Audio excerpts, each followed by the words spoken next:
Chapter 371. On the morning of the 9th day of the first lunar month, in a forest about 10 miles away from the east gate of Lu Town, a thin and tall young man stood on the crown of a big pine tree covered in white snow, facing the rising sun. He narrowed his eyes and stared at the distant morning sun with a faint smile on his lips. After a few breaths, he jumped down from the tree and started practicing his punching skills on the flat, snowy ground. After he finished practicing a set of boxing, he did not stop. He continued with a set of boxing that was similar to the previous one. If a martial arts master could identify it carefully, he would be able to see that the last set of boxing was simply the reverse of the previous set of boxing. This young man was naturally Zhang Xiaohua, who was walking towards the Guozhuang house. Since he entered the realm of oneness of heaven and men a few days ago, he had glimpsed a corner of the rules of life and death in the way of heaven. Zhang Xiaohua's cultivation seemed to have entered another realm. However, when he carefully checked his mental cultivation, he only took a big step forward. It was not the qualitative leap that he had imagined. However, Zhang Xiaohua knew very well that he must have made great progress in an aspect that he did not know about. It was the improvement in his daily understanding of the way of heaven. Since he did not understand what it was, he knew how to practice it.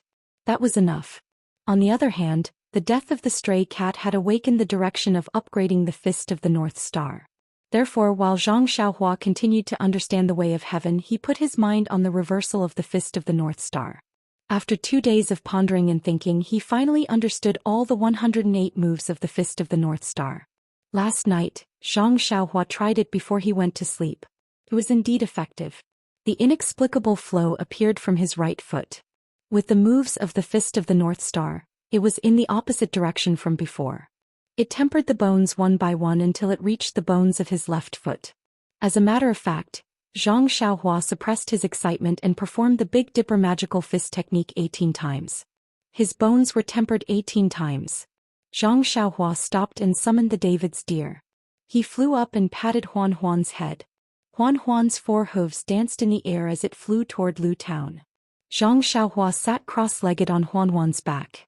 She closed her eyes and thought, Northern Dipper Divine Fist and Reverse Northern Dipper Divine Fist are both Northern Dipper Divine Fist. Wouldn't it be too troublesome to call them Northern Dipper Divine Fist? However, if that's the case, then the Misty School's Fist of the North Star manual will be incomplete. Thinking of the Misty School, Zhang Xiaohua couldn't help but feel sad for her second brother. Maybe I have to go home quickly and ask if my second brother has brought any news back home. If he hasn't, then I'll have to go to the Fragrant Cult.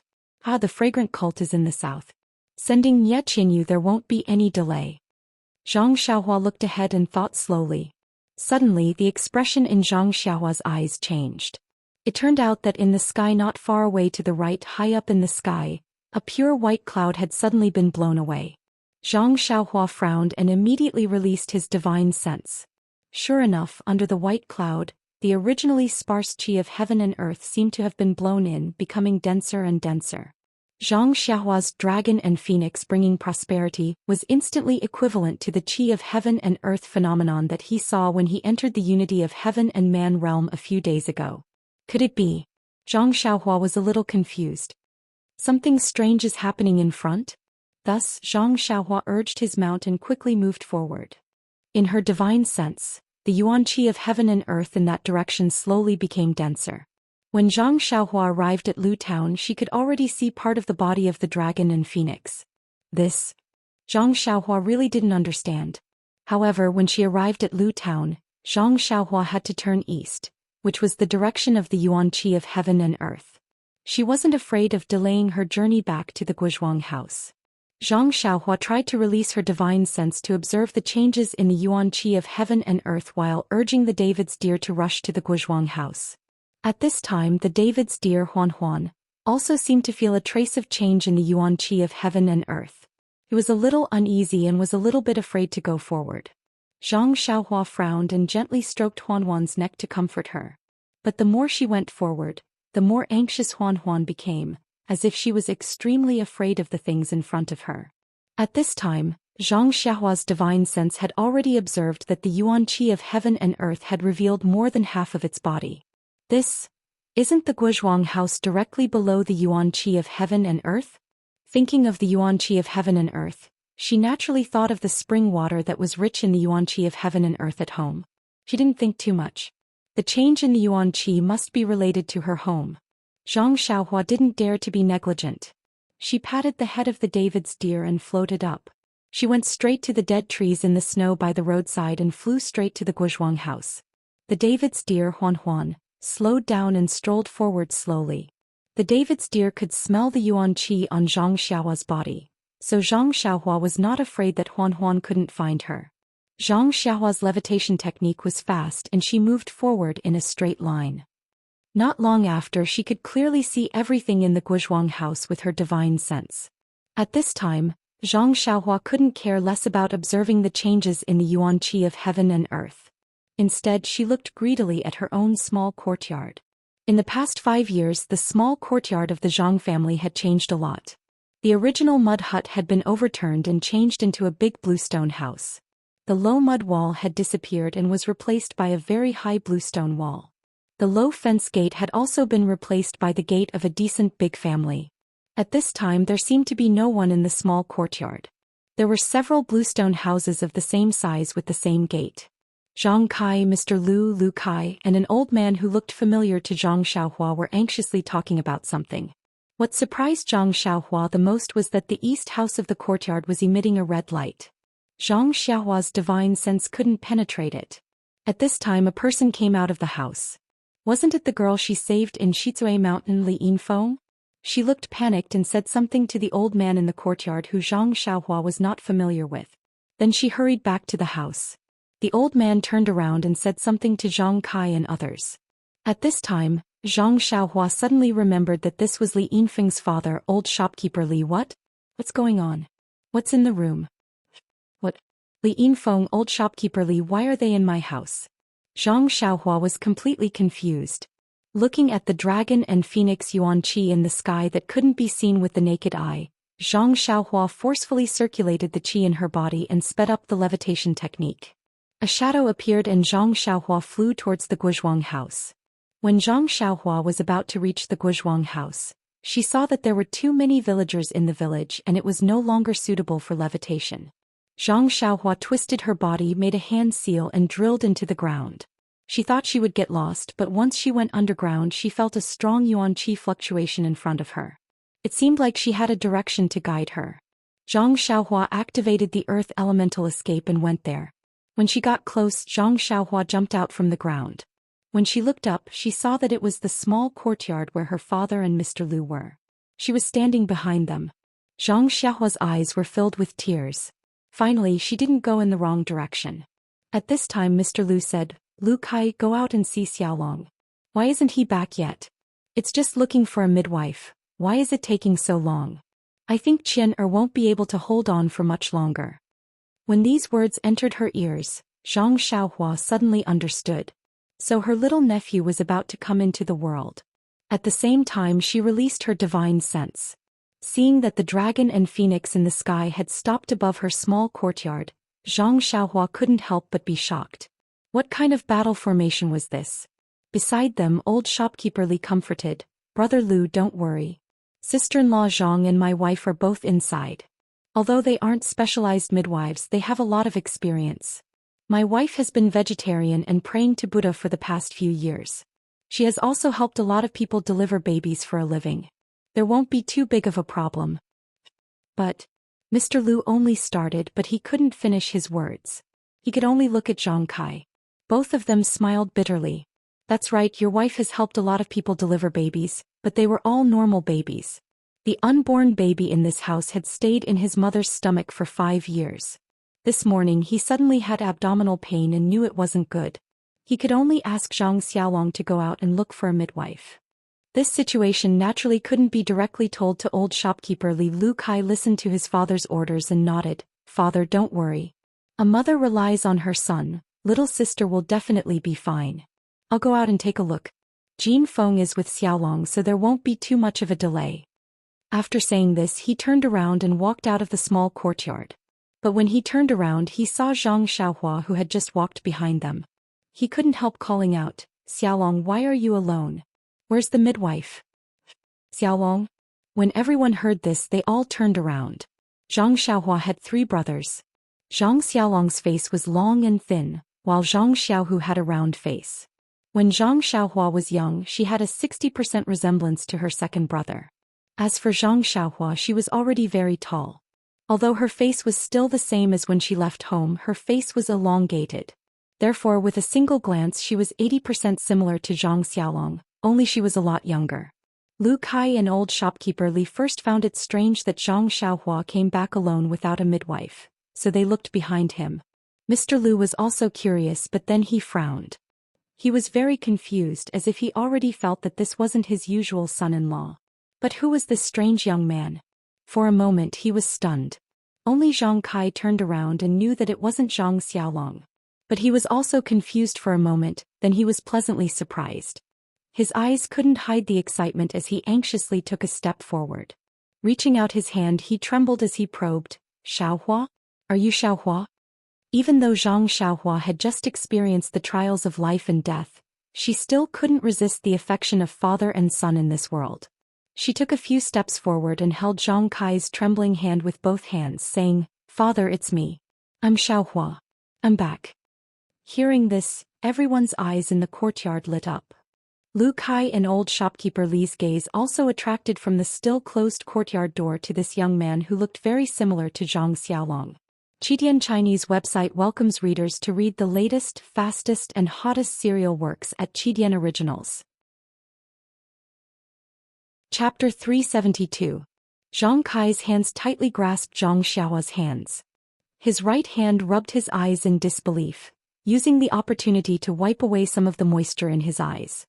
He looked up and down at Zhang Xiaohua, smiling so widely that he couldn't close his mouth. He only said, Good. It's good that you're back. It's good that you're back." But then he turned his head and quietly wiped away his tears. He seemed to be very happy, but also seemed to have thought of something. Before Mr. Lu and Lu Kai could speak, old shopkeeper Li hurried forward from the side. He saluted and said, "Xiaoxue Zhang, do you still remember this old man?" Zhang Xiaohua hurriedly returned the salute and said, "Uncle Li, please don't be so polite. You are Li Jinfeng's brother, Li's father. You are my elder. I really can't accept your courtesy." Seeing Zhang Xiaohua respond so politely, Zhang Kai also pulled old shopkeeper Li's hand and said, "Old brother, Xiaohua is only a child. You don't have to be so polite with him."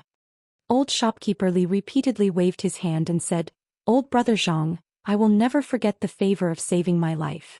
Moreover, Xiaoxue Zhang saved the lives of our family of 3 in one go. He even almost lost his life because of it."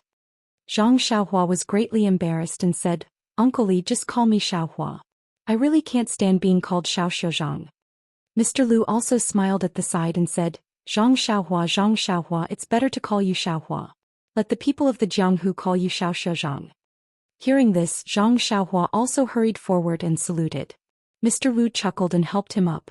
Then Zhang Xiaohua and Lu Kai both saluted each other. Only then did they stand still. Just as they were about to speak, suddenly, Zhang Xiaohua's nose smelled an extremely rich and light fragrance descending from the sky. At this moment, all the pores on his body didn't wait for him to circulate his energy. They all opened up and absorbed this extremely strange fragrance as if they were absorbing starlight at night. At this moment, the people in the courtyard seemed to have noticed something different. They looked at each other and twitched their noses, searching for the source of the fragrance. Only Zhang Xiaohua released his divine sense. He clearly saw that the dragon and phoenix yuan qi in the sky had already descended to the sky above the small house. The dragon and phoenix formed by the yuan qi seemed to be real, dancing in the sky. After a long while, the dragon and phoenix flew towards the sky above the small house from different directions and silently collided. The dragon and phoenix instantly disappeared and turned into countless petals that floated down. "Heavenly maiden scattering petals," this phrase inexplicably flashed in Zhang Xiaohua's mind. As early as when Zhang Xiaohua used the oneness of heaven and man technique, he saw the majestic dragon and phoenix yuan qi in the starry sky. At this moment, it turned into a rain of petals and fell down, covering the entire sky above the Guozhuang house. Only a small part of the rain of petals seeped into the small house in the courtyard. Seeing this, Zhang Xiaohua released his divine sense with all his strength. Other than the yuan qi that directly fell into the small house, he didn't disturb it. Most of the scattered yuan qi were drawn into his small courtyard by him and absorbed with all his strength. At this moment, Zhang Xiaohua was already in the 6th layer of the qi refining realm. He could already control the yuan qi to the smallest detail. In addition to his powerful divine sense and the help of his Dantian's core, he absorbed all the scattered yuan qi outside the small house into his own meridians like a whale swallowing seawater. As for the yuan qi above the small house, Zhang Xiaohua didn't dare to act rashly. Of course he wouldn't compete with his little nephew. However, the small house was still covered by the red light that couldn't be seen by the naked eye. His divine sense couldn't know the use of the yuan qi. After a while, the scattered yuan qi of heaven and earth had become sparse. Suddenly, an inexplicable sound of music entered his mind, as if it was ringing in his heart. Zhang Xiaohua was about to use his divine sense to look when he heard a burst of exclamations in the small house. The red light that covered the small house immediately changed to a brilliant golden brilliance. Zhang Xiaohua frowned. When he was hesitating whether he should use his divine sense to look or not, he heard the door of the small house open. Li Yinfeng ran out with a pale face and whispered, oh no, Sister Qian. She gave birth to a monster.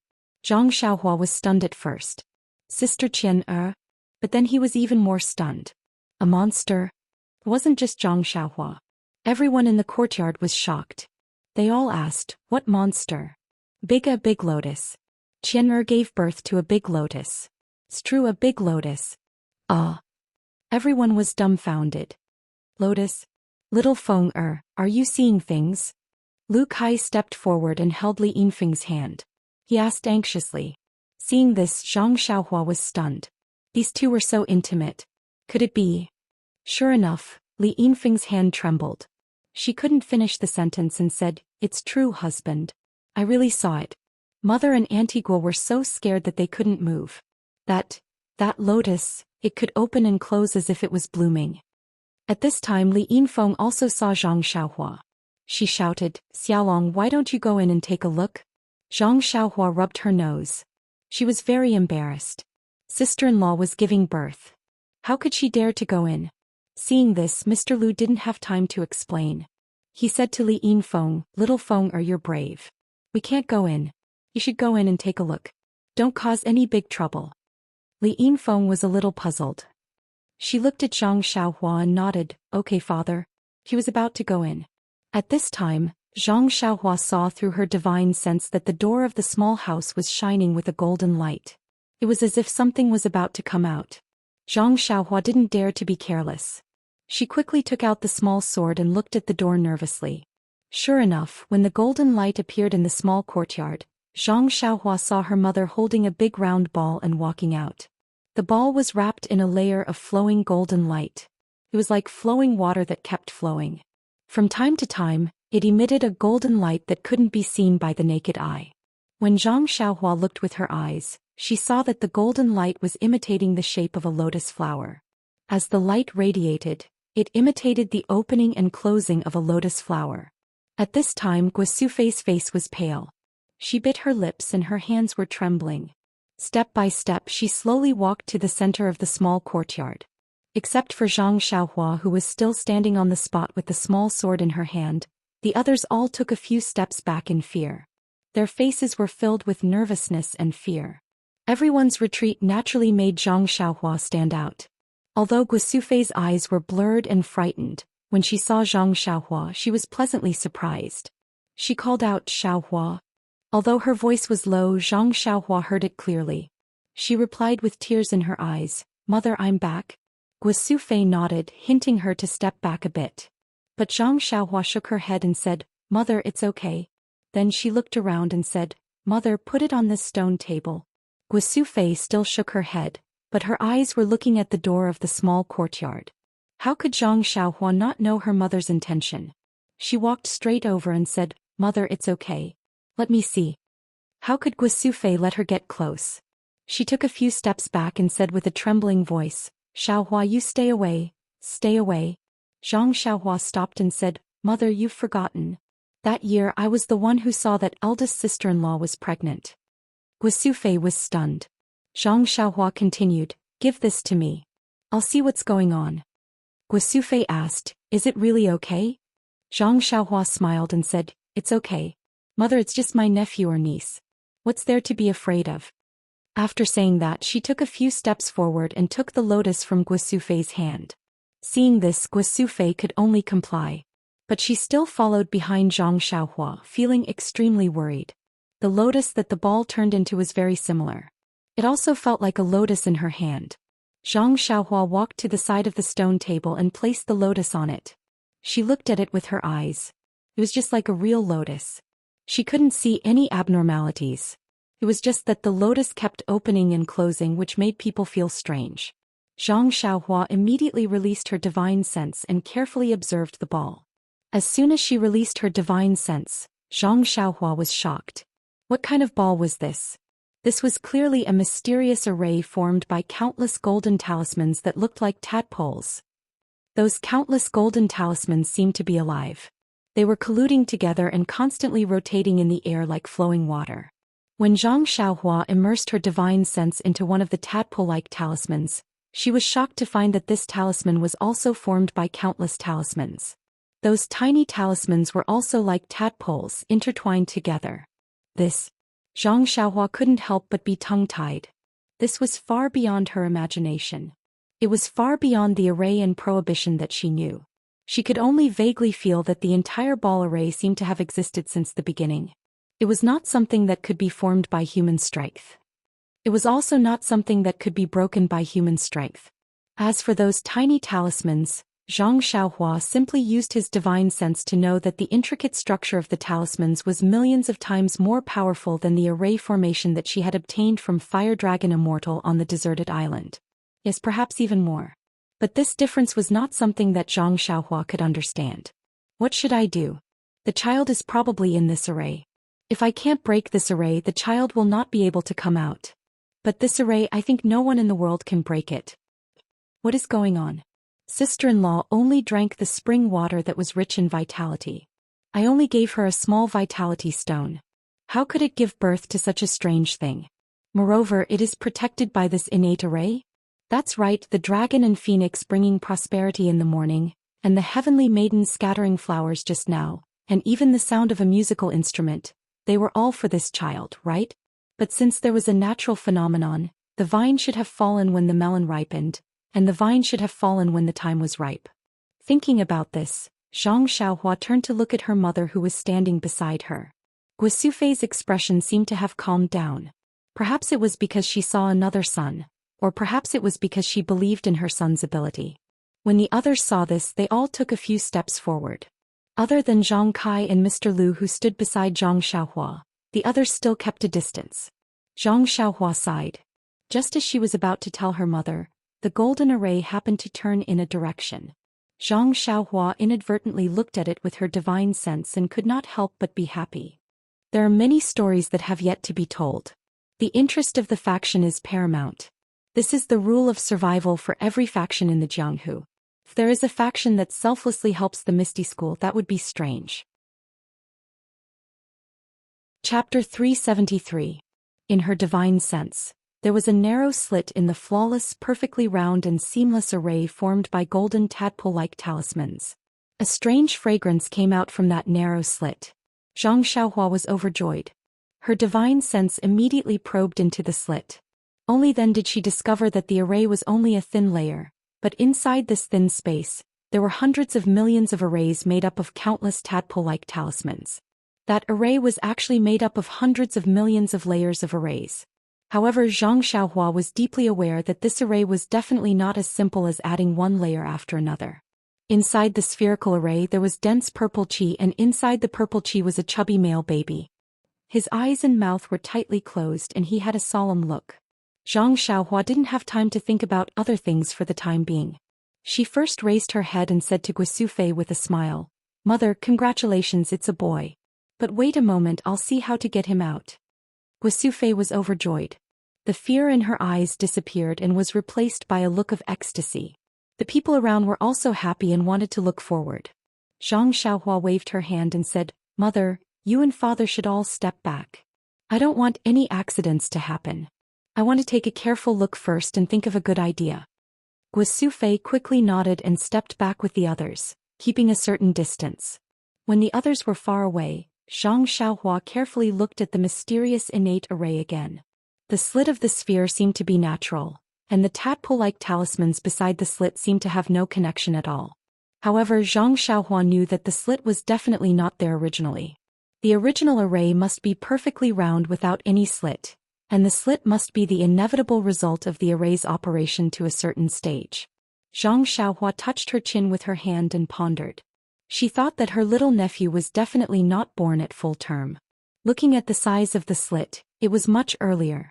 If he was born at full term, he would definitely be in human form and not a fetus protected by the array. Alas, it had been 5 years and it was just a small slit. If he was born at full term, who knew how many years it would take? Fortunately, there was a little clue and a direction to break through, so Zhang Xiaohua carefully observed the tadpoles on both sides of the slit. The flowing tadpoles seemed to show signs of separation, but there was a faintly discernible force that firmly bound them together. Seeing this, Zhang Xiaohua's heart skipped a beat. She continued to look in the direction of the slit. As expected, in the array of the sphere along the slit, the energy of the array was obviously weaker than the surrounding energy. Zhang Xiaohua naturally understood that this was where the array would be divided into 2 halves. Only by starting from here could the array be divided into 2 halves. However, did Zhang Xiaohua have the ability to do so? Thinking of this, Zhang Xiaohua tightened his grip on the small sword. He knew that at this moment only his small sword could help him. However, it was hard to say if it would be effective. After all, he had only used the small sword to break through ordinary restrictions and arrays, such as the small box that contained the Carefree Heart Sutra, and the cave that was sealed by Fire Dragon Venerable. However, he had no confidence in breaking through this array. Zhang Xiaohua held the small sword with his left hand and wanted to take out the vitality stones from his pocket. However, he laughed bitterly in his heart. Previously, when he used the small sword with his left hand, the energy used by the small sword did not seem to be the vital energy in his meridians. Even if he took out the crouching ox stone from his money bag, it would probably be useless. Therefore, Zhang Xiaohua hesitated. However, just in case, Zhang Xiaohua still took out a piece and placed it in his hand. Then he used his divine sense to lock onto the slit and raised the small sword in his hand slightly. At this moment he heard Guo Fe's surprised voice. "Xiaohua, what are you doing?" Zhang Xiaohua could only turn around and explain, "Mother, the child is in this sphere. I have to cut it open." "Sphere? Isn't this a big lotus flower?" "Oh yes, mother. You have to cut open the lotus seed pod of this lotus flower." "But Xiaohua, you won't hurt the child inside, right?" Yes, Guo Fei had not seen her little grandson yet. How could she let Zhang Xiaohua use this small dagger-like thing to harm her little grandson? Even the lotus flower outside would not be able to do so. Zhang Xiaohua smiled and said, "Don't worry, mother. I definitely won't. I'm confident. That's for sure. There won't be any problems. I don't know what the dense purple qi in the sphere array is, but it seems to have some incredible vitality. As long as I have the protection of the purple qi, I won't be hurt by the sphere array. How can I hurt the child inside?" Zhang Xiaohua thought to himself. Then all right. However, Xiaohua, you must be careful. You must not hurt the child. Especially the child's penis. What? Zhang Xiaohua almost fell over. However, it was understandable. Things that could carry on the family line were naturally very precious. Zhang Xiaohua took a deep breath and slowly raised her left hand again. At this time another person spoke. It was Zhang Kai. He said, "Xiaohua. What's wrong, father?" Zhang Xiaohua was stunned. "That you must be careful. Especially the last thing your mother said just now." Zhang Xiaohua was speechless. She smiled and said, "I know, father. I know what to do." Then he looked around again. Everyone looked at each other and quietly waited for instructions. When no one spoke, he said, "Then I'll start." Zhang Xiaohua turned around again. She stretched out her left hand and raised the small sword. She used her divine sense to firmly lock onto the crack on the round ball. When the crack rotated to the top, Zhang Xiaohua took a deep breath. Her left hand moved like lightning and directly cut towards the bottom of the crack. Sure enough, as Zhang Xiaohua used the sword in her left hand, an inexplicable heat flow appeared somewhere on her left arm. It flowed along the small sword's arm and along the small sword's arm. When the small sword pierced into the crack, the heat flow also reached the small sword in time. There was no strong reaction, nor was there any glaring brilliance. When the small sword and the tadpole talisman came in contact, it immediately produced an incomparably huge suction force. It sucked away all the heat flow on Zhang Xiaohua's left arm. At the same time, the tadpoles that had absorbed the energy seemed to have eaten something full. They swam to the sides and the crack naturally stretched down a little. Zhang Xiaohua was overjoyed. However, this nameless heat flow was not controlled by him, so he could not activate it. Fortunately, the heat flow in his left arm did not. Instead, it was produced from somewhere and continued to travel up his arm. Therefore, as the heat flow in his left arm continued to enter, the crack also became longer and longer. If there was enough heat flow in Zhang Xiaohua's body, the crack would be completely pulled open sooner or later. Unfortunately, even Zhang Xiaohua himself did not know how much heat flow there was. He could only slowly pray in his heart. Unfortunately, the heavens had always been against people's wishes. Not long after, Zhang Xiaohua felt that the heat flow in his left arm was much smaller. He knew that things were not good. He hurriedly absorbed the vitality from the vitality stone in his right hand. However, when the vitality entered his body, it only filled his meridians and did not change the intensity of the heat flow in the slightest. What should I do now? The crack on the round ball formation is not big enough. I can't reach out and carry the child out. Just as he was thinking, there was no more heat flow in his left arm. The small sword could no longer cut it. However, at this moment something abnormal happened. The purple gas in the round ball formation seemed to be attracted by something. It flowed along the tip of the small sword into Zhang Xiaohua's left arm. It also formed a warm flow. It followed another path up his left arm until it disappeared. After a moment, another warm flow was produced. It flowed from the original path to the small sword. The tadpole-like talisman was expelled by this warm flow. It was like boiling water pouring on snow, separating into two sides. Zhang Xiaohua was ecstatic. There was a lot of purple gas in the round ball. It had already formed a cycle with the warm flow in his left arm. Presumably, it would not be long before the crack was large enough. While cutting open the formation effortlessly, Zhang Xiaohua pondered. The purple gas must be the key to breaking the formation. However, to directly use the purple gas to break the formation, it would take a long time. This period of time might be the time when the baby was gestating in his sister-in-law's body. Now that the baby was born prematurely with the purple gas alone, it might be possible to break the formation in a few decades. However, it was not in his sister-in-law's body. It was unknown whether it would harm the baby's growth. Now the purple gas could be used to break the formation in a short period of time. It must be a special method. Again, she did not know whether it would harm the baby's growth. However, since things had come to this point, this was the only way. It was inconceivable to let the round formation of the lotus stay in the Zhang family's small courtyard in the Guozhuang house for several decades. After the time it took to drink a cup of tea, the crack was large enough. Zhang Xiaohua wanted to withdraw the small sword and carry her little nephew out of the formation. However, the formation seemed to have a strong suction force. No matter how hard Zhang Xiaohua tried, she could not pull it out at all. Left with no choice, Zhang Xiaohua could only continue to absorb the purple gas and use the warm flow to break open the round ball. In the eyes of Zhang Kai, Guosufei, and the rest, Zhang Xiaohua's inconspicuous small sword pierced into the lotus. The lotus stopped opening and closing and bloomed little by little. Everyone held their breaths and watched carefully, afraid that they would disturb Zhang Xiaohua's actions. As Zhang Xiaohua's small sword broke the formation, the lotus bloomed more and more.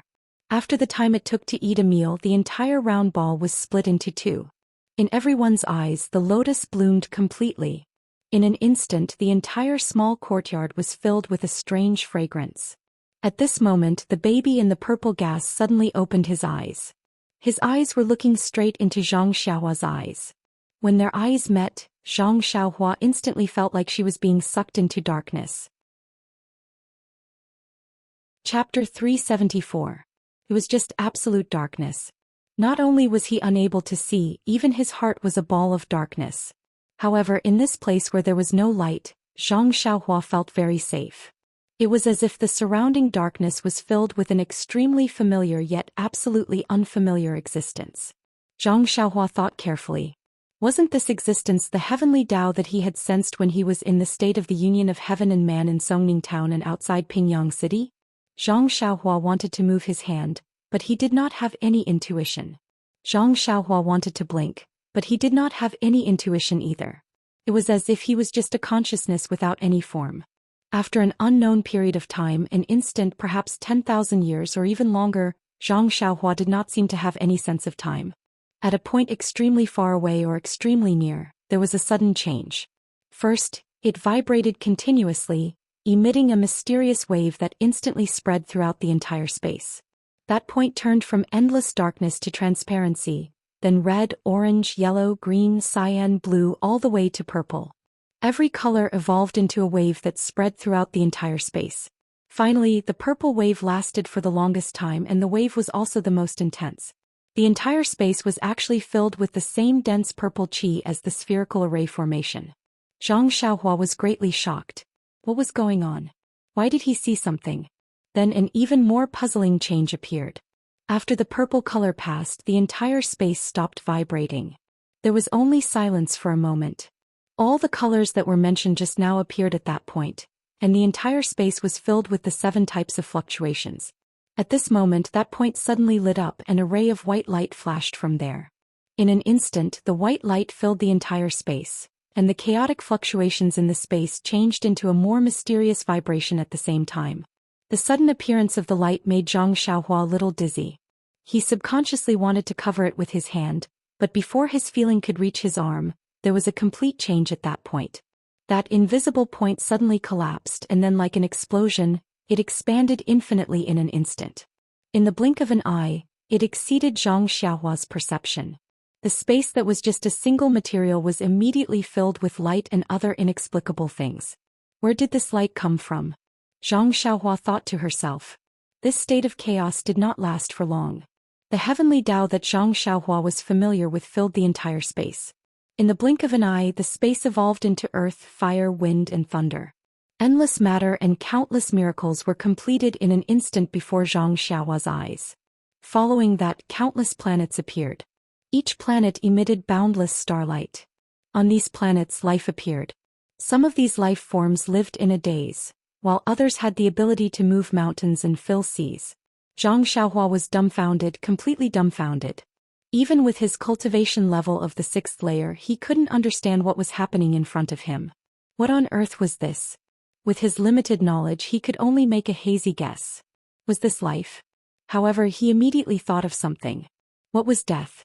In the instant that he thought about it, the things in the space seemed to have passed through countless years. The fluctuations of the entire space slowly became chaotic.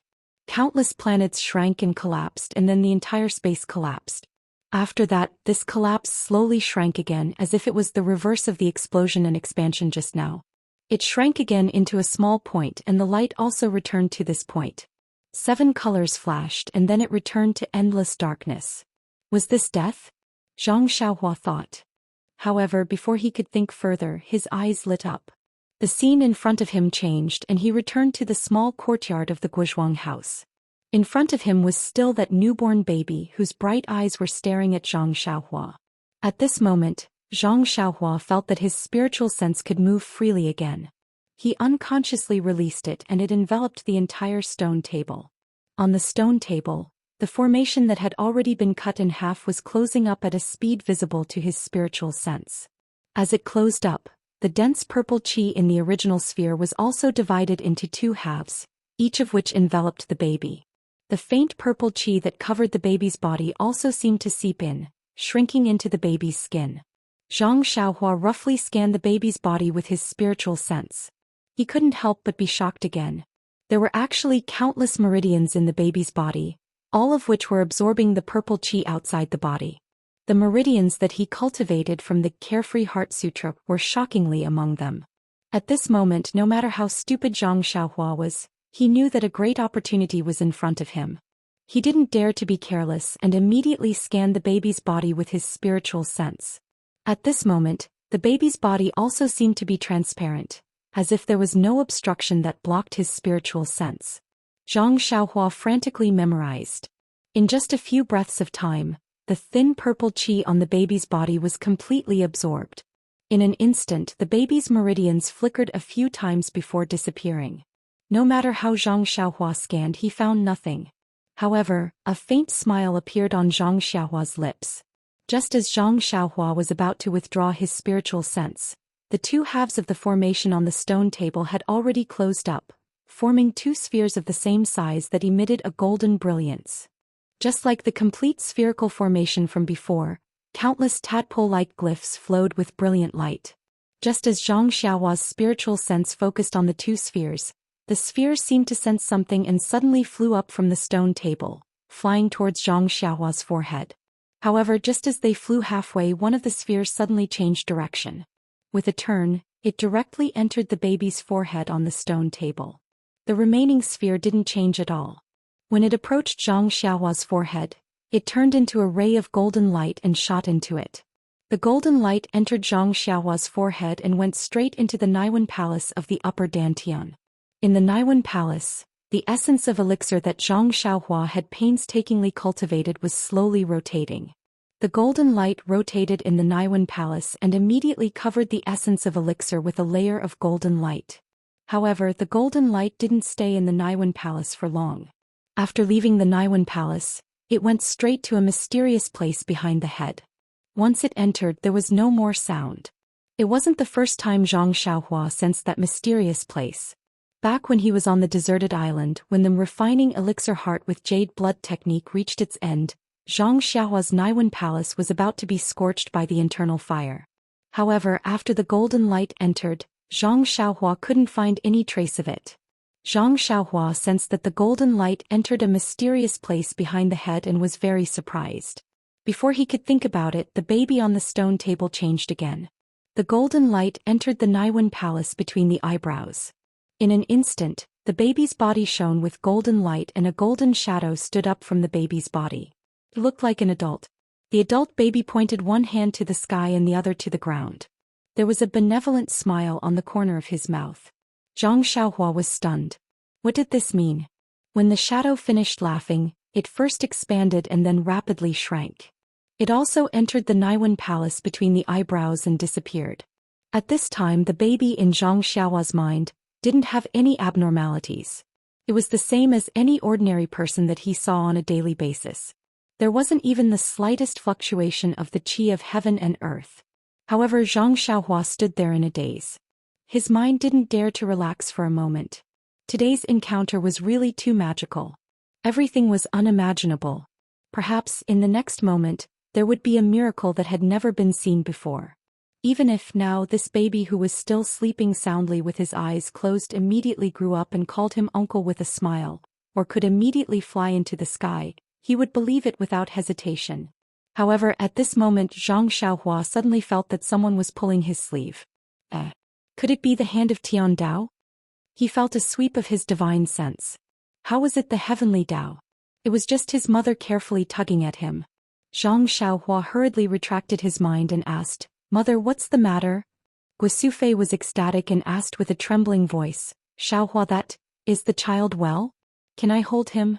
This way, I don't want my good grandson to freeze. After all, it's still winter. This child who has just been born can't be frozen at all." Zhang Xiaohua was startled and turned his head to look. Of course, there was nothing on the stone table. There was only a white and fat naked baby sleeping soundly with his eyes closed. It made people feel pain and pity for him. Zhang Xiaohua thought to himself, "Mother, don't worry. Even if I freeze, your good grandson won't have the slightest problem." However, he still didn't feel at ease and asked, "Mother, what did you see just now?" "What did I see?" Guosufei was startled and immediately said proudly, "Xiaohua, you've really grown up. Where did you learn the sword? It's so powerful that you could split the lotus with just one strike. It's really much more powerful than Butcher Lu's butcher's knife.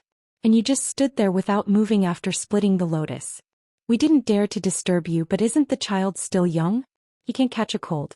Look, can I carry him back to the house?" From what his mother said, from the time he split the lotus to her pulling his sleeve, it was only a very short period of time. However, in this very short period of time he encountered something that others would never be able to understand in their entire lives. Zhang Xiaohua looked at the small sword in his left hand and smiled bitterly. He put it in his arms and said, "Of course you can. Mother, quickly carry the child back to the house." When Guosufei heard this, she was overjoyed. She hurried forward and carefully held the baby in her arms. However, the moment the baby touched Guisufei, he immediately opened his mouth and cried loudly. The cry was very loud and clear, echoing throughout the small courtyard. At this moment, a surprised voice sounded, "Ah? Mother, the child has been born. Is Qianqian okay?" Zhang Xiaohua turned around and saw that the door of the small courtyard had just been pushed open. A young man who was as tall as him was running towards the direction of the crying baby with a face full of surprise. That young and thin face looked 80% similar to Zhang Xiaohua's. Wasn't he Zhang Xiaohua's eldest brother, Zhang Xiaolong? Behind Zhang Xiaolong was an old woman with a depressed face. There was no need to look. Just by looking at her, one could tell that this was a midwife who didn't make it in time. Chapter 375. Hearing the child's cries, Zhang Xiaolong rushed into the small courtyard. Ignoring the people in the courtyard, he ran straight to his mother's side and looked at his child with concern. When he saw the child, he couldn't help but frown and ask, "Mother, why didn't you wrap the child in a quilt when you took him out? So cold. Won't the child freeze?" Guisufei smiled bitterly and was about to say something when the depressed midwife who had rushed over from behind revealed a happy expression.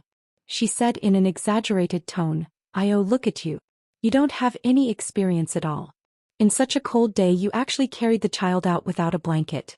Based on my experience, this child will definitely be in constant pain in the future. Quick, give it to me and let me see." Hearing this, Zhang Xiaolong's face was also full of worry. He wanted to say something, but when he looked at his mother, he swallowed his words back. The midwife walked forward and was about to take the baby. Just as she reached out, she immediately retracted her hand in shock and shouted, "Oh, why is this baby like this?" Zhang Xiaolong was stunned. He carefully looked at the child in front of him, but he couldn't see any abnormalities. Zhang Xiaohua was also puzzled. Could it be that the midwife could see some clues? But at this moment, even her divine sense couldn't detect any abnormalities. In the end, the midwife said in fear, "I've delivered babies my whole life. Newborn babies are all wrinkled like little old men. They're extremely ugly. It's only after they're a month old that they'll slowly grow white and plump. They're completely unlike your baby who was born so beautiful. She's an evildoer, an evildoer." After saying that, she didn't even have time to say the reason she wanted to stay.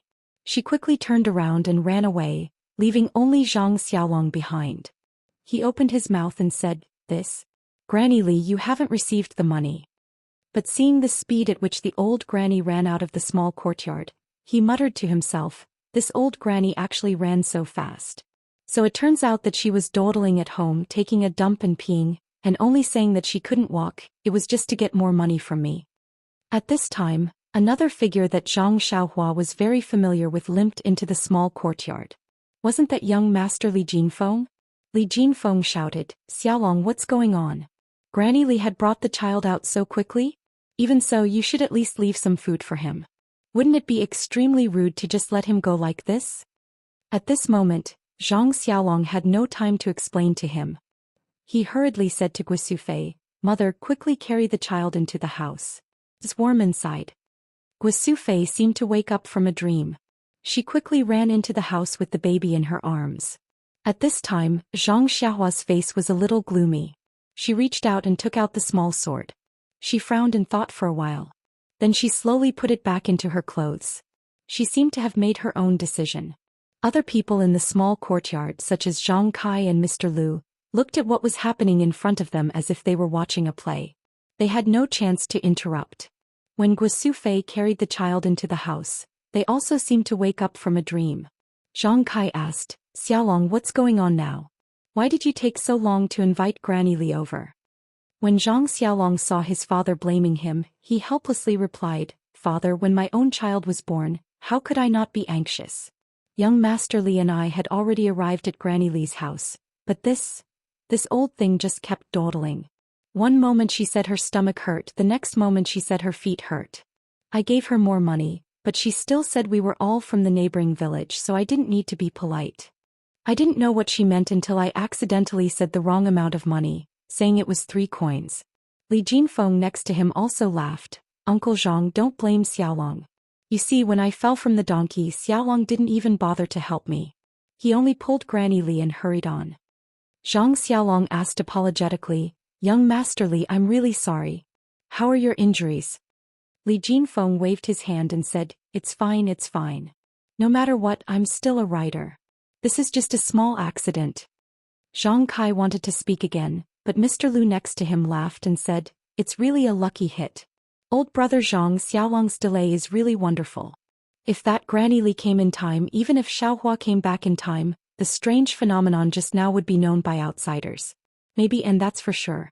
This Granny Li will definitely spread the news of the strange phenomenon just now. If this was known by outsiders, this child's life will be in big trouble. Everyone in the small courtyard suddenly understood. Only Zhang Xiaolong and Li Jinfeng were confused, asking, Strange phenomenon? What strange phenomenon? Immediately Zhang Xiaolong's eyes widened, asking loudly, Xiaohua? Father said Xiaohua came back. Xiaohua came back. Where is he? Because of Granny Li's disturbance, Zhang Kai and the others forgot to tell him that Zhang Xiaohua came back. Hearing his big brother's question, Zhang Xiaohua came out from behind Lu Kai, smiling and saying, Big brother, I'm here. Looking at this younger brother who suddenly came out from behind Lu Kai facing a faint smile, his height is the same as his, and his face is very similar to his own, Zhang Xiaolong's eyes were moist. There was an indescribable feeling in his heart. As the saying goes, an elder brother is like a father. It's exactly this kind of feeling. Zhang Xiaolong took a few steps forward, stretching out his long arms, and hugged Zhang Xiaohua tightly in his arms, just like when he hugged him when he was young. Zhang Xiaohua's eyes were also a bit hazy. Yes, father and big brother miss me. When father saw me, he only had scruples about his dignity, so he could only hold my hand and look at me carefully. He rarely hugs me in his arms. Big brother is the best, just like when he brought me up, he didn't hide his feelings. After hugging for a while, Zhang Xiaolong patted his younger brother's back and let him go. He looked up and down again, smiling. Xiaohua has also grown up, you're actually as tall as me. Zhang Xiaohua also smiled and said, Big brother, I'm a little taller than you. Then he walked in front of Li Jinfeng, cupped his hands and said, Young Master Li, I trust you've been well since we last met? Li Jinfeng was even more excited. He quickly saluted and said, I've been well, I've been well, I've been well. I'm indebted to. Before he could finish, Zhang Xiaohua smiled and said, Young Master Li is my first teacher, there's no need to be so polite. Li Jinfeng was also an open-minded person. He smiled and said, Great kindness can't be thanked with words. I'll thank you once today, I won't thank you again in the future. Finished speaking, he deeply saluted. Zhang Xiaohua also quickly returned the salute. Li Jinfeng got up and patted Zhang Xiaohua's shoulder. He said with a smile, In the past I was able to touch your head, after not seeing you for a few years I can only pat your shoulder. Time is like water, there's no turning back. Good. She didn't know what kind of emotions this guy was feeling, sad one moment and admiring the next. Zhang Xiaohua looked at Li Jinfeng, who was already a little shorter than her, and sighed in her heart. Back then they had met by chance in the carriage. She never thought that the situation would be like this today. Meeting by chance could be very strange. At this moment Li Jinfeng, who had been staring at Zhang Xiaohua, walked up with Lu Kai. When Zhang Xiaohua saw her coming, she quickly waved her hand and said, Big sister Li, oh, I should call you sister-in-law, but please don't salute me anymore. Uncle Li and brother Li have already thanked me just now. If you come over and thank me again later, I'll really blush.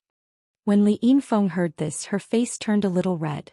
Just as she was about to speak, Zhang Xiaohua interrupted and said, Moreover, sister-in-law, who asked my character to be so good? The heavens have seen that I've worked hard to save people and have repaid me handsomely. You don't have to be so courteous anymore. Hearing Zhang Xiaohua calling her sister-in-law, Li Jinfeng's face had already turned red. Until Zhang Xiaohua nagged for a long time and stopped when her mouth was dry. She then said, Zhang Xiaohua, I'm not thanking you this time. Zhang Xiaohua was stunned. You should have said so earlier. Sai, you've been too evasive for so long, you've hurt my reputation. Zhang Xiaohua's face was a little hot. Li Jinfeng looked at Lu Kai's expression and asked, Seeing that you're back, I'm finally relieved, but do you know where Xiaohu is? I heard from Big Brother that the Misty School had been destroyed and the Misty School outside Pingyang City had been taken over by another sect. But why hasn't there been any news from Xiaohu? Is he alive or? She couldn't finish the last word. Xiaohu. Zhang Xiaohua was stunned, but she immediately understood a little. Looking at Lu Kai's awkward expression, she understood everything. She secretly laughed in her heart and also felt a little sad. She could only sigh and said, "Sister-in-law, I've also just returned and haven't returned to Ethereal Heights for 4 to 5 years. I really don't know the details of the Misty School. Although I went to Huanxi Heights a few days ago, I didn't get any useful news." Hearing this, everyone was stunned. Zhang Kai asked nervously, "Xiaohua, why did you go to Huanxi Heights for no reason? Are you looking for trouble? If that sect saw you, do you still want your life?" Zhang Xiaohua was also stunned. The Righteous Alliance didn't know that she had killed their disciple. Why would they find trouble with her? But immediately she understood that her father had misunderstood. She smiled and said, "Father, don't worry, I'm also not a disciple of the Misty School. Even if I went to Ethereal Heights openly, no one would recognize me. Moreover, I'm only going to Huanxi Heights and it has nothing to do with the Misty School." "I see." Zhang Kai seemed to understand and said, "Then you have to be careful and don't run around for no reason." At this moment, a trembling and shy voice sounded, "That Xiaohua, did you see? Qiu Tong?" Zhang Xiaohua looked over in surprise. Of course, Li Jinfeng's pale face was slightly red and he was looking at her with his dry lips. Chapter 376. Li Jinfeng had only seen Qiu Tong once at the Lotus Escort Agency. It had been more than 5 years. Could it be that he still could not forget her? Zhang Xiaohua was really not sure. Was this the legendary love at first sight? Suddenly, Zhang Xiaohua's heart skipped a beat. Could it be that young Master Li is still unmarried? However, he wasn't foolish enough to ask in front of his face right now. He only smiled and said, "Big brother is really an infatuated person. However, I don't know if you'll be happy or unhappy to hear this news." Li Jinfeng frowned and said, "Xiaohua, regardless of whether Qiu Tong is dead or alive, you have to tell me honestly. I think I am fully prepared." Zhang Xiaohua said, "Brother Li, why are you cursing Sister Qiu Tong so much? Look at my smile. Can I tell you the bad news?" Then you mean, you saw Miss Qiu Tong at Huanxi Manor?" Li Jinfeng was a little ecstatic. Zhang Xiaohua smiled bitterly and said, "Big brother, calm down, calm down. You have to pay attention to your image. I only received news of Sister Qiu Tong at Huanxi Manor. I did not see her." "Is that so?" Li Jinfeng was obviously a little disappointed. However, his eyes lit up again. He said, "It's good that you have news, it's good that you have news. How is she now? Where is she now?" He seemed to have some questions that he was too embarrassed to ask. Zhang Xiaohua said, "Sister Qiu Tong is said to be fine. Her life is not in danger. However, she is not in Pingyang City. I don't know where she is and I don't know the details." "I knew it." Li Jinfeng's face lit up. He said, "She is only the manager of Huanxi Manor. She has nothing to do with the Misty School. How could she be in trouble for no reason?" Looking at Li Jinfeng's reaction, old shopkeeper Li, who was standing a little far away, secretly sighed. His eyes turned away as if he expected better from Li Jinfeng. "That's right. Brother Zhang already has a grandson. What about me?" He didn't even know where his daughter-in-law was. "If I had known earlier, I wouldn't have let this brat go to Pingyang City back then. I should have found him a child bride earlier." That was what old Li thought. Li Yinfeng didn't get any definite news about Zhang Xiaohu, so she still looked a little sad. Lu Kai walked up to her and reached out to hold her hand. Li Yinfeng turned her head and saw the concern in Lu Kai's eyes. She held Lu Kai's hand and nodded. Seeing that everyone was done with their questions, Zhang Xiaolong asked another question. "Xiaohua, where have you been all these years? Why didn't you send a message back? Father and mother were worried to death. They thought you—" Zhang Xiaohua smiled bitterly and said, "Big brother, it's not that I didn't want to send a message. It's that no one could send a message to me." Zhang Xiaolong was stunned and said, "You were caught and sent to jail?" Zhang Xiaohua rolled her eyes and said, "Big brother, do I have to go to that extent? It's a long story." Zhang Xiaohua was about to explain when Zhang Kai said, "All right, Xiaohua, let's not talk about it. You must be tired from the journey. Go back to your room and rest. Also, Mr. Lu, Brother Li, we can't keep standing in this courtyard. Anyway, the child has been safely born. We're all relieved. Let the women be busy. Let's go back to the room and have some tea." Everyone nodded in agreement. Therefore, other than Zhang Xiaolong and Li Yinfeng who entered the room, Everyone else followed Zhang Kai out of the small courtyard and prepared to go back to the original Zhang family's small courtyard. Just as they left the small courtyard, they found that it was unusually lively outside the courtyard door. Why do you think? A group of 7 or 8-year-old children in the Guozhuang house surrounded something that looked very similar to a mule. They were laughing and playing. A few bold ones held a piece of grass in their hands and waved it in front of the mule, trying to lure it. However, the mule just lowered its head and didn't look at them. The grass was even more disdainful. The children didn't see the arrogance in the mule's eyes. They only regretted that their tried and tested method had failed. The timid children stayed far away and only looked at it enviously. Sometimes they were narrow-minded and even threw 1 or 2 small stones to tease it.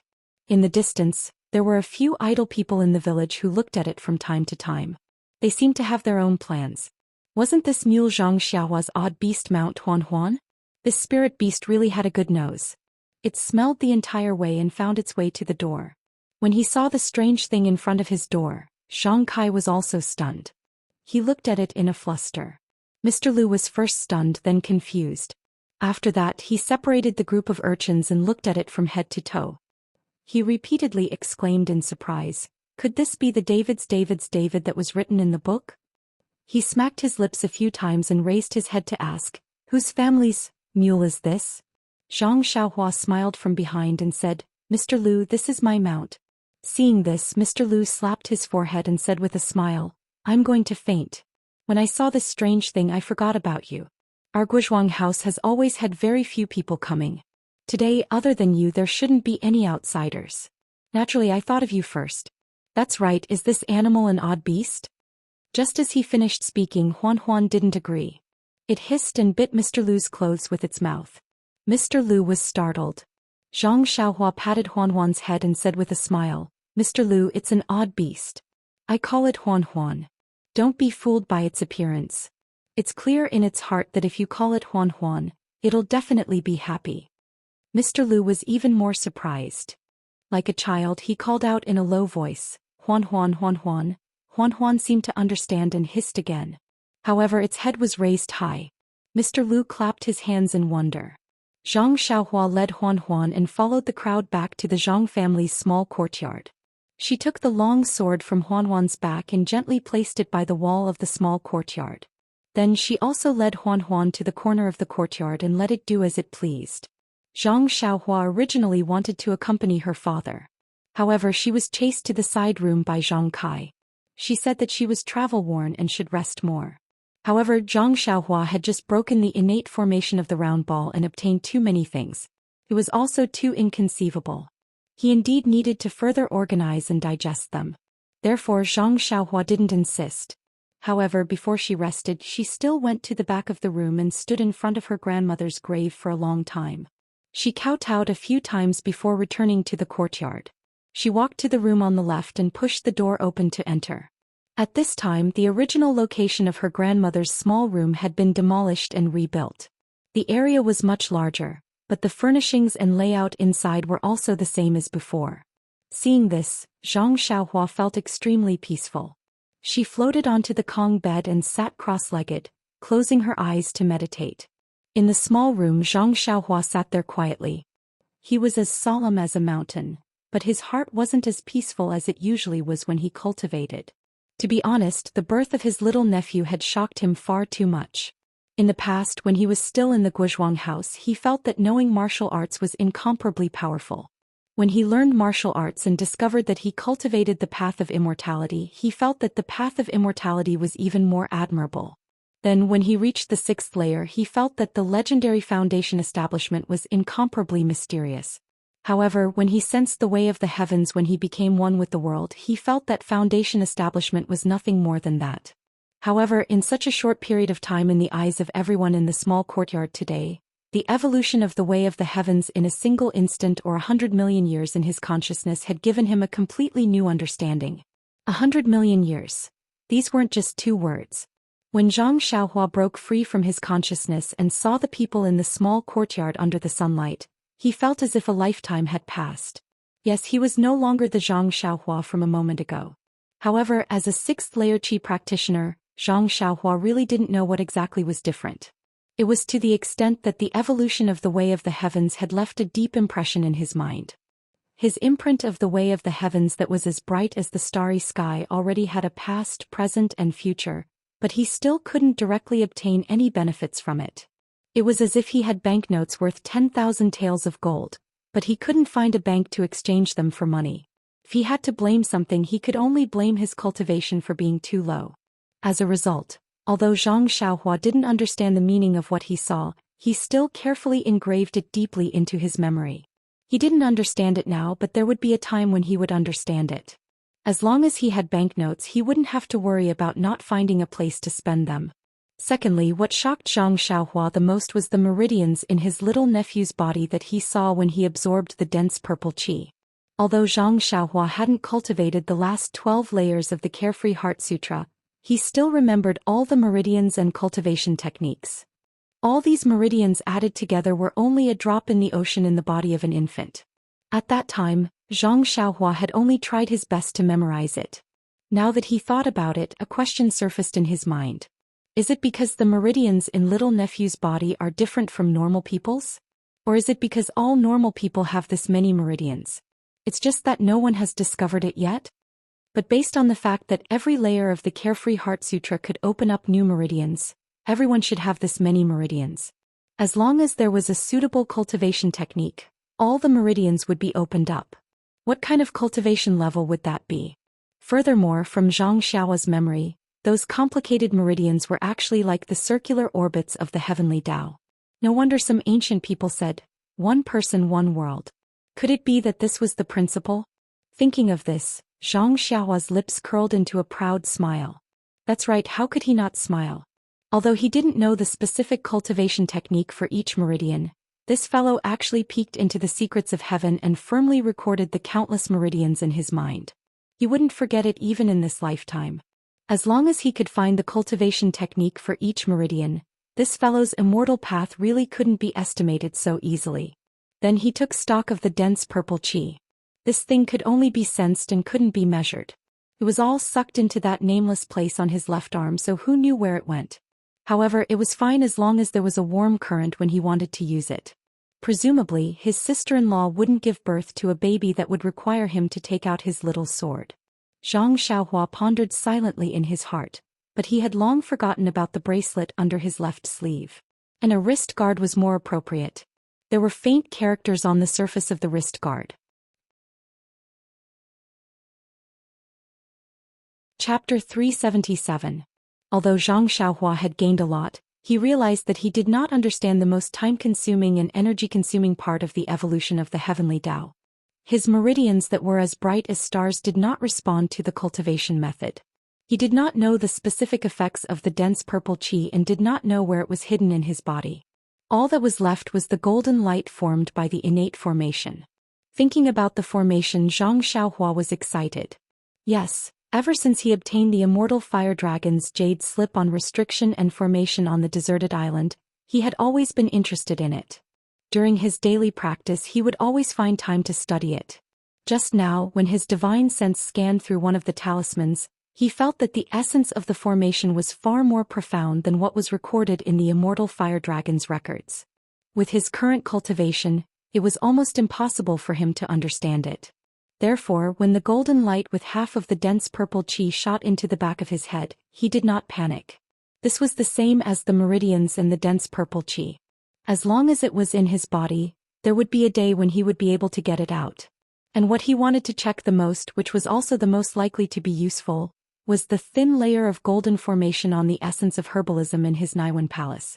However, when Zhang Xiaohua was full of anticipation and nervousness as he immersed his divine sense into the essence of herbalism in his Naiwan palace, he almost vomited blood. What do you think? The tiny essence of herbalism was surrounded by a thin layer of golden formation. This formation was made up of 365 golden tadpole-shaped talismans. Each tadpole was connected by a mysterious force. A total of 365 tadpoles were connected together, just like the complete version of the golden formation that he saw previously. It was airtight and difficult to penetrate. When Zhang Xiaohua immersed his divine sense into a single talisman, he did not have time to understand it. A sense of exhaustion surged into his brain, forcing him to withdraw his divine sense. Zhang Xiaohua, who withdrew his divine sense, was depressed for a while. What was this? I gave you a mountain of gold, but I did not give you the power to move it. The most hateful thing was that this mountain of gold was cast into a lump. Even if you wanted to take a piece of it, you would not be able to do so. Under such circumstances, how could Zhang Xiaohua not vomit blood? As it turned out, after being busy for so long, it was all for something that was out of his reach. Draw a picture, draw a picture. Zhang Xiaohua muttered to herself, looking around in self-pity. However, after calming down for a while, Zhang Xiaohua also felt relieved. The cultivation of the immortal Tao paid the most attention to being down to earth. If one blindly took shortcuts and did not have a solid foundation, one would pay a painful price sooner or later. Take his state of mind as an example. He originally thought that repaying kindness and enmity quickly and killing decisively was a clear path. However, the death of the innocent cat caused him to feel uneasy. If he blindly killed anyone he saw, it was inevitable that he would fall into his own inner demons in the future. Although this kind of tempering was not cultivation, it was better than cultivation. With this roundabout way, the foundation of his state of mind was much more solid. It was the proper way to cultivate the path of immortality. Now that he thought about it, being able to rescue his little nephew from the golden ball was perhaps his greatest gain. Thinking of her cute, chubby little nephew, Zhang Xiaohua couldn't help but smile. However, who did this kid look like? Why couldn't she tell? After thinking about it, Zhang Xiaohua calmed down and started to comprehend Fire Dragon Jinren's Tao of Arrays. Of course, with a mountain of gold in front of her, she had to train her qi first. In fact, Zhang Xiaohua had been calculating for a long time. Just when she thought that she had gained nothing, she had neglected the part that she had gained the most from. Of course, Zhang Xiaohua did not understand all of this. It was basically playing the lute to a cow. However, as a bystander, watching coldly for hundreds of millions of years was not something that anyone could experience. It was very important for the cultivation of one's Tao heart. From then on, Zhang Xiaohua's immortal Tao heart was incomparably firm. To a cultivator of the immortal Tao, this was the greatest gain. Furthermore, these hundreds of millions of years seemed to have passed in an instant. It did not leave any marks in her heart. If Zhang Xiaohua knew about this, he would be laughing in his dreams for the rest of his life. It was a pity that Zhang Xiaohua was destined to have no dreams. There was only a mysterious twinkle in her eyes. He had no chance to laugh even if he wanted to. Today, Zhang Xiaohua was no longer a beginner in cultivation. For example, the first time he cultivated beside the farm in the Guozhuang house, he cultivated for 9 days and 9 nights. After he had comprehended the prohibition spell for a while, he opened his eyes and looked out of the window. As expected, the sun was setting. Immortal cultivation had no time. Zhang Xiaohua was very emotional. This little bit of comprehension would make a day pass. Zhang Xiaohua walked out of the house and saw a strange scene. The snow in the clean courtyard had been cleared. Everyone was surrounding the corner and no one noticed her appearance. Looking at the corner, wasn't it where the odd creature Huan Huan was? Zhang Xiaohua walked over. Li Yinfeng, who was standing outside, heard the footsteps and turned around. When she saw Zhang Xiaohua, she smiled and said, "Xiaohua, did you sleep well?" "No way, sister-in-law. In the morning you were still calling Zhang Xiaohua. In the afternoon you're acting like a sister-in-law and only call me Xiaohua?" Zhang Xiaohua's face was filled with righteous indignation. Li Yinfeng blushed and said, "This? Brother Kai said that I don't have to be polite with you. How about I call you benefactor?" At the end of her words, a trace of cunning flashed through Li Yinfeng's eyes. Zhang Xiaohua waved her hand and said, "Don't, sister-in-law. I'm just joking with you. If you call me Xiaohua, I'll be very happy to hear it. Don't go back to that. By the way, how are my sister-in-law and the child?" Li Yinfeng also smiled and said, "Haha, Xiaohua, I'm just joking too. Qianqian is very good. She seems to have recovered very well. I think she can walk tomorrow. The child is also very good. It is very good." When he entered the room in the morning, he cried and drank milk. After eating, he fell asleep. He might not even wake up now. "Antigua and my mother are over there. You don't have to worry." "Oh, I see. Giving birth to a child is really tiring work. She can't walk for a day. Yes, from what you said, this is still good. Could it be that her body is so weak that she can't walk for 3 or 4 days? Being a mother is really hard. Poor thing." Li Yinfeng's face turned red again. Zhang Xiaohua looked and felt very strange. This Miss Li, oh no, this sister-in-law, why is she so shy? When the people at the side saw Zhang Xiaohua coming over, they all smiled and turned around. When they heard what she said, they all laughed. Only Mr. Lu said, "Xiaohua, where did you get this David's from?" According to the ancient books, some of the most famous immortals in the ancient times rode on the David's deer. Zhang Xiaohua shrugged and said, "Mr. Lu, I've only heard about it. My David's deer was given to me by a kid named Xiaohua. He's also called Xiaohua." Everyone in the courtyard was interested. Seeing that they were eager to hear the story, Zhang Xiaohua said, "Father, Mr. Lu, Uncle Li, let's wait for Mother and the others to come and I'll tell them together. This story is quite long. I can't tell it twice, right?" Zhang Kai laughed and said, "You little brat, you're actually keeping your father in suspense. Well, after dinner we'll light up the lamp and tell you." At this time, Zhang Xiaohua saw that everyone was looking at Huan Huan. In front of the David's deer, there was a huge bathtub full of water. Huan Huan was stretching her neck and drinking. Zhang Xiaohua frowned slightly. This David's deer had been in his hands for a long time, but he had never seen it drink like this. When he swept it with his divine sense, he immediately understood. Wasn't this the spring water that his family drank? Could it be that this David's deer actually liked things that were rich in vitality? Oh, no wonder in Songning Town this thing came to me as soon as it saw me. So it was because it smelled vitality. I thought I had a good character. A shake of my tiger body attracted spiritual beasts to me. Zhang Xiaohua laughed and said, "It can only drink water there? If it doesn't eat grass, it will starve to death."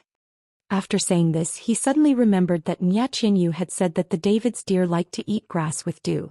Thus he patted Huan Huan's head and poured out the basket of grass. He took away the bathtub with one hand and poured some water on the grass, saying, "Eat the grass or I won't let you drink the water." The David's deer felt extremely wronged. It hissed on the ground and obediently ate the grass. It looked at Zhang Xiaohua anxiously as she threw the bathtub aside. Zhang Kai looked at his son and said, "Did you sleep well?" "Yes, very well. Father, I haven't slept on the Kong at home for a long time. Really smells good." "That's good. I was afraid that you would be used to it and couldn't sleep when you came back. In the future you can sleep in that room." Zhang Xiaohua frowned. What did father mean? Could it be? Then Zhang Kai said, "Let's go, Xiaohua. Let's invite Mr. Lu and your Uncle Li into the room and look at the mule. Oh, the David's deer has been drinking water for a long time. I'm also thirsty. Let's go in and have tea. You must have walked all the way and are already hungry and thirsty. Drink some water first. Your mother has been serving her grandson all day and left her son aside. Let's go and have a meal." Zhang Xiaohua laughed and said, "It's okay, father. When I came back I had already eaten and drunk in Lu Town. I don't feel hungry now. Let's go in and have tea first. We can cook after mother and the others are done. There's no hurry." Chapter 378. Although Zhang Xiaohua said there was no hurry, how could Zhang Kai bear to let his son who had just come back from a life-and-death situation starve? Before she drank a few mouthfuls of tea, Guo Sufei and Li Jinfeng's mother came back from the side. When Auntie Li saw Zhang Xiaohua, she thanked her again. Zhang Xiaohua was speechless. She just did a good deed and was thanked 3 or 4 times in a row. Thinking about it, she blushed with shame.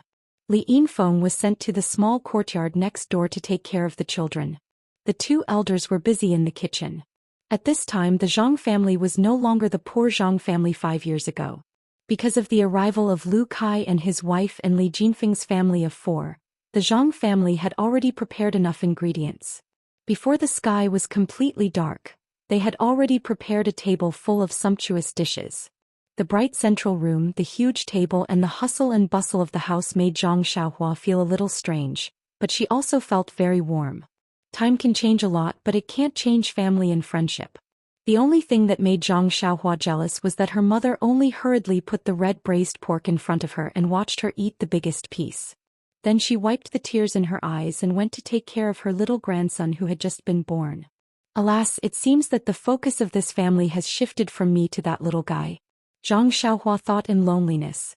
Although Li Yinfeng and Auntie Li also had to go next door to take care of the children, they were guests after all.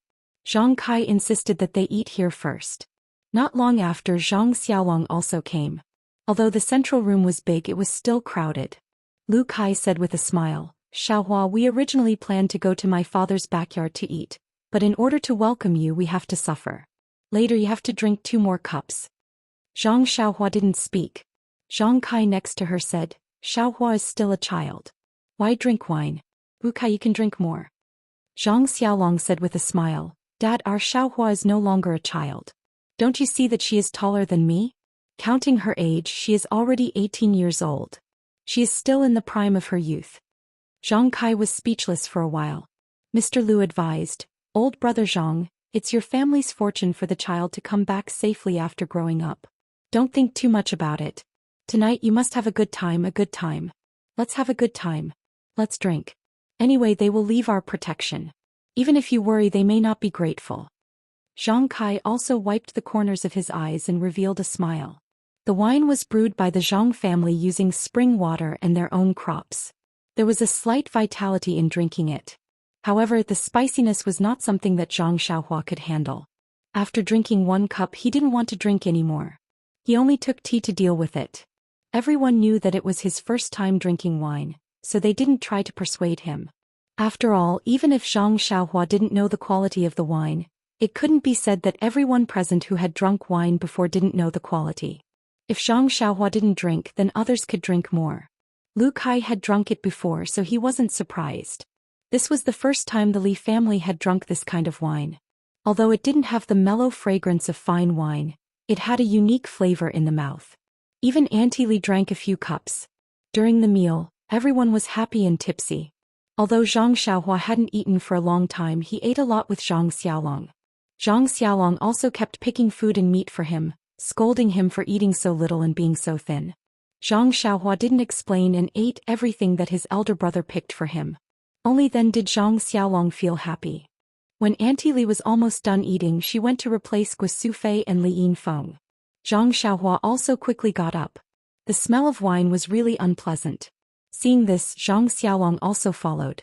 It was said that in many places, pregnant women wouldn't see outsiders for a few days after giving birth. However, Zhang Xiaohua was her husband's brother, whom she hadn't seen for many years. Guzhuang House didn't have too many rules. Moreover, if it wasn't for this little brat, her son might not have been born smoothly. Lu Qian, who was still lying in bed, naturally didn't care about anything. Under the dim light, Lu Qian was stunned when she saw Zhang Xiaohua at first glance. Although Zhang Xiaolong had told her about the changes of Zhang Xiaohua earlier, Lu Qian couldn't help but be surprised when she saw him. Was this still the child who cried in her arms that year? After Zhang Xiaohua bowed deeply, he carefully observed his sister-in-law whom he hadn't seen for many years. Lu Qian didn't change much from 5 years ago. She was slightly plump, and her eyebrows were full of the demeanor of a mature woman. Zhang Xiaohua was a little puzzled. She didn't look weak at all. Seeing Zhang Xiaolong go to the side to take care of the child, Lu Qian smiled and said to Zhang Xiaohua, Xiaohua, I haven't seen you for a few years. You have grown up. Your elder brother has already told me about what happened today. I didn't expect that after not seeing you for a few years, your skills have improved a lot. I still have to thank you. Zhang Xiaohua hurriedly said, Sister-in-law, the word thank you is very distant. The child is my little nephew. If I don't do something, who will? Besides, when I went home earlier, I saw that he was just pregnant.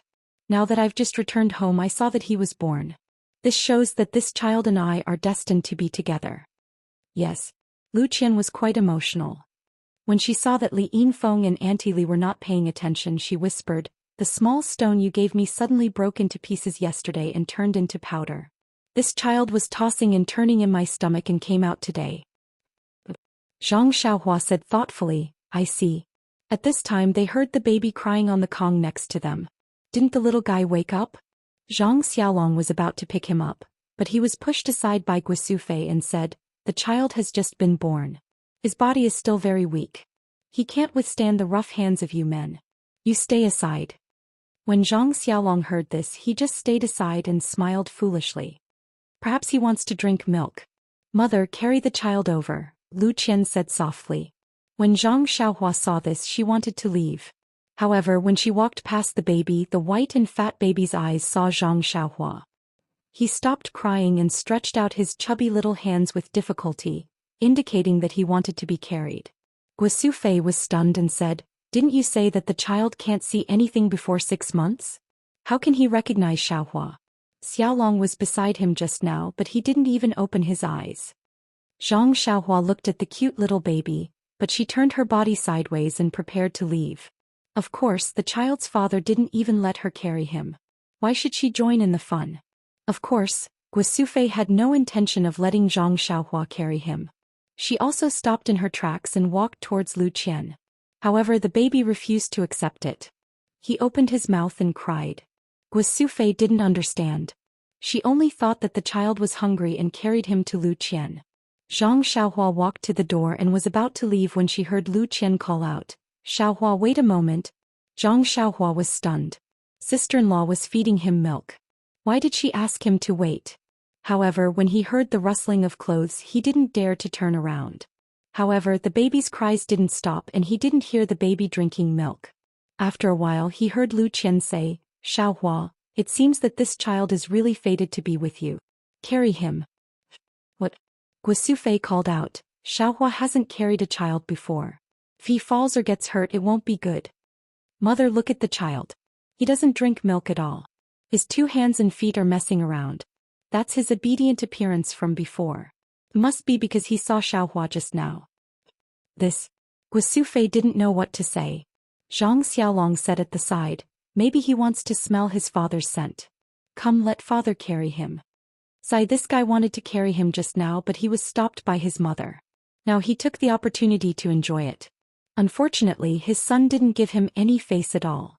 Just as he carried him in his arms, his butt stuck out.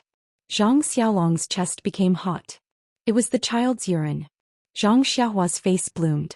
Seeing that his son was still crying, Zhang Xiaolong called out, "Xiaohua, come over quickly. Quickly carry your little nephew." Zhang Xiaohua turned around helplessly and stole a glance. Her sister-in-law had already tidied up her clothes. Only then did she walk over slowly. Sure enough, as Zhang Xiaohua walked over, the baby's crying lessened. His round, sparkling eyes looked at her quietly. Zhang Xiaohua was helpless. She stretched out her hands as if she wanted to hold something. Zhang Xiaolong didn't care so much. He reached out and put the child in her hands. Then he turned around and looked for clothes to change. Zhang Xiaohua's 2 hands, and her whole body were extremely stiff. She held the baby and didn't dare to move. Yes, her hands were tens of thousands of pounds of strength. If she accidentally touched some parts of the child's body, it would be terrible. The baby was very relaxed in Zhang Xiaohua's arms. His small mouth was open and he laughed, revealing his toothless gums. It was quite cute. Zhang Xiaohua complained in her heart. She usually looked at the baby with a cute smile. Why did it feel so uncomfortable to carry him? She didn't dare to move. It was 100 times worse than fighting with others. Zhang Xiaohua hurriedly shouted, "Mother, come and save me. Take him away." But Guosufei just smiled and tidied up the diapers on the Kong bed. Lu Qian said, "Since the child likes you so much, you should carry him more.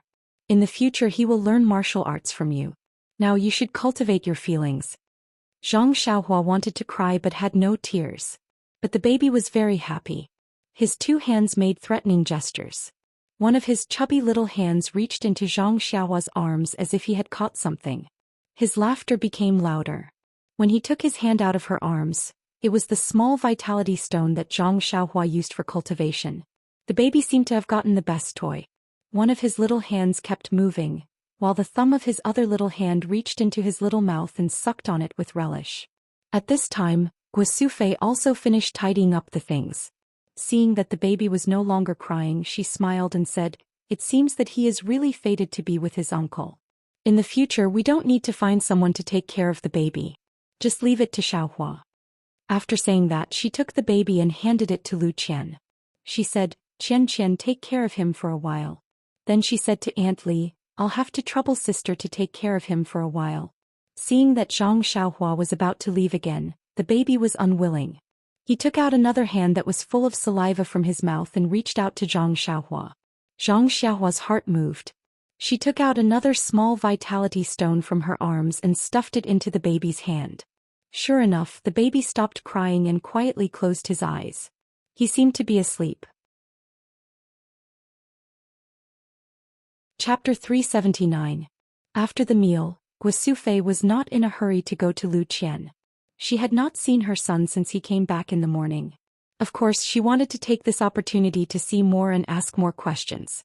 The others were also sitting in the chairs, drinking tea leisurely and waiting for the story to start. Yes, the Guizhuang house was not well informed. Even Lu Jin was not that good. Zhang Xiaohua disappeared for 4 to 5 years. What happened must be unusual. Now that he came back safe and sound, everyone's worries were gone. Naturally, they wanted to know the details. Well, let's just treat it as a story. Gu Sufei was still sitting next to her son. Although Zhang Xiaohua was taller than her in her eyes, there was not much difference between him and the little grandson in her arms. Seeing that everyone in the living room was serious, Zhang Xiaohua smiled bitterly. He thought for a while and told them everything that happened after he broke up with his second brother Zhang Xiaohu. Of course, he still talked about the spring and autumn annals. He ignored the way of the immortals and only talked about the secret books of the Wulin seniors. However, when he talked about the way back, Zhang Xiaohua hesitated and deliberately skipped the matter of Niechinyu. He was afraid that his family would be worried if they heard that there were people from Jianghu chasing after him. In the past 5 years, Zhang Xiaohua had indeed experienced many twists and turns. He had been on the brink of death several times. When she heard that her son had been captured and wanted to be killed, that he had fallen into the sea and was almost eaten by the fishes, and that he had been living alone on a deserted island for 4 years, Gu Sufei's tears had long since fallen. She held her youngest son's hand tightly and refused to let go. She murmured, "Son, poor son. He can only eat sweet potatoes all day. He can't even eat braised pork. Just you wait, son. Mother will make more for you. Don't worry, son. You still have a lot of money from last time. From now on, Mother will make braised pork for you every day and raise you to be as tall and mighty as your brother. Son, from today onwards, you are not allowed to take even half a step out of the Guizhuang house. Mother will watch over you every day." The others had thought that Zhang Xiaohua had only gone missing and that she might not encounter anything life-threatening now that she had returned. Therefore, they listened to the story with an appreciative heart. However, the story was so difficult and far exceeded their expectations. Their expressions became more and more serious until they heard that Zhang Xiaohua had met a child called Xiaohua Ji in Songning town and obtained the David's deer from him. Only then did they relax. They even laughed when they heard that Zhang Xiaohua had exchanged a large sack of copper coins for the David's deer. Gu Sufei blamed her son and said, "Xiaohua, that Xiaohua's family is so poor. Why didn't you leave more money for them?" When Zhang Kai heard this, he scolded, "Woman, your hair is long but your knowledge is short. Didn't you see that Xiaohua didn't even dare to give them money and wanted to exchange it for copper coins for them to spend slowly? You gave them 5 taels of silver and they dared to spend it? Wouldn't they have been remembered by others?" Gu Sufei glared at him and said, "I'm short of knowledge. Humph, my sons are each stronger than the other." Zhang Kai also glared at her and said, "Aren't they my sons?" When Zhang Xiaohua saw this, she hurriedly told them about her trip to Huanqi Mountain Villa. The 2 elders immediately became spirited. However, Zhang Xiaohua only said, "We don't know whether second brother is dead or alive. Perhaps he is at the headquarters of the fragrance cult." Alas! The 2 elders sighed at the same time. Perhaps they were still regretting in their hearts. Why did they let their 2 sons walk out of the Guizhuang house that year? As if she knew what her father and mother were thinking, Zhang Xiaohua smiled and said, "Everyone has their own path. This is something that others can't interfere with. Since second brother and I have chosen this path, we will walk to the end without any regrets. Doesn't eldest brother also have his own path? Now that he has a child, the child also has his own path. Perhaps his path is different from ours. There are many paths in this world. It only depends on which path you want to take. Perhaps it is your own choice. Perhaps it is God's arrangement. Don't mother and father also have their own paths?" Zhang Xiaohua's words were very profound, but they were easy to understand. Mr. Lu, Lu Kai, and Li Jinfeng all showed a surprised expression. However, Zhang Kai, Gu Sufei, and Zhang Xiaolong were thoughtful. Zhang Xiaohua's experience in the past 5 years was very long, and the story was also very long. Looking at the sky, Zhang Xiaohua smiled and said, "Mother, let's stop here for tonight. It's already late and I think I'll fall asleep soon." "Xiaohua, are you still sleeping well? Is it the same even on a deserted island?" Gu Sufei asked with concern. "Yes, mother. I always go to bed on time." That's good. Being able to sleep and eat is a good body." Zhang Xiaohua smiled and said, "Mother, I am not that. You don't have to describe your handsome son like that." Haha. Guasufei covered her mouth and laughed. Her previous gloominess was swept away. Guasufei only needed to tidy up a little before letting Zhang Xiaohua go. Young Master Li Jinfeng insisted on sleeping on the same bed as Zhang Xiaohua so that they could have a long conversation. How could Zhang Xiaohua be willing? She pushed him out and closed the door with a bang. She thought to herself, isn't he just trying to find out more about Qiu Tong? I don't have her here either. He'll definitely bother me tonight. The night passed silently.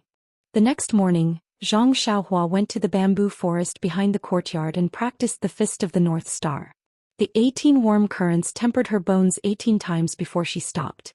Then she went to visit her grandmother's grave. When the sky was bright, she returned to the courtyard. Winter was the most relaxing season for farmers. Not to mention it was only the 10th day of the first lunar month. Although it was already the 5th day, the atmosphere of the new year was still lingering. Early in the morning, Zhang Kai and Mr. Lu sat together and whispered. Yes, the child had already been born yesterday. He looked very healthy and lively. Although Granny Li's words were unpleasant, she made some sense. They understood their family's situation. Lu Qian gave birth after 5 years of pregnancy. Other than Zhang Kai, Guasufei, Mr. Lu, Zhang Xiaolong, Zhang Xiaohua, and Lu Qian herself, no one else could know. The Li family saw the child's strange condition when he was born. Lu Kai's family also saw it. If they were told, they would not leak it. Granny Li had already seen the child's different from other babies. Farmers' women were the most unrestrained. The news must have spread last night. The Zhang family could not cover it up, so there was no need to be calculative. But their family's life still had to be lived. The child also had to be raised like other children. Now the most important thing to be on the agenda should be the child's name. This matter should have been considered yesterday. But didn't Zhang Xiaohua come back? No matter what, they had to show some concern for her, right? Although the focus was on the baby in the future, they also had to give Zhang Xiaohua some time to adapt. Early in the morning, the two grandfathers got together and started to chat while smoking. After breakfast, the sun was shining brightly outside and there was no wind. Zhang Xiaolong moved the table out of the central room and placed a tea set in the small courtyard. As usual, the woman went to Lu Qian's place to take care of the mother and daughter while imparting her parenting experience. Old shopkeeper Li and Li Jinfeng, who were sitting at the table, were surprised when they heard that they were going to name the child today.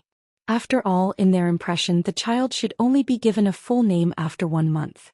Now they could only give a nickname.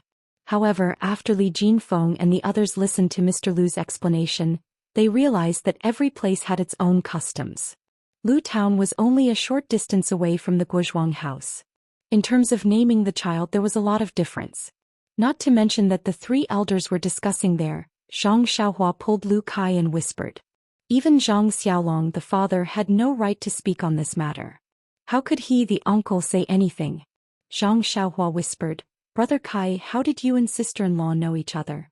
You are in Balagu and sister-in-law is in Lu Town. You are not related at all. When Lu Kai heard this, his face turned red. He opened his mouth, but in the end he did not say anything. He raised his eyes and looked at Zhang Xiaolong for help. When Zhang Xiaolong saw this, he wanted to ignore it. However, this was his brother-in-law. If he did not want to be kicked out of bed by Lu Qian, he could only extend a friendly hand. Zhang Xiaolong cleared his throat and began to narrate the story of their marriage in detail. Speaking of which, the two were really fated. After Zhang Xiaohua rescued Li Yinfeng, Zhang Xiaohu rode back to Lu Town with the 3 of them. After waiting for Zhang Xiaohua for a long time, they immediately went back to Lu Town and never entered the Li family again. At that time, the Li family was in a panic and forgot to ask for Zhang Xiaohu's address. It was only when Li Jinfeng returned home that he found out about this matter. He personally brought his family to Guozhuang house to thank them. At that time, Zhang Xiaohu had already left home and returned to Pingyang City. There was no news of Zhang Xiaohua's disappearance. Guasufei was worried about her son and was sick in bed. Seeing this situation, Li Yinfeng, who came with the intention of marrying Zhang Xiaohua, naturally stayed to take care of Guasufei. When Li Yinfeng was disheartened in the forest that day, she was rescued by Zhang Xiaohua and Zhang Xiaohu. She was very grateful to them. When she was rescued again at Shizue Mountain and returned with Zhang Xiaohu on the same horse, it could be said that they were very close and love was planted in her heart. Oh, that day she was even more grateful to Zhang Xiaohua. However, wasn't Zhang Xiaohua too young? The story of Li Yinfeng and Zhang Xiaohu was roughly the same as the marriage between Lu Qian and Zhang Xiaohu. If Zhang Xiaohu was at home, Li Yinfeng would probably become Zhang Xiaohua's second sister-in-law. Unfortunately, fate made fools of people. After Zhang Xiaohu left, Li Yinfeng stubbornly stayed in the Zhang family. She was even more stubborn than Lu Qian back then. At that time, Guo Sufei had already treated Li Yinfeng as her daughter-in-law. Later, when the Misty School was destroyed, Li Jinfeng, who was nearby in Pingyang City, received the news and hurried back to Lu Town. He passed the news to Zhang Kai and Guo Sufei. Chapter 380. This bad news seemed to have defeated the Zhang family, which had been immersed in the sorrow of Zhang Xiaohua's disappearance. Guo Sufei lay down again. Fortunately, at this time, Lu Qian's abdomen had slightly bulged. This third generation of the Zhang family was undoubtedly the spiritual pillar of the family at that time, and Li Yinfeng was facing an extremely awkward situation. She was not Zhang Xiaohu's wife, and even Zhang Xiaohu himself did not know. But now in this situation, how could she leave? Moreover, she had lived in the Guozhuang house for a long time, and the people in the Guozhuang house all called her the daughter-in-law of the Zhang family. How could she marry again? Even if she could find a suitable person, how could she explain it to him? And just at this time, her destined son Lu Kai appeared. Lu Kai just came to visit the Zhang family with Lu Tufu, and was immediately attracted by the faint sadness between Li Yinfeng's brows. When he heard about Li Yinfeng's situation, he was very sympathetic and begged his sister to find an opportunity to express her magnanimity to the person. Lu Qian received this difficult task and was very embarrassed.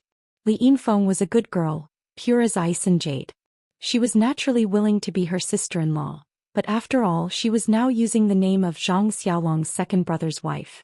Lu Qian could not tear down her husband's family. She could only discuss with Zhang Xiaolong, and Zhang Xiaolong had no choice but to ask his mother. Guo Sufei was still sick, but she was not confused. Li Yinfeng had taken care of the Zhang family for a long time, and now there was no news of Zhang Xiaohu. Even if he was alive, they did not know when he would come back. Moreover, they did not know the meaning of Zhang Xiaohu's side, and did not know whether Zhang Xiaohu was willing, so Guo Sufei also agreed reasonably. But when Li Yinfeng heard this, she did not have any expression. Nonsense, she had stayed in the Zhang family for such a long time. You can change a girl's mind with just a few words. Isn't it inappropriate for others to see it? Fortunately, Mr. Lu had a room in the Guozhuang house. Lu Kai lived there in the name of serving his father. Mr. Lu curled his lips. How could he not know his son's thoughts? Cursing was cursing and supporting was supporting. Thus, Lu Kai had the advantage of being in a favorable position. Lu Kai was cultured and refined. He was a gentleman who studied and was quite similar to Li Jinfeng. Most women's first impression of their husbands would be based on their fathers and brothers. Lu Kai and Li Yinfeng had similar interests and were indeed more suitable than Zhang Xiaohu. Therefore, after a while, they fell in love with each other. Hearing this, Zhang Xiaohua laughed loudly, making Lu Kai's face turn red. Zhang Xiaohua cupped her hands and said, "Here, I thank Big Brother Kai on behalf of second brother." Lu Kai hurriedly returned the salute and said, "Why is that?" Zhang Xiaohua told him some of the things that happened between Zhang Xiaohu and Chang'e a few years ago and said, "I think I can understand what happened to sister-in-law. Even if my second brother is here, he will have the same idea. We don't expect anything in return for saving people.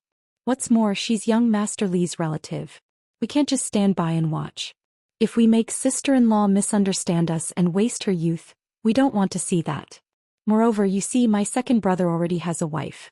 Brother Kai can understand sister-in-law's pain and save her from danger, which is also a great help to my second brother. If I don't thank you, who should I thank?" Hearing this, Lu Kai's face turned red.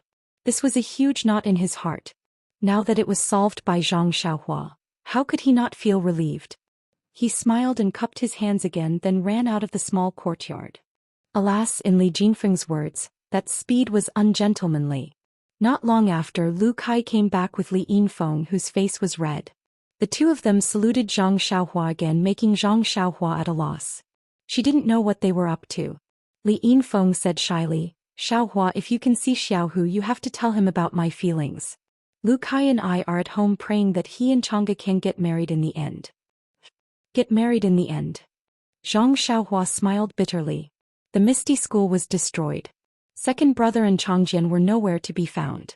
No one knew if they were dead or alive. It was hard to say if second brother could meet Changjian and build a relationship with her. However, Zhang Xiaohua still hurriedly returned the salute and said, I also congratulate you on behalf of second brother. I hope you can live in harmony and have a child soon. Li Yinfeng's face was even redder. While the younger generation was discussing love, the older generation was also concerned. However, love was the most complicated thing. If they interfered a little, there might be a lot of twists and turns. Zhang Kai also didn't understand Zhang Xiaohu's thoughts, so he didn't dare to interrupt. It was only when he heard Zhang Xiaohua say that his son already had someone he liked outside that he became both sad and happy. He was worried about his missing son. Now that they were talking, the atmosphere became more lively. The three old people's thoughts were basically the same. Zhang Kai shouted, Xiaolong, go and call your mother over. Also the child. Mr. Lu hurriedly stopped him and said, it's better to let the in-laws come over. The child caught a cold outside yesterday. Today, before the full moon, it's better not to go out. Zhang Kai smiled and said, okay then Xiaolong, call your mother over. After a while, Guo Fei came back with a smile on her face. Although there was still no news of her second son, Zhang Xiaohu, the return of her missing youngest son and the birth of her long-awaited grandson gave her great comfort. Moreover, this little grandson was smarter than the other children in the village. How could Guo Fei not be happy? Today was the day that his precious grandson would be named. For farmers, names were the first step into this world. The quality of a name directly determined the child's life. Thinking back to the names his father had given his three children, they were so wonderful. Little Dragon, Little Tiger and Little Flower. Looking at his family's situation now, it was something that he had never dreamed of before. It was all thanks to his father's foresight that he had found such good names that reflected the spirit of a dragon horse. Waiting for Guo Fei to sit down, Zhang Kai fiddled with his goatee, tapped his pipe and said, Brother Lu, why don't you say it? You are a knowledgeable person. Your sister-in-law trusts you very much. Mr. Lu waved his hand and said, Brother Zhang, don't laugh at me. This is the right of a brother. Others can't take it away. Guo Fei also said, Father of the child, hurry up and say it. If it doesn't work, we can ask the in-laws to change it. Zhang Kai narrowed his eyes and said, the name I gave the child is called. Zhang Kai deliberately dragged out his voice. Zhang Jian. Jian, it means solid. It means that the child is as strong as a rock. In the future he will also grow strong. Mr. Lu added, the child must also have a strong will and grow strong like a towering tree. Good. Everyone applauded. The older the ginger, the spicier it is. The word strong reflected everyone's thoughts. Guo Fei was also happy. She immediately wanted to stand up and tell Lu Qian the good news. However, Mr. Lu said, Sister-in-law, don't be anxious. Guo Fei was stunned and said, is there anything else? Since it's a name, why don't we name it together today? There's a name. Guo Fei was stunned. Zhang Kai, Zhang Xiaolong and Zhang Xiaohua were also stunned. Only Lu Kai and Li Jinfeng smiled and said, Mr. Lu really loves the house and its crow. Zhang Jian has just been born and you want to give him a courtesy name? Mr. Lu smiled and said, that's right. Since it's already been named, then it's better to give it to him. Later, sister-in-law, you still have to think of a nickname for the child. Courtesy name? Zhang Xiaolong and Zhang Xiaohua looked at each other. After Li Jinfeng's explanation, the two of them finally understood. It turned out that the literati in the big cities, in addition to their original names, would be specially bestowed with a courtesy name by their family elders when they reached adulthood. It was a symbol of status.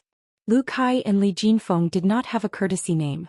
Therefore, Mr. Lu giving Zhang Jian a courtesy name was a little ahead of schedule. However, this courtesy name was to be used after he came of age. It was understandable for the elders to give him a name now. After all, outsiders would not know. Old Li smiled and said, Mr. Lu is keeping it a secret. Why didn't you say so earlier? Please tell us, Mr. Lu, so that we can consider it together. Mr. Lu took a sip of tea and said with a smile, I thought about it for a long time last night. I feel that Jian was born with a vision. In the future he will not be an ordinary person. Outstanding people are all proud and aloof. This is not good for life. Therefore I want to give Jian a courtesy name. He will treat others kindly and treat others as his friends. This kind of person will be able to achieve great things. What do you think? Zhang Yuyu. Li Jinfeng and Lu Kai thought for a while and both of them agreed. The name Zhang Jian could be heard from the Zhang family, but as for this Zhang Yuyu, to be honest, Zhang Kai and Guosufei really couldn't tell what it was. However, since the courtesy name was something of a scholar, it was naturally better for the scholar to say it. Zhang Kai and Guosufei also agreed. However, when it came to Guosufei's turn to come up with a nickname for the child, she frowned. After a long time she said, "In-law, what do you think of Goshing, Erden, Dumbo and Gubili?" Mr. Lu's expression changed and he said with a smile, "Sister-in-law, since you already have a genteel courtesy name, it is not good to use a peasant's nickname. Think about it again." Guosufei thought for a long time and said, "Forget it. Let's give it to you. Why don't I ask Qianqian and see what she thinks?" At this time Zhang Xiaohua, who had been silent all this time, said, "Father, Mother, Mr. Lu, I have a nickname. Listen and see if it is okay." Zhang Kai was about to scold her when Mr. Lu smiled and said, "It's okay. You say it. Xiaohua, now that you have been outside for several years, you have a lot of experience. This nickname may not be bad. If it is not okay, then let Qianqian decide."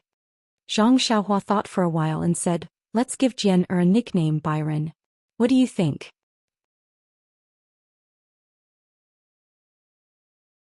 Chapter 381.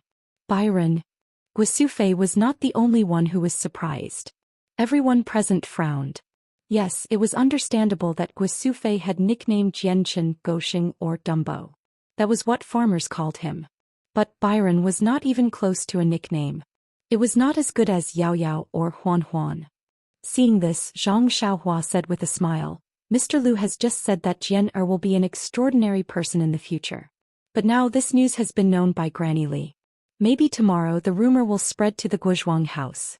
Of course, what she saw was just the tip of the iceberg. What we know is the whole truth." Speaking of this, Zhang Xiaohua stood up and bowed deeply to old Li's family and Lu Kai's family. These people were even more surprised. The younger ones hurriedly returned the bow and asked, "Xiaohua, what do you mean?" Zhang Xiaohua said, "Granny Li only saw Jian grow up, but everyone saw Jian come out of the lotus. If this news were to spread, it would be a disaster for Jian. Who knows, it might attract the covetous eyes of some people. I beg everyone here, for the sake of Jian's growth, please don't tell anyone what you saw yesterday to outsiders. No one is allowed to do so." Zhang Xiaohua said sincerely and looked serious. Everyone was shocked. Although Zhang Xiaohua did not say anything threatening from his eyes, they did not doubt that if something was leaked, he might not be lenient because of his family relationship with them. In particular, yesterday Zhang Xiaohua split the lotus with his small sword and carried Zhang Jian out of the lotus. He was already regarded as an extraordinary person. Moreover, as early as 5 years ago he could safely rescue 3 people from the mountain bandits in Shizue Mountain. 5 years after obtaining the secret martial arts book, it was easy to imagine how high his martial arts skills were. Therefore, the two families agreed with Zhang Xiaohua's proposal from the bottom of their hearts. After all, wasn't Zhang Jian their relative? Why should they make things difficult for their own people? Seeing that everyone had solemnly agreed, Zhang Xiaohua continued, "But even Granny Li's rumors will definitely affect Jian. Jian will definitely be bullied or encouraged by other children as he grows up. However, according to my observation, the possibility of Jian being at a disadvantage is not high. However, it is precisely because of this that Jian has to restrain himself and keep a low profile. As the saying goes, the rafters that stick out first rot. I hope that our Jian will keep a low profile. Only by enduring what ordinary people can't endure can he accomplish what ordinary people can't." "Mr. Lu, do you think what I said makes sense?" Clap, clap, clap. Mr. Lu excitedly clapped his hands and said, "Xiaohua's words make a lot of sense. This is also what I wanted to say. But I didn't expect Xiaohua to see it so clearly. Good, it's better to travel 10,000 miles than to read 10,000 books. It's really not wrong." Zhang Xiaohua was very modest and said, "Mr. Lu is too polite. This little one has seen too many such precedents in the Jianghu. That's why this little one spoke out. It's just that this little one has seen too many such precedents in the Jianghu." Mr. Lu smiled and said, "Xiaohua, you don't have to be so polite. You don't have to be modest. That year when you followed Xiaolong to Bali village to fetch the bride, I could see that you were extraordinary. Now it seems that my eyesight was really not wrong. Alright, do you still remember the bow you pulled in front of my house?" Zhang Xiaohua nodded and said, Of course I remember. That was the first time I pulled the bow and shot an arrow. How could I forget? Mr. Lu said, that bow is very famous. Zhang Xiaohua was stunned and said, I don't know about this. Please teach me, Mr. Lu. Mr. Lu said, that year when I knew that your big brother's arm was injured, I specially got someone to borrow a soft bow from the village's hunter. But it was just for the occasion. Those 3 arrows were easily shot away by you. At that time no one paid attention to it. They also knew some of my arrangements. But after a few days the hunter came back from hunting outside the mountains and apologized to me, saying that he had spoiled my happy occasion. This made me very surprised. Only then did I know that he had taken the wrong bow. Not only was it not a soft bow, but it was the hunter's ancestral 5-pickle strong bow. He had not pulled it out for many years. Ah, that's right. I knew that you were not a person of the small pond. So when you wanted to go to Pingyang City to see the world, I was also very supportive of it. Ah. Zhang Xiaohua smiled and said, so it's like this. I was saying that after shooting 3 arrows with that bow, all the strength in my body was gone. That's the secret. At this time Li Jinfeng asked, Xiaohua, at that time you were only 11 or 12 years old, but your strength was already extraordinary. Oh right, I think I heard you say that you lifted a 500 gene stone weight at the Lotus Flower Escort Agency? Zhang Xiaohua smiled and said, when did I tell you that? I don't remember. Li Jinfeng scratched his head and said, maybe it was Shangguanyun, maybe it was Yulun. After a long time I have long forgotten. That's because I only wanted to enter that Lotus Flower Escort Agency. Who would still remember how heavy the stone weight was? It was also 500 gene. Li Jinfeng was not satisfied and said, that was 5 or 6 years ago. You have practiced martial arts for such a long time, how much strength do you have now? Is it 1,000 gene? Zhang Xiaohua was about to shake his head and deny it, but when he saw his mother and father's proud eyes and old manager Li's surprised gaze, he immediately denied his previous thoughts. He knew that although old manager Li was grateful and would not reveal Jianner's abnormality, he was after all an outsider. He still did not dare to believe it. Listening to his mother and father's words, they wanted him to stay in the Guizhuang house from now on and never leave. But even if he would be free, what about his second brother Zhang Xiaohu? If he really needed to save him, then wouldn't he have lost the opportunity? Therefore, taking this opportunity to establish his prestige and let the elders see his strength was not necessarily a bad thing. This was killing 2 birds with 1 stone, and Zhang Xiaohua liked to do it. 1,000 gene? Zhang Xiaohua said loudly, it's still a bit light. What? Not only was Li Jinfeng surprised, but Zhang Xiaolong and Lu Kai also had their mouths wide open. Is it 1,500 gene? Lu Kai gave a number. Zhang Xiaohua shook his head. 2,000 gene? Li Yinfeng also said in surprise. Zhang Xiaohua still shook his head. Xiaohua, don't scare us. Is it 3,000 gene? Zhang Xiaolong finally could not help but say an unbelievable number. Yes, what kind of concept was 3,000 gene? They themselves did not know. They only knew that 5 gene of pork was very heavy. Seeing Zhang Xiaohua still shaking his head, the 3 elders could not take it anymore and asked, 5,000 gene? 8,000 gene? 10,000 gene? When Zhang Kai said the last word, he already had a smile on his face. It was not a smile of pride, but a smile of ridicule. In his opinion, his son was probably joking. Seeing that everyone was looking at him with a smile, Zhang Xiaohua also smiled. His strength was not easy to describe purely from numbers. He thought for a moment, turned his head and looked at the long sword in the corner. He got up and took it, gently putting it on the ground, and said, this is my weapon. You will know my strength when you try it. Li Jinfeng's eyes were sharp. He laughed and said, isn't this what the 4 odd beasts were carrying yesterday? Animals can carry it, so its weight must be limited. 100 gene should be enough. This is not commensurate with your strength. Zhang Xiaohua smiled and did not speak. Li Jinfeng did not go up himself. He knew his own weight, so he looked at Zhang Xiaolong to test his strength. Zhang Xiaolong felt funny. Xiaohua was obviously joking. How could this stone-like thing be a weapon? Even if it was heavy, it was only a few dozen gene. He could definitely carry it. Zhang Xiaolong got up and walked to the sword. He bent down and grabbed the hilt with one hand. He exerted his strength, but it did not move at all. Zhang Xiaolong frowned and then grabbed both sides of the sword with both hands. He exerted his strength at the same time, but it still did not move at all. Zhang Xiaolong got up, clapped his hands and laughed. Oh, it is really heavy. I used all my strength but I can't move it at all. Xiaohua, you are really powerful. This time, everyone knew that the two brothers were acting.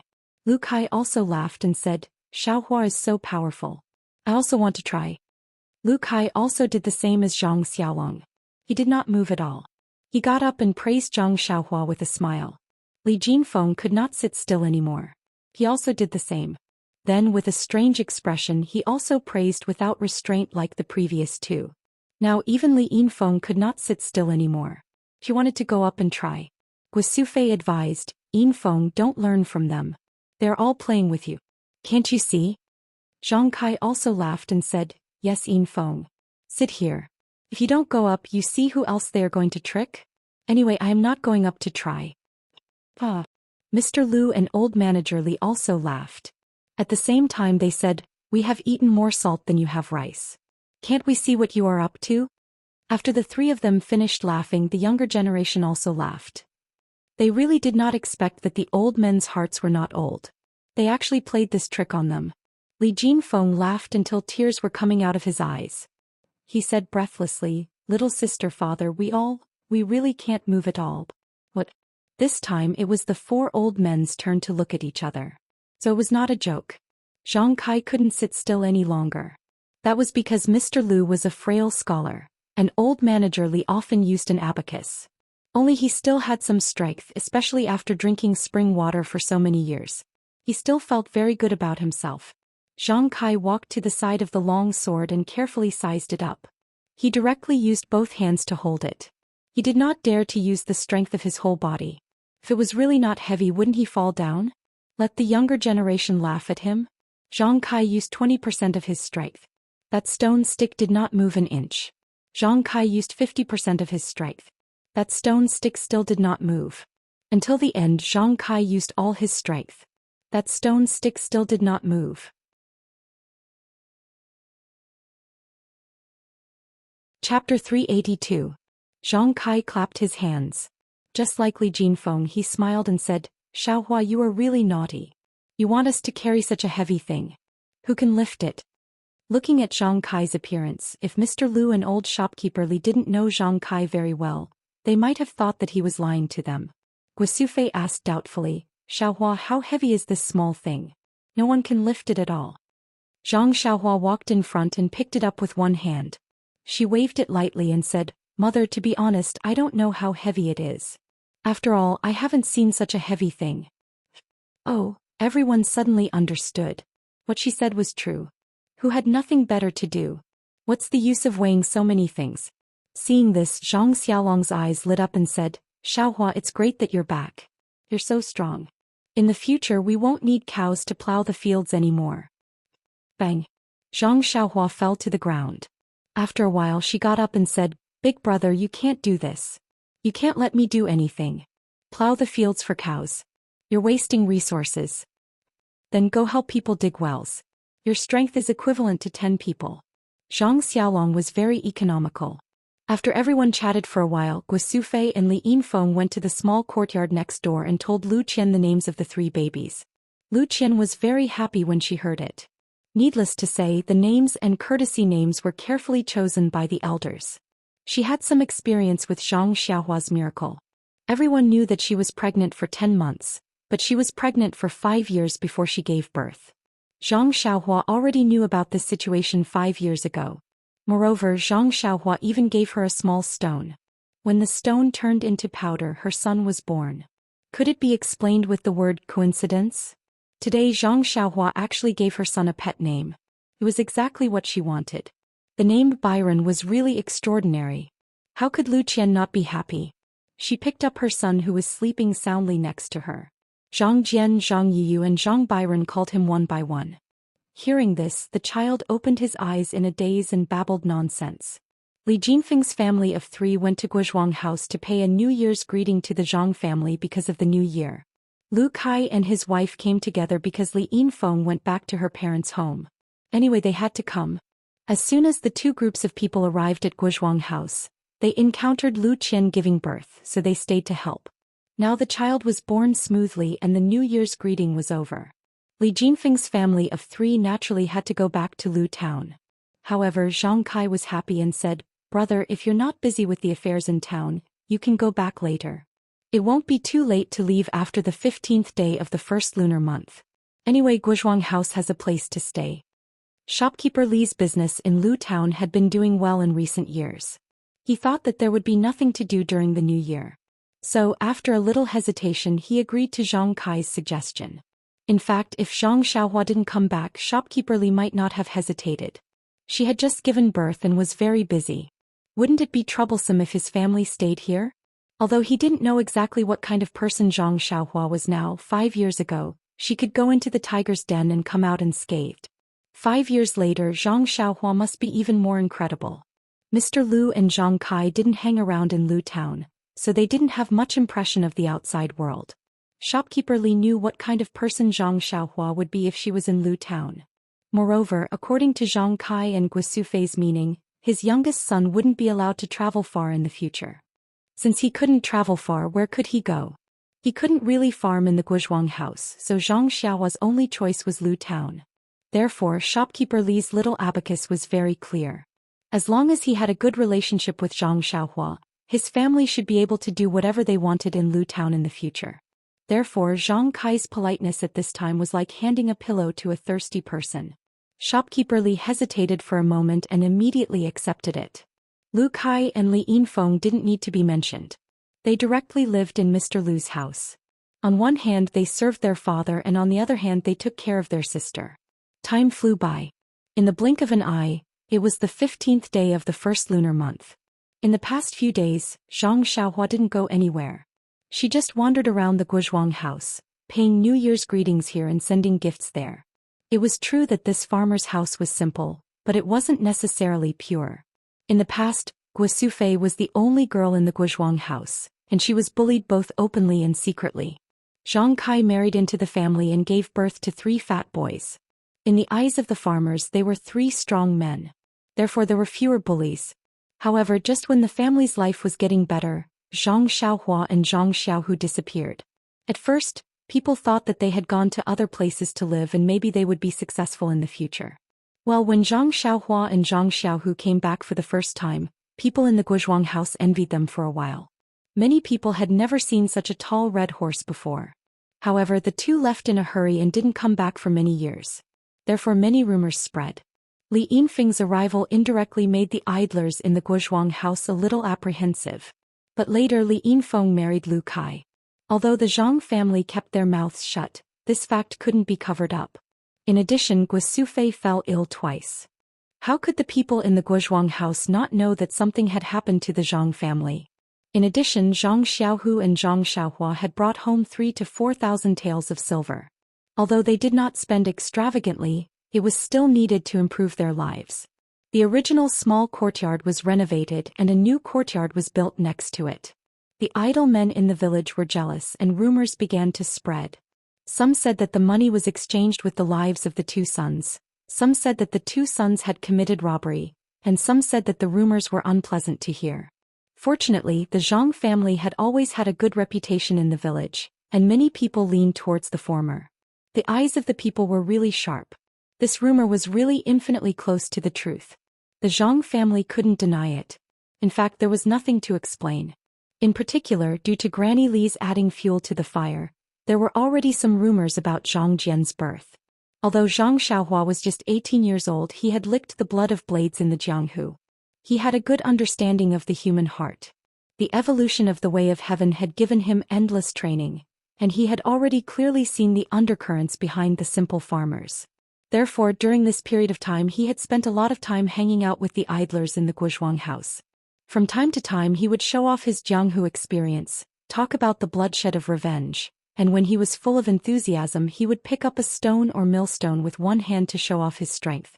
Even some young men who had learned a thing or two came forward to show off a few times, but Zhang Xiaohua didn't hesitate to send them flying with a kick. At most there were about a dozen of them and they all surrounded and attacked Zhang Xiaohua as if they were joking. Zhang Xiaohua didn't hold back at all. He didn't even use his hands and with less than a minute of kung fu he knocked them down one by one. This time the crowd closed their mouths, and there was only fear and admiration in their eyes. Zhang Xiaohua was very satisfied with this result. He clapped his hands and left. Zhang Xiaohua went to Zhang Jian's place every day. He didn't tell anyone about Zhang Jian's extraordinariness, including Lu Qian. However, in these few days he didn't see any special differences between him and other children. For example, he could talk and walk when he was born. Instead, he went to sleep every day after drinking milk. He didn't look like he was worrying at all. Yes, he didn't look like he was sleeping soundly while clutching the two ugly little stones. Seeing this, Zhang Xiaohua was slightly relieved. There was no one in the family who was particularly strong. If Zhang Jian stood out too much, it was inevitable that there would be trouble. Keeping a low profile was the way to go. As for his little nephew's future, Zhang Xiaohua wasn't worried at all. What a joke. The omen was so strong. If he didn't have a bright future, it must be God who was blind. On the 15th day of the first lunar month, old shopkeeper Li and his family decided to go back to Lu town. In these few days, old shopkeeper Li tried to persuade Li Jinfeng to hang out more with Zhang Xiaohua. However, Li Jinfeng didn't care. Zhang Xiaohua was indeed powerful, but wasn't he his student who initiated him? Old shopkeeper Li opened his heart to him and became friends with him. There was really no need to flatter him deliberately. Li Jinfeng originally wanted to get information about Qiu Tong from Zhang Xiaohua. Now Li Jinfeng would rather not ask than look for Zhang Xiaohua. This surprised Zhang Xiaohua for a while. On the 15th day of the first lunar month, Lu town had festive lanterns. Guizhuang house also had this custom. However, it wasn't as lively as Lu town. Old shopkeeper Li naturally invited the Zhang family to Lu town to take a look. After giving birth, Lu Qian recovered very well. She could walk a few days ago. She didn't look as weak as Zhang Xiaohua imagined. However, she couldn't leave the courtyard until she was 1 month old. Guo Sufei and Zhang Xiaolong had to stay at home to take care of Xiao Jian. Only Zhang Kai and Zhang Xiaohua were left in the Zhang family. Zhang Kai didn't want to go. However, when he thought that Xiaohua had been hanging out with the young people in the village for the past few days, he thought that he couldn't bear the loneliness. Therefore, he wanted to bring him to Lu town to take a look. Since he was willing to go, Zhang Xiaohua naturally accompanied him. Mr. Lu's family was a leisurely trio. They could leave at any time. Therefore, the group of people came to Lu town. The last time they came to Lu town was 5 years ago. The Li family was in ruins, but it had been rebuilt. It was not inferior to before. Old shopkeeper Li held a banquet at home to entertain the Zhang and Lu families. When shopkeeper Yu of the Jade shop heard the news, he prepared gifts early and brought his daughter and son-in-law to thank them. Fortunately, the Li family was now well off. The central room was very spacious, so it could accommodate so many people.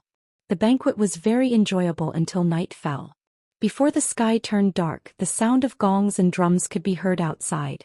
Firecrackers and the like were also going off non-stop. Although Four Trees was not the most prosperous place in Lu town, it was still a hubbub of voices and unusually lively. Chapter 383. Guizhuang House and Balagu were both in the countryside.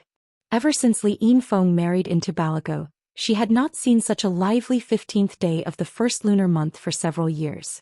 When she heard the sound of gongs and drums on the street, she could not sit still. It seemed that she was even more anxious to go out than Zhang Xiaohua. On the contrary, the 18-year-old Zhang Xiaohua was very well behaved and sat down with a smile. Nonsense, his divine sense had already been sent out. Of course, he did not need to be so anxious. But he sat so steadily that it unconsciously made everyone present think highly of him. Of course, look at this child. He really seemed to have lived in a big town. This calmness was not something that ordinary people could compare with. Seeing that it was almost time, everyone was full. Old shopkeeper Li got up and, together with shopkeeper Yu, led everyone to the street. They followed the flow of people and admired the lanterns on both sides of the street. The 15th day of the first lunar month was the day of the full moon. High in the sky, a bright moon hung there. Many shops on both sides of the street hung up homemade lanterns. There were also hawkers who set up stalls to sell lanterns. In the flow of people there were old and young. All of them had lanterns in their hands. They walked and looked and chatted. Not long after Zhang Xiaohua and the others left the Li family, they came across a stall selling lanterns. Shopkeeper Yu waved his hand and everyone bought one. Even Zhang Kai accepted it gladly. He carried a medium-sized lantern in his hand. Zhang Xiaohua was very surprised when she saw this. In her impression, her father was a somewhat old-fashioned person. She had never seen him carry such things for children. But then she saw old shopkeeper Yu and old shopkeeper Li also carrying a lantern with a smile. She laughed in her heart. It turns out that there is innocence in everyone's heart. There were many people on the street, but they were also divided into groups. Li Jinfeng, Lu Kai, and the son-in-law of the Yu family Zhang Xiaohua walked together. Li Jinfeng knew that Zhang Xiaohua was unfamiliar with these things, so he pointed here and there and introduced them to him in detail. Li Yinfeng and Yu Bihe were together, holding exquisite lanterns in their hands. It was unknown what they were whispering to each other, but they were also covering their mouths and laughing. The four old people walked at the back. They were a little slow, but they were also chatting happily and nodding their heads frequently. After walking through a few streets, the flow of people increased. It was as if they had been cooped up at home for an entire year and only came out now to get some fresh air. In front of them, the sound of gongs and drums could be heard. Waves of cheers could be heard. Li Jinfeng explained with a smile, "In front of us is a big square in the west of the city. Most of the temple fairs during the new year are held here. Presumably, there is a lion and dragon dance performance now, which is why it attracted so many cheers." When Zhang Xiaohua heard this, he couldn't help but feel a little strange. He had an affinity with this square in Lu Town. The first time he saw Lu Qian being molested in the square with his father and two brothers, he stood up for justice and helped Zhang Xiaolong win the beauty. 5 years ago, he and his second brother came across a Jianghu man who was selling medicine in the square and was bullied. He also stood up for justice and got something similar to a pill formula. He also broke one of the bully's legs. He didn't know what strange things he would encounter today. Unfortunately, when he turned the corner of the street, he saw a group of bright lights and a lively scene in front of him. Everyone's face was filled with a happy smile. There was nothing unusual about it. In the middle of the square, 2 dragon dance teams were holding wooden poles. Each of them danced with 2 long dragon-shaped lanterns. They were having a hearty battle. When Zhang Xiaohua saw the dragon shape, she couldn't help but feel moved. On the 9th day of the first month, the dragon shape formed by the heaven and earth essence chi that she saw in her divine sense was similar to this dragon lantern. Presumably, this dragon-shaped essence chi didn't appear just now. It was estimated that 10,000 years ago, when the immortal Tao was at its peak, it also appeared from time to time. This was why the immortal cultivators saw it. He didn't know how it spread to the mortal world. But why wasn't there a phoenix lantern? However, immediately Zhang Xiaohua had an answer. Dragon dance, wasn't it because of the dragon's long body that everyone felt lively when they cooperated? If it was a phoenix dance, only one person would take it. How would it be fun to dance? Moreover, the dragon's head was difficult to tie. If it was a phoenix, the whole body was difficult to tie. It was also inconvenient to do it. It should be so. Zhang Xiaohua was quite proud of her cleverness. Around the dragon dance team there were more than 10 lion dance teams. They were all sweating profusely. Not only Zhang Xiaohua was happy to see this, but the others also kept applauding. Zhang Xiaohua was also pitiful. Before he went to Pingyang City, he was 12 years old. During these 12 years, he only had the opportunity to come to Lu Town during the New Year, and it was always during the day. He had never experienced the scenery of Lu Town at night. He used to think that the people in Lu Town were like the Guozhuang house, who would turn off the lights and go to sleep when the sky turned dark.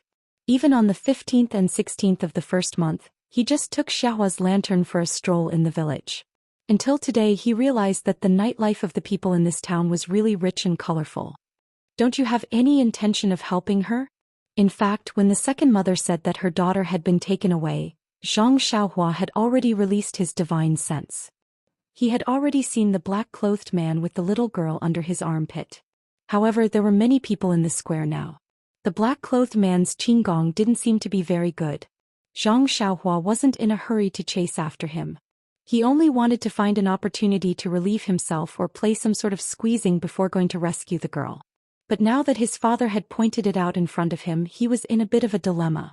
Actually, it wasn't really a dilemma. Zhang Xiaohua just wanted to stand out in a low-key manner.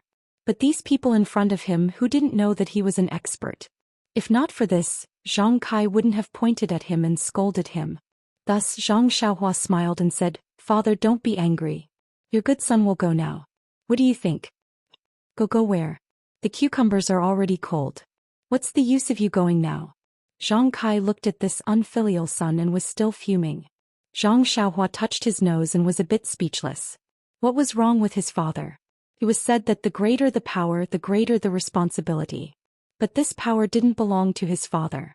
When did his sense of responsibility become so inflated? Seeing that there weren't many people around, Zhang Xiaohua whispered to Lu Kai, "Brother Kai, pay attention to protect my father. Don't let anything happen to him. I'll be back soon."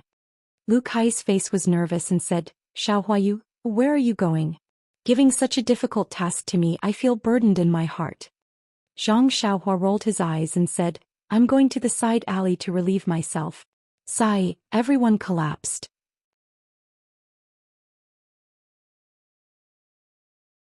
Chapter 384. Zhang Xiaohua slowly walked into the dark alley. Looking around, he really looked like a young man who was secretly urinating. However, when he reached the darkness, he twisted his body as usual and suddenly disappeared. The quiet alley seemed as if no one had ever been there. After Zhang Xiaohua's figure appeared in another place, he didn't waste any time and leaped onto the roof.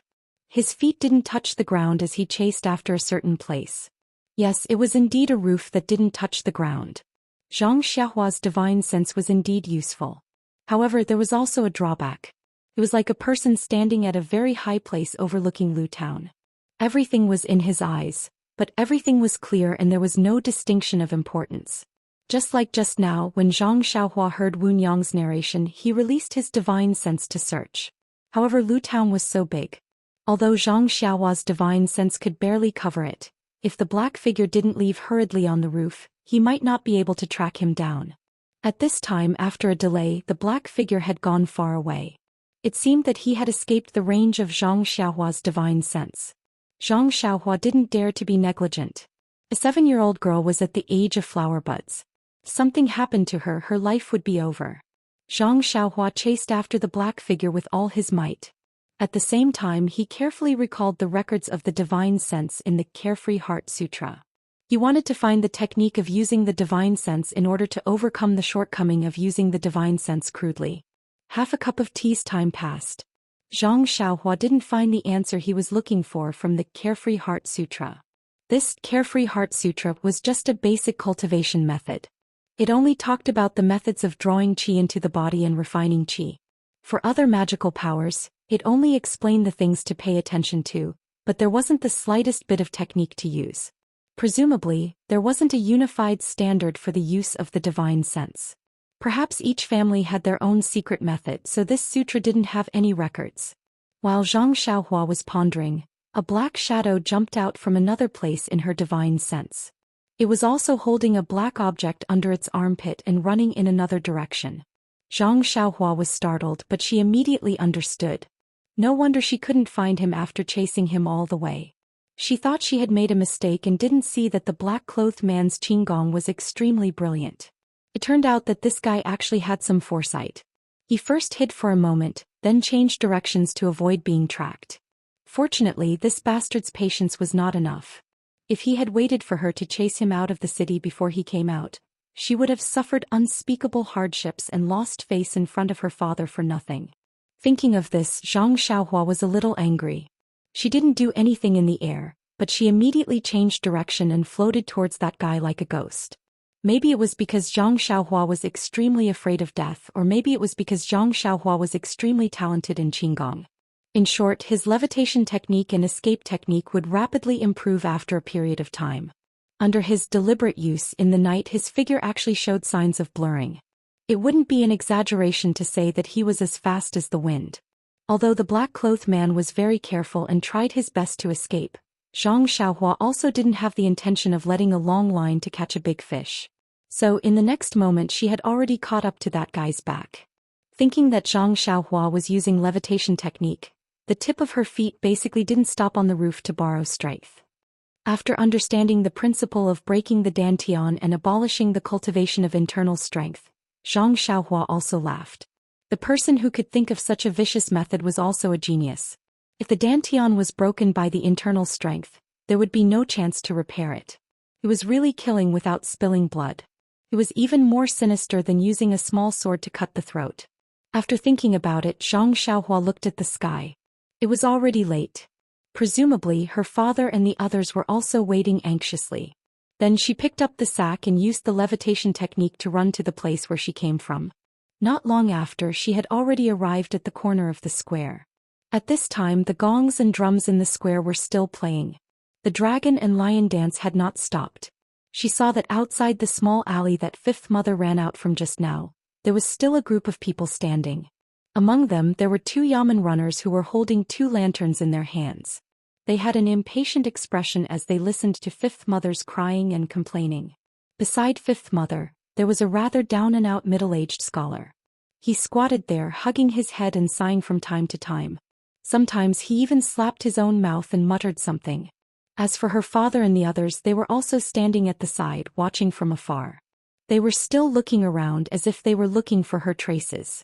Seeing this, Zhang Xiaohua exerted force with her left hand and threw the black-clothed man in front of them. Then her right hand was not idle. Following the black-clothed man's position, she also gently threw the sack over. The 2 yamen runners were listening impatiently. Suddenly their vision turned black. A black object fell in front of their eyes with a paw sound. Then another black object followed and fell right on top of the previous object. When they looked carefully, there was an open sack on top and a masked black-clothed man was below it. The expressions of the 2 yamen runners changed greatly. They immediately threw the lanterns to the side, shook their hands and pulled out the padao from their waists. They shouted loudly, "Who? Who?" It was fine if they did not shout. Once they shouted, it was obvious that they were timid. "Please collect, please tip, thank you."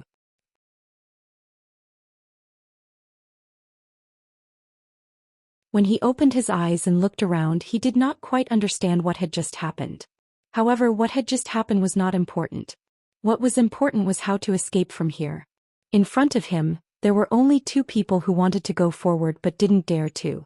The one who was trying to step on him was a weak scholar. The little girl was still unconscious, and there were only a group of men and women in plain clothes surrounding him.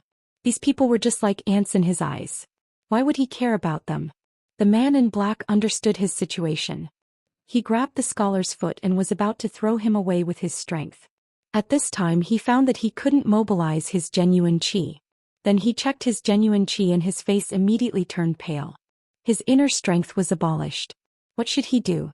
Thinking of this, the man in black used all his strength to pull the scholar down. Then he turned around and forcibly took the little girl from Wunyang's hands. He held her with his left hand, and then took out a dagger from his arms with his right hand and put it on the child's neck. He screamed, get out of the way, or I'll kill this child." When the 2 yamen runners saw that the man in black had woken up, they were scared witless and immediately ran away. The surrounding people were also stunned and didn't know what to do. Wunyang rushed over from the side and begged while crying, "Hero, please kidnap me. Please put down the child, okay?" The man in black kicked Wunyang aside and scolded, "What's the use of keeping you? You're already an old noob." Zhang Xiaohua, who was about to leave in the distance, saw this and immediately put her hand into her arms. At this time the scholar, who had just been pulled down by the man in black, took advantage of the moment when the man in black turned his attention to Wunyang and pounced on him desperately. One of his hands first grabbed the sharp blade of the dagger on the child's neck, and the other hand grabbed the man in black's wrist. Then he stretched out his head and bit the man's hand that was holding the dagger. The man in black screamed in pain and raised his leg to kick the scholar's waist. However, even if the scholar was in pain, he still didn't let go. Blood immediately flowed from his hand that was holding the dagger and dripped on the child's fair neck. The man in black kept kicking, but the scholar seemed to be determined. He gritted his teeth and didn't let go. Immediately, blood also flowed from the man in black's hand. The man in black was even more nervous. He held the girl with one hand and used his other hand to snatch the dagger back. His other leg also kept kicking the scholar. Seeing that the scholar was bleeding from the corner of his mouth, the people who were watching by the side couldn't stand it anymore. Someone shouted, "Old and young men, this is our Lu town's villagers. We must not let this bad guy hurt our child. Charge, trample him to death, let's see how arrogant he can be." As he shouted, a short and fat man led the crowd out and ran towards the man in black. Since there was a big brother leading the way, the others also rushed up like the wind. When the man in black saw this, his eyes revealed a look of horror. He didn't expect that the man in black, who usually looked like a yes-man and timid, would have a hot-blooded side. He quickly let go of his right hand and threw the girl aside.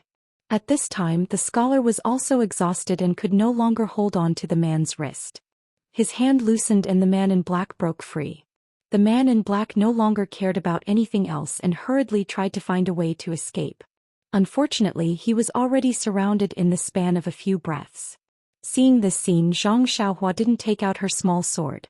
She knew that the man in black's internal strength had been destroyed and was about the same as an ordinary person. With so many villagers around, he might not be able to escape.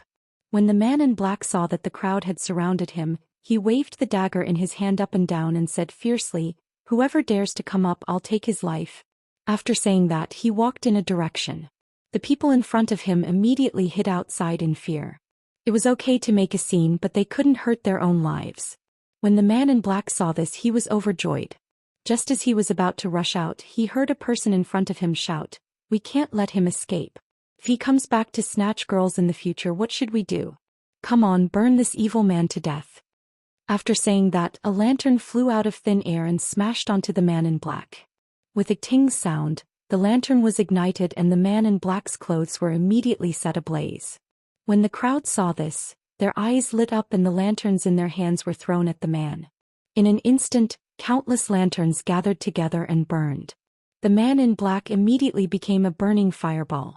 No matter how he swatted at the lanterns or even rolled on the ground, he couldn't extinguish the fire on his body. The man in black was burned until he screamed in pain. Even so, the burning lanterns were still thrown at him. At this time, Zhang Xiaohua completely took out her hand from her chest. She muttered, "The ancients said, the most brilliant martial arts in the vast sea of people's war are also helpless. There is no need to deceive." Amidst the flames, the man in black gradually stopped howling, and his rolling body also stopped. Zhang Xiaohua looked at him and sighed, saying, "Let's go, Uncle Li. It's really late. If we don't leave now, I'm going to fall asleep here." The people by the side were also dumbstruck.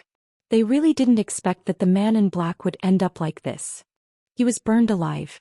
Even if they knew that the man in black was doing bad things, but seeing such a miserable state, they still couldn't bear to see it. Hearing Zhang Xiaohua's urging, they also suppressed the emotions in their eyes and walked out along the edge of the square. And the eyes of the commoners who were watching the man in black's burning body actually sparkled with excitement. On the way, Zhang Xiaohua and the others didn't speak. They only walked silently under Li Jinfeng's lead. Walking in the middle of the crowd, the two women's faces were also a little pale. Their eyes flickered as if the scene just now had left a deep impression on them. When they returned to the Li family, no one had the slightest desire to sleep. Old shopkeeper Li set up a table in the hall and asked people to brew hot tea. Everyone drank a cup, only then did they warm up. They looked at each other with lingering fear. Li Jinfeng said, "It's really too shocking. I really didn't expect that it would end up like this." Everyone nodded. Only Zhang Xiaohua asked, "Brother Li, what did you think would end up like this?" Li Jinfeng was a little speechless, saying, "At first I thought that the man in black would be taken away by the yamen runners. But I didn't expect that when the man in black took out his dagger, the one who ran first was the one who shouldn't have run the least."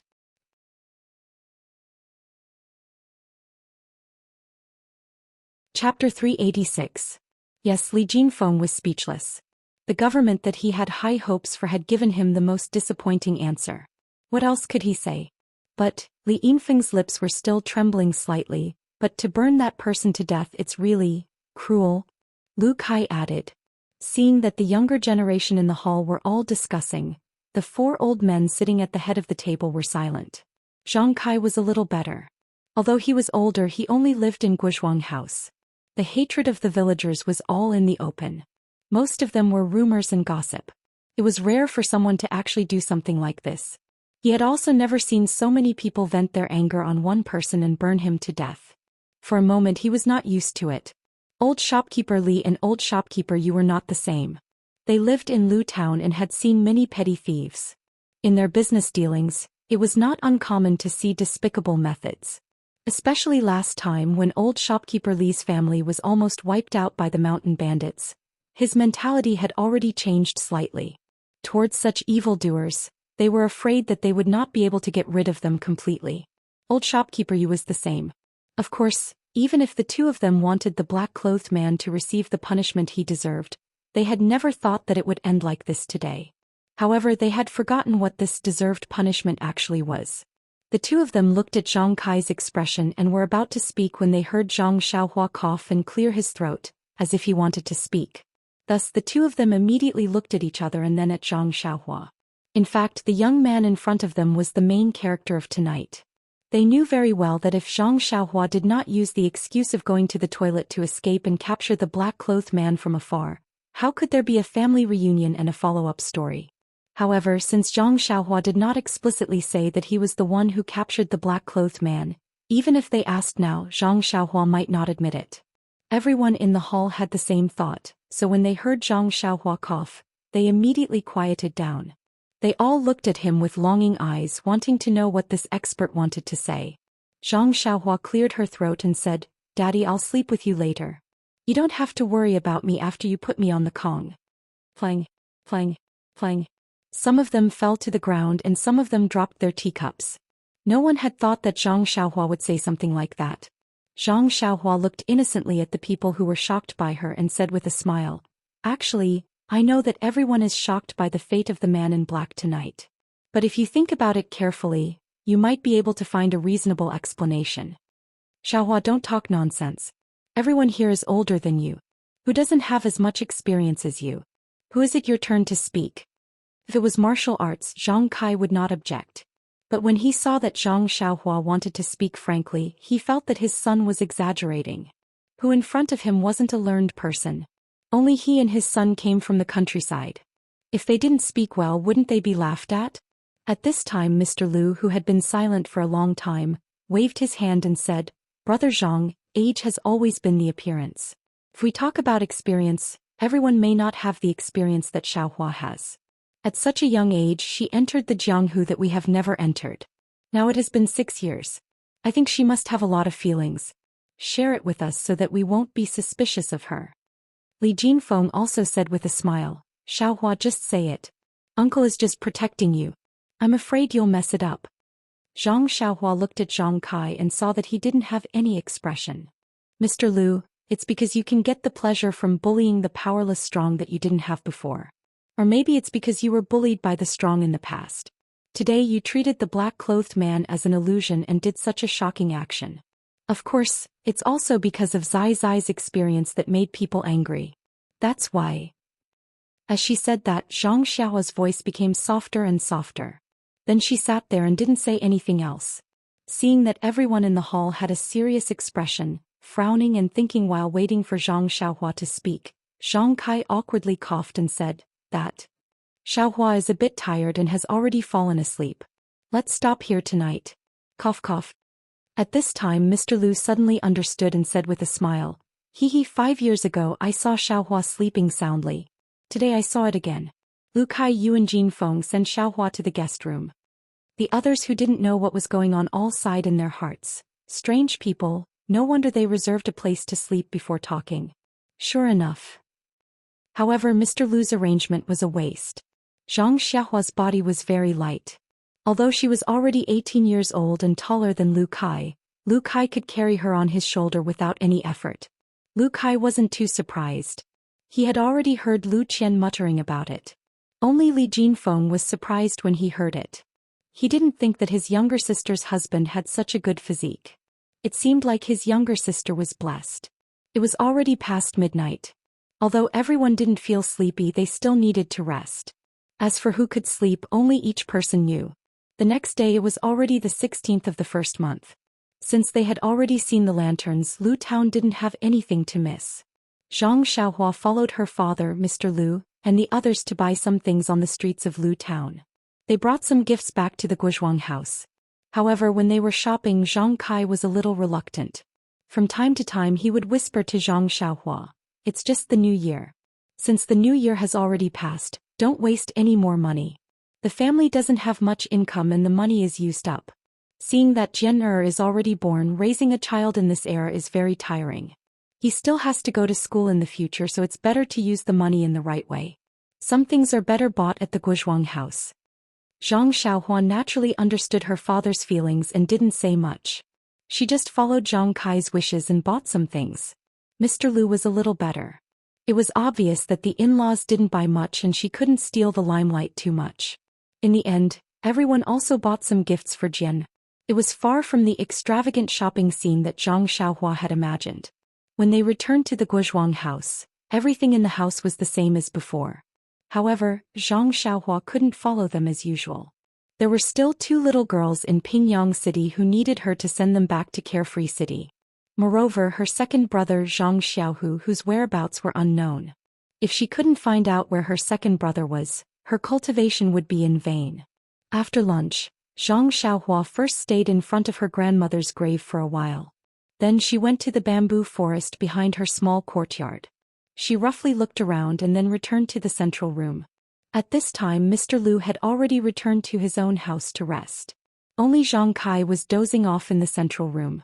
Zhang Xiaohua smiled and didn't disturb him. She went out and called her eldest brother Zhang Kai over. Then she woke Zhang Kai up. Zhang Kai asked sleepily, "Is there anything?" "Xiaolong." Zhang Xiaolong spread out his hands and said, "Father Xiaohua asked me to come." Zhang Xiaohua said mysteriously, "Father, do you think we have enough money now?" Zhang Kai frowned and said, "We have enough." "What's wrong?" "Xiaohua, is it because you didn't have anything in town this morning and are too embarrassed to ask?" "No, father. What can I buy? It's just that when you bought something in the morning I felt a little distressed." Zhang Xiaolong next to her said with some shame, "Xiaohua, it's all your eldest brother's fault. I don't know how to make a living. I can only dig for food in the soil. These few years, we relied on the banknotes you brought back to renovate the small courtyard and build another one next to it. Father must be worried that the banknotes aren't enough. That's why you can't bear to part with them. Moreover, the banknotes are still left for..." He seemed to be unable to say the rest of his words. Zhang Xiaohua listened and said with a smile, "Look at what you're saying, eldest brother. I brought the banknotes back for the family to spend. When I find second brother, naturally there will be a share for him." Then she stretched out her hand and hooked her index finger and said, "Father, eldest brother, come. I'll show you something good." After that she walked out of the central room. Zhang Kai and Zhang Xiaolong were confused. It wasn't that they didn't think that Zhang Xiaohua was looking for those banknotes, but these banknotes should be looked at in the room. Why did she run out to show off? Moreover, Zhang Xiaohua actually picked up a hoe from the wall. And she also let Zhang Kai and Zhang Xiaolong each take one. What is she trying to do?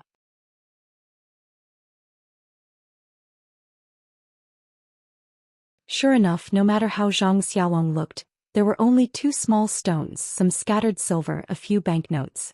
There was no big box. And it was impossible to have such a big box. Throwing the money pouch to Zhang Xiaohua, Zhang Xiaolong looked at Zhang Kai. Zhang Kai didn't know what to say at this time. Zhang Xiaohua said, "Daddy, big brother, don't you want to see what's inside?" Zhang Xiaolong smiled and said, "Of course we want to. Open it quickly." Walking to the front of the box, Zhang Xiaohua was about to open it. Zhang Kai shouted, "Xiaolong, close the door first." Zhang Xiaohua had been releasing her divine sense. Of course she knew that no one would see it. Zhang Xiaolong walked to the door and looked at the quiet courtyard. He carefully closed the door and locked it carefully. Only then did he return to Zhang Xiaohua's side. Zhang Xiaohua smiled and said, "Big brother, why don't you open it yourself? But remember, don't scream." Seeing Zhang Xiaohua being so mysterious, Zhang Xiaolong was already prepared in his heart. So he also smiled and went forward, opening the lid of the box casually. However, even if he and Zhang Kai were already prepared in their hearts, when they saw the box full of gold, they were still petrified. After a cup of tea's time, the 2 of them recovered. Their first reaction was Zhang Xiaolong immediately closed the lid of the box tightly. Looking around, it was as if there was someone spying on them. Zhang Kai also asked quietly, "Xiaohua, this thing, who else knows about it?" Zhang Xiaohua smiled and said, "Daddy, big brother, there was one person just now there are 3 people. Good." She just drank and refined the energy of heaven and earth in the water. At her current level of qi refining, the energy in the water was almost negligible. However, no matter how small a fly was, it was still meat. With Zhang Xiaohua's temperament, how could she let it go? When the pot of tea was about to be finished, she saw that Zhang Kai's unfocused eyes gradually became spirited. The corner of his mouth also revealed a smile. He glanced at Zhang Xiaohua and put down the teacup in his hand. At this time, Zhang Xiaolong's eyes also focused. He smiled and looked at Zhang Kai. He also put down the teacup. Zhang Xiaohua said, "Father, big brother, it seems that you have already thought about how to deal with it. This matter is very troublesome. I don't know how to deal with it. Anyway, the money is spent by you. I don't need it. You can do as you see fit." Zhang Kai smiled and said, "Xiaohua, you are lazy. However, it doesn't matter. There is father, mother, and your big brother and sister-in-law at home. You don't need to worry. You just need to bring those things home." Ah. Zhang Xiaolong also smiled. He looked lovingly at his little brother who was almost as tall as him. Zhang Xiaohua was stunned and said, "Then father, how are you going to use the gold? I have thought for a long time, but I still can't think of a way to not attract attention. This is really too easy to deal with." Zhang Kai smiled and said, "I remember that Mr. Liu often said that doing something beyond one's ability is playing with fire."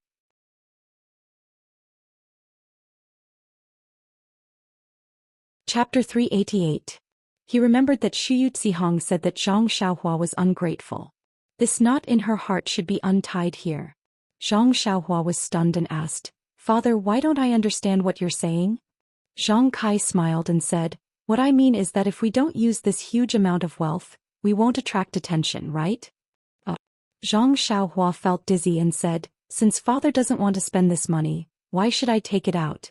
Zhang Kai said meaningfully, "You taking it out and not taking it out of course is completely different. In fact, Xiaohua, the banknotes you brought back 5 years ago haven't been used up. Your mother has always been frugal and saved it for you to marry a wife. Your elder brother didn't spend much money to build a house, so it doesn't matter if you take out the gold or not. However, since you took out such a huge amount of wealth, doesn't our family have a plan in mind? Even if we spend all the banknotes now, there is still the gold in the house as a foundation, right?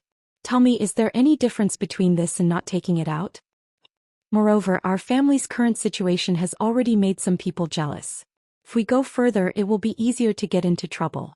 However, with you in the future, the family will be much better." In an instant, Zhang Xiaohua understood. Although there were a lot of banknotes, there would be a time when they would run out, and this time was not far away. Therefore, her mother and father were extremely frugal. They didn't buy what they shouldn't buy, and they didn't spend what they shouldn't spend. Now that they had gold that they couldn't spend in this lifetime, of course, there was a layer of barrier in their hearts. Naturally, they would let go of their hands and feet in their lives. Of course, Zhang Xiaohua also knew that her mother and father were used to farmers. How could they be extravagant? They naturally had their own sense of propriety. There was no need for her to say anything. After thinking for a while, Zhang Xiaohua probed, "Father, the things at home have been arranged. Do you think I should go?" Zhang Xiaolong shouted when he heard this and said, "Little Blossom, how many days have you been home? Why are you in such a hurry to leave? Didn't father and mother tell you to stay at home and not go out?" Zhang Xiaohua thought to herself, "Big brother, there are still 2 girls waiting for me to send them to Pingyang City. They have already waited for more than 10 days. If I don't go back now, they will think that I have gone missing." Of course, he didn't plan to tell his family about this. After all, Nye Qinyu and Little Orange were being hunted by bad guys and were in danger. If he told his family, they would be worried. Thus, Zhang Xiaohua smiled and said, "Big brother, second brother hasn't been found yet, right? He's also been missing for many years. No one knows if he's dead or alive. I'll go look for him now and drag him back from that misty school. What do you think?" Then she looked at Zhang Kai's gloomy face and added, "Dad, don't worry. I'm just going to look for second brother. I won't get involved in the misty school." Hearing this, Zhang Kai's face darkened even more. Zhang Xiaohua thought to herself, "This is bad." Sure enough, Zhang Kai stood up with a whoosh and shouted at Zhang Xiaohua, "Come here." After that, he walked out without looking back and went straight to her grandmother's grave outside the courtyard. He shouted, "Kneel down." "Dad," Zhang Xiaohua was very surprised. "Kneel down." Zhang Kai shouted again without hesitation. Although Zhang Xiaohua didn't understand what her father meant, she still knelt down in grievance. Seeing Zhang Xiaohua's aggrieved look, Zhang Kai's heart ached. However, he still hardened his heart and said, "Xiaohua, I want to ask you a few questions." "Dad, please ask." Zhang Xiaohua said softly while kneeling. When we met your sister-in-law in Lu Town who saved us? Hero Wen and Heroine Shui. Then when you and Big Brother went to marry your sister-in-law, who saved you on the way? It was Hero Lu. Where did you learn your martial arts? This. Zhang Xiaohua was a little hesitant. His Carefree Heart Sutra was accidentally obtained from the Misty School's library. Then he slowly figured it out. If it was not taught by the Misty School, then this sutra was indeed obtained from the Misty School. Moreover, his Big Dipper Magical Fist and the most basic Arhat Fist were also taught by He Tianshu. If his martial arts had nothing to do with the Misty School, then he would be going against his conscience. Therefore Zhang Xiaohua said helplessly, I learned it from the Misty School's library.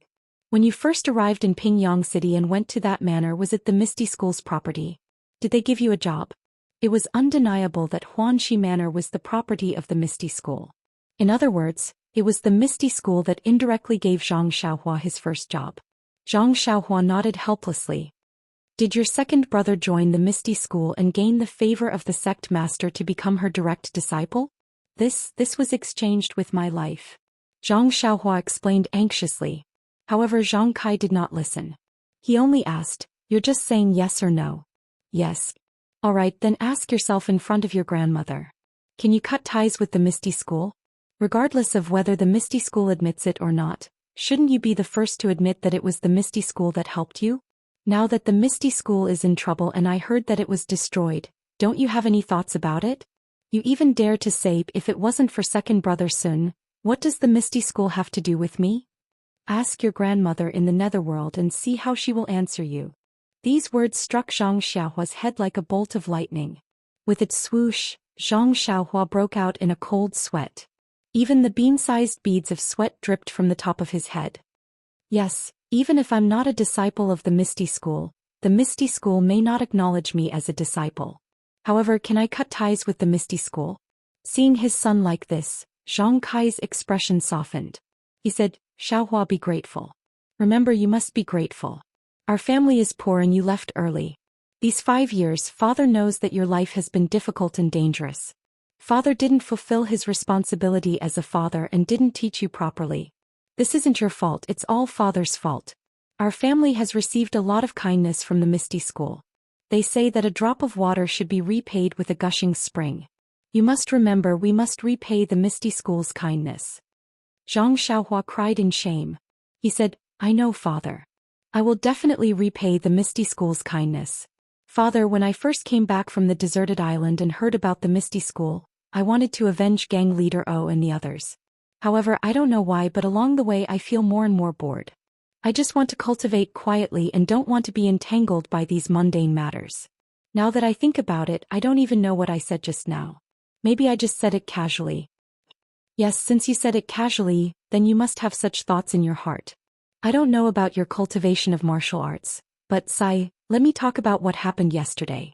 Since you caught that black-clothed man yesterday, you should have caught him thoroughly. Don't give him any chance to resist. Look at what you did yesterday, you almost made a mistake. I guess that Zizi's father was also seriously injured. Moreover, you even caused the black-clothed man to be burned to death. Father, I know I was wrong. I only wanted to catch him and hand him over to the authorities. Sai, and last night you talked about human nature in the Li family. I don't know much about it, so I didn't dare to disrespect you and didn't interrupt you. What you said may be reasonable, but I feel that although you can't be on guard against others, you shouldn't think too badly of others. I know that people in the Jianghu are sometimes very scheming, but justice is in people's hearts. Even if there's no heart, there's still God watching. Moreover, now that you have the ability, I don't want you to become a hero and be loved by others. I only hope that you can become an upright person, and use a grateful heart, a compassionate heart and a chivalrous heart to face everyone. Zhang Xiaohua had never been lectured by her father in such a serious manner since she was young. She could only listen with tears in her eyes and nodded repeatedly. Seeing this, he said, That's all I have to say. I won't say anything more. Kneel here and think carefully. If you understand, then go back to your room. After he finished speaking, he turned and left. When he was halfway there, he saw Guo Sufei running over in a hurry. Wasn't the person behind her Zhang Xiaolong who ran out just now? Seeing Zhang Kai angry and Zhang Xiaohua crying, Guo Sufei also shed tears. She glared fiercely at Zhang Kai, then ran over to Zhang Xiaohua and said, Xiaohua, don't mind your father. He's going senile.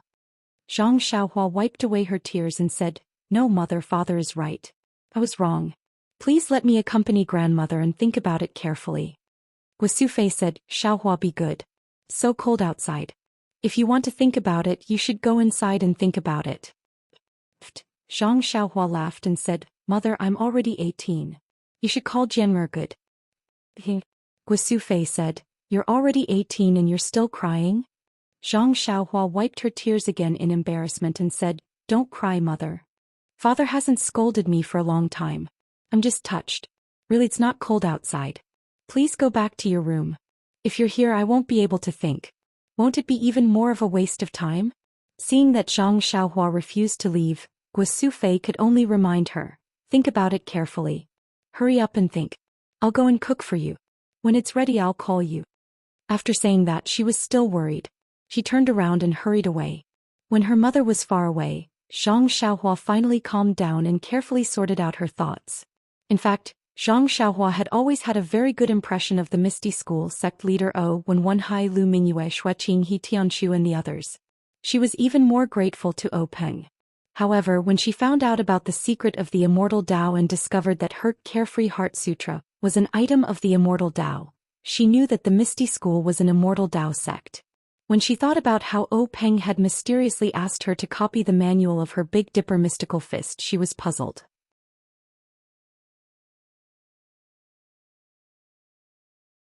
After kowtowing, he patted the soil on his knees and stood up. Guosufei, who had been waiting by the side for a long time, immediately ran over and asked, Xiaohua, are you tired? Are you cold? Zhang Xiaohua smiled and said, Mother, with my current physique, I am not afraid of any cold or heat, it's okay. Guosufei saw the gentle smile on her son's face, and was naturally happy and said, Good, it's good that you are not afraid of the cold. You have been kneeling for the whole afternoon. Quick, Mother made you red braised pork, let's go eat. Zhang Xiaohua agreed without hesitation. Guosufei was also very happy. Zhang Kai, who was pacing in the courtyard, saw Zhang Xiaohua come back with a calm expression, and his heart returned to his stomach. After dinner, the family did not stay in the small courtyard and gathered at Zhang Xiaolong's place. Lu Qian had already gone to the field, but because of the village customs she did not go out of the house and only greeted the family in the house and brewed tea. Zhang Jian was still holding the 2 primeval stones in his hand, sleeping soundly. Zhang Xiaohua used her divine sense to scan the 2 primeval stones, and found that the origin energy in them did not decrease, and she also did not feel any fluctuation of origin energy in Zhang Jian's body. Zhang Xiaohua was a little puzzled. The omen was so strong, why was there no change in Jian'er's body? That day, the golden array formation and the dense purple energy were all absorbed into his body. Could it be that I still have to rely on the immortal cultivation technique? After thinking for a while, Zhang Xiaohua secretly took out the Carefree Heart Sutra cultivation technique, and found an opportunity to call Zhang Xiaolong and Lu Qian to the side, and said in a low voice, Big brother, sister-in-law, the gift I gave Jian'er last time, that fist technique manual, is it still there? Lu Qian said curiously, It is, Xiaohua, it is at the bottom of my box. Do you want it now? I will go get it. Zhang Xiaohua waved her hand and said, No need, I have already memorized that fist technique. There is no need for it. Then she turned to Zhang Xiaolong and said, Big brother, what do you think of my strength? It is very scary. You are good at farming. Damn, big brother, can we not talk about this? Alright, big brother, do you know where my strength comes from? Zhang Xiaolong was stunned and said, Strength is not innate. Could it be that you trained it from martial arts? Lu Qian was unusually intelligent and immediately said in surprise, Could it be that fist technique manual? Zhang Xiaohua said with a smile, Sister-in-law is still the best. It is that fist technique manual. That is great. When Jian'er grows up, I can rest. The business of farming will be handed over to him. Zhang Xiaohua fainted. Big brother, look at you. Lu Qian was angry and said with her almond-shaped eyes, Shut up. If you don't want to kneel on the washing board at night, don't say another word. Zhang Xiaolong subconsciously kept his mouth shut and fear appeared in his eyes. Lu Qian changed into a smile and said to Zhang Xiaohua, Xiaohua, continue. Zhang Xiaohua suppressed the laughter in her heart and said, This fist technique manual, when Byron is 5 or 6 years old, Maybe a little earlier, this is up to you. Let him see the pictures inside and let him practice according to the fist technique manual. Don't we need to find someone who knows fist technique to teach? Zhang Xiaohua shook her head seriously and said, Sister-in-law, you must remember, do not let others teach Byron fist technique, and also do not let others see this fist technique manual. You can only let Byron explore by himself.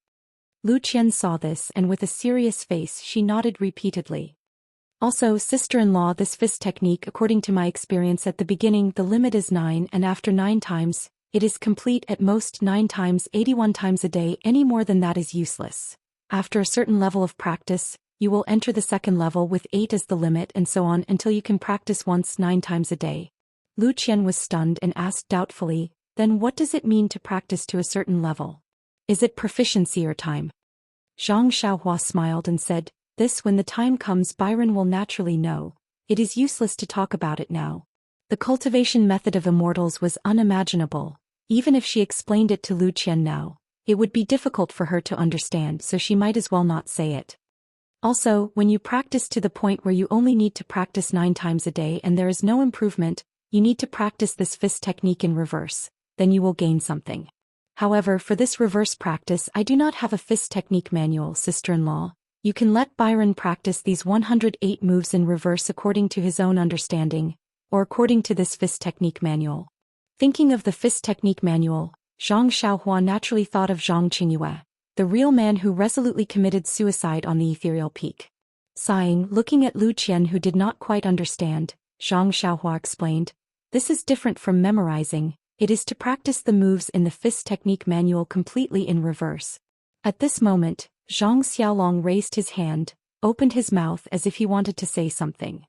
Lu Qian said angrily, say what do you want to say? Zhang Xiaolong smiled and said, Xiaohua, can I practice this fist technique? If I practice it I will have strength, won't it be better for me to work in the field? Lu Qian was furious and said, you shut up. Zhang Xiaohua patted her forehead, suddenly realized and said, big brother, you are right, I was just thinking about Byron but I forgot about you. But I don't know if there will be any effect after you practice it. How about this, I will practice this fist of the North Star from beginning to end, you see. After that she walked to the courtyard from beginning to end and from end to end, from end to end completely. These 216 moves made Zhang Xiaolong dizzy, he did not know what to do. Then Zhang Xiaohua demonstrated the links of the fist of the North and South Star. Lu Qian finally understood completely. Zhang Xiaohua saw that her brother was a little depressed and said with a smile, big brother, I used a long time to practice this fist of the North Star. You just took a look and want to learn, it is not very possible. Zhang Xiaolong thought about it and said, anyway, it is not too late for you to teach me when you are at home. But just as he finished speaking, he remembered that Zhang Xiaohua had told Zhang Kai at noon that she would go out to find Zhang Xiaohu immediately. He said embarrassedly, I am not in a hurry, I will practice slowly. You can teach me a move later, I will think about it myself. Zhang Xiaohua thought that this was the only way. If she really taught Zhang Xiaohu there would be no effect for at least a year.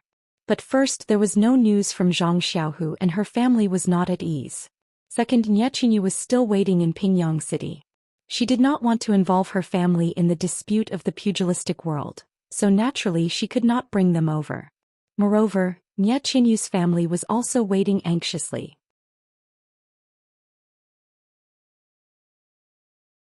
Chapter 390. Lu Qian took the Heart Sutra and asked, what is the Heart Sutra for Byron to practice? Zhang Xiaohua thought for a while and said, I guess Mr. Lu will enlighten Byron very early.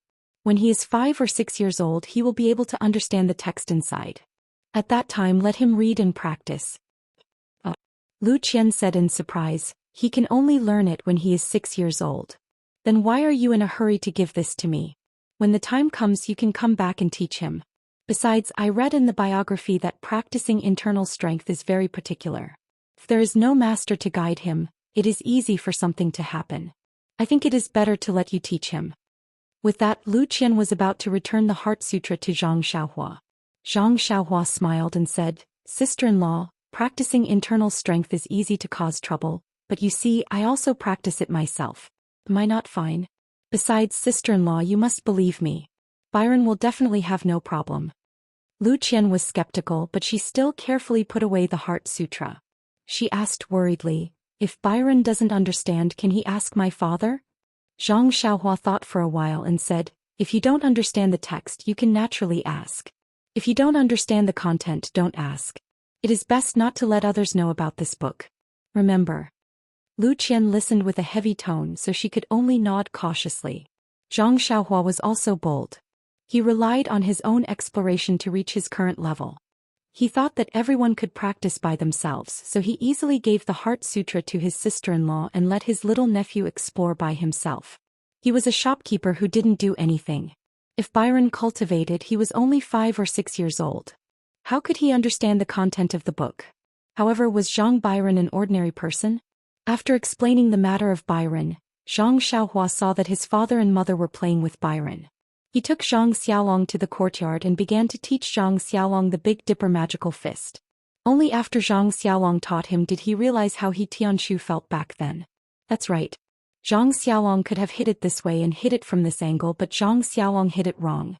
By the time Zhang Xiaolong corrected him, there were other problems. After a few times, Zhang Xiaohua lost her patience and encouraged him, "Big brother, you're really a martial arts genius. I practiced this move for many days before I reached your level." Zhang Xiaolong was pleasantly surprised. "Really? Xiaohua, it seems like I'm really not an ordinary person.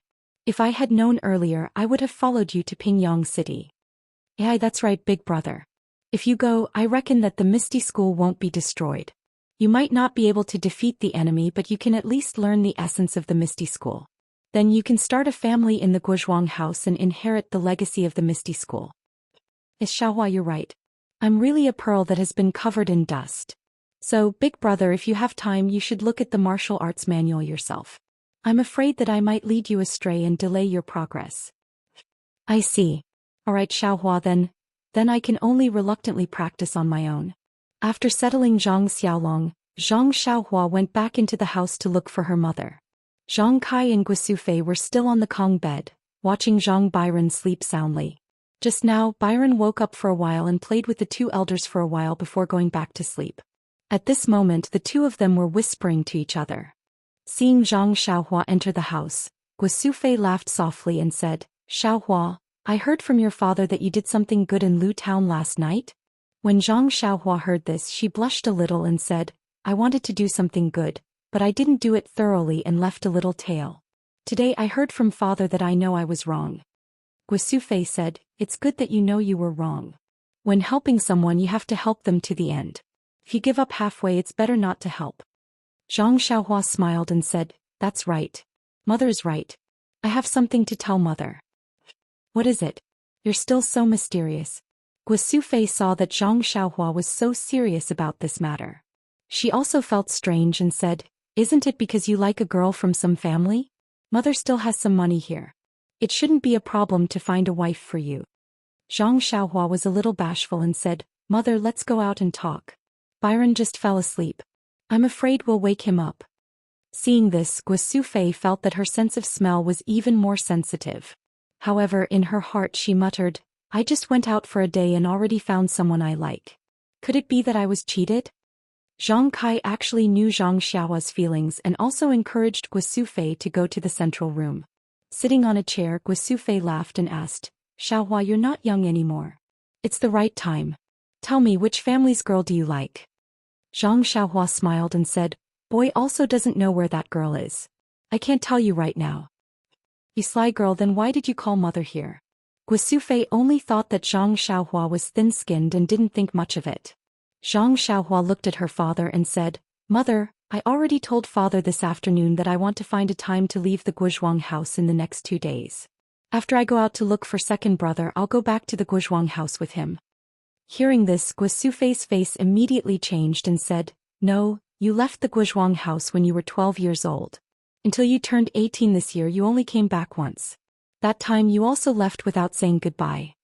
In a flash, you disappeared for more than 5 years. Do you know how much mother's heart hurts? Do you know how mother's days have been? If it wasn't for the child in your sister-in-law's belly that mother missed, I'm afraid that mother wouldn't be able to see you come back." As she spoke, tears immediately flowed out.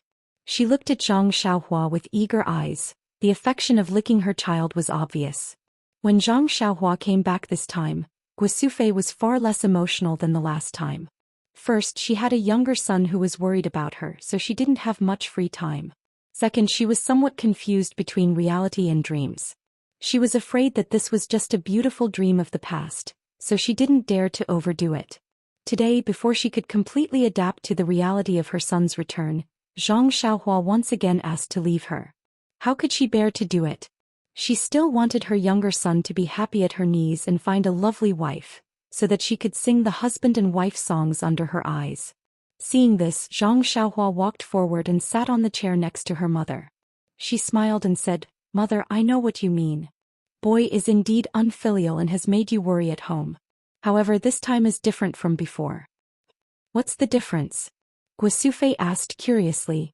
"Mother, do you still remember Hero Wen, Heroine Shui and Hero Lu from Misty School?"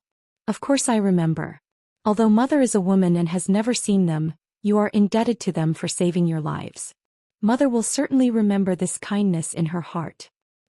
"Mother, if they were killed and the boy knows who killed them and has the ability to kill their enemies, do you think the boy should avenge them?" "Ah, our benefactors. Have they really met with misfortune?" "So, Xiaohua, they have indeed given our Zhang family a new lease of life, especially Hero Lu. If it weren't for him, you, your elder brother and sister-in-law would have been dead. This kindness should be repaid. But you, Xiaohua, it's not that Mother doubts you, but they were not a match for you even with such high martial arts. You're just a child, how can you avenge them?" "Mother, please don't worry. Although the boy is stupid, he won't do something as stupid as hitting a rock with an egg. If he can't defeat his enemy, he will use his wits. He won't treat his life as a joke." Guosufei frowned and hesitated. Zhang Xiaohua continued, "Moreover, we don't know whether second brother is dead or alive. Rather than staying at home, it's better for me to go out and look for him. I've already met with my old friends at the villa. Although they haven't seen second brother, they still pointed out the place to look for him. I'll go and take a look. If there's any news, you'll be the first to know." Hearing this, Guosufei bitterly smiled and said, "Xiaohua, don't try to comfort Mother. So many of the Misty School's disciples died unnatural deaths. We've already heard from young Master Li. How could your second brother be the only one who escaped with his life? These past few years, Mother has already calmed down a bit. I can't bear to put you in danger because of Xiaohu. If he's alive, I want to see him. If he's dead, I want to see his corpse. If there's no news of second brother, it means that second brother still has hope of surviving. Mother, don't worry. The boy has a premonition that second brother will definitely. Xiaohua, don't say any more. It's already been more than 3 years. If there's any news, your second brother would have already sent a letter home. Why wait until now?" Zhang Xiaohua was speechless for a moment. "Forget it, Xiaohua. Go back and rest first. Let your mother think about it carefully tonight. She's a sensible person. Let's talk about it again after she's thought it through," Zhang Kai advised. Hearing this, Zhang Xiaohua knew that her father wanted to speak up for her. She didn't say anything more. She said something else to them and returned to her room to rest. Ever since Zhang Byron was born, Guosufei had been accompanying Lu Qian to take care of the child. Tonight, she handed this task over to Zhang Xiaolong and followed Zhang Kai back to the room next door. When Zhang Xiaohua returned to his room, he saw that it was still early. He sat down cross-legged and took out a few small jade pendants. He knew that although his mother loved him dearly and didn't want him to get involved in the Jianghu, the Misty School was a great favor to the Zhang family. For the sake of righteousness, his mother wouldn't stop him. As for Zhang Xiaohu's life and death, Guosufei couldn't let it go. For the sake of family, his mother would definitely let him go. Therefore, before he left, he had to settle the matters at home. Actually, when he was making a jade pendant for Ji Xiaohua's mother in Songning town, Zhang Xiaohua already had this idea. Therefore, on the way back, he already had a plan in his heart. In the formation jade slip left behind by Venerable Fire Dragon, there were quite a number of defensive and offensive formations. However, they were all slightly complicated. During this period of time, Zhang Xiaohua had been studying them. Although he wasn't very confident, he still wanted to give it a try. Taking out a jade pendant that had already lost its energy, he placed a new small primeval stone in his right hand. Zhang Xiaohua calmed down and silently recited the incantation. His left hand moved according to the instructions of the jade slip. The energy of heaven and earth was extracted from the primeval stone and gradually formed into a restriction in his left hand. At this moment, Zhang Xiaohua's heart skipped a beat. Please accept, please tip, thank you.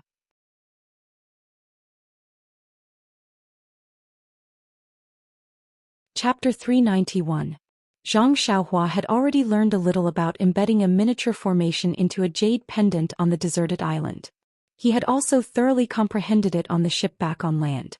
When he returned to Songning town, he even gave it a try. He successfully embedded a tranquil formation into a jade pendant and gave it to Ji Xiaohua's mother as a form of compensation. However, when Zhang Xiaohua embedded the array into the jade pendant in Songning town, although it was the most primary array, the qi of heaven and earth was scarce at the moment. Zhang Xiaohua could barely make ends meet by mobilizing her qi with incantations, so she pondered over using the vital stones and the vital qi in her body to barely complete the jade pendant. At that time her vital qi was exhausted and she was so tired that her face turned pale. Now Zhang Xiaohua wanted to embed a more advanced defensive array into the jade pendant. Zhang Xiaohua had pondered over this array many times on her way back to Pingyang City. However, there was always a sense of obscurity when she made the incantation. When it reached a certain level, it was difficult to continue, let alone embed it into the jade pendant. However, when Zhang Xiaohua made the incantation today, she felt that it was as smooth as moving clouds and flowing water, as if the previous sluggishness had disappeared. Therefore, Zhang Xiaohua's heart skipped a beat. However, this was not the time to ponder over it carefully. She hurriedly changed the incantation in her hands and completed the complicated transformation of the entire array. Then she shouted clearly, "Go." She put her left index finger and middle finger together and mobilized her vital qi, striking the array that had already been completed at her fingertips toward the jade pendant in front of her. In her divine sense, she saw that the array was shrinking and the vital qi in it became denser and denser. Finally, it shrunk to the size of the jade pendant. With a very clear bang, the array was actually embedded into the jade pendant. In an instant, the jade pendant flashed with a brilliance invisible to the naked eye. The extremely ordinary old jade immediately became somewhat different. Zhang Xiaohua could naturally see some clues through her divine sense, but she could not see anything with her eyes.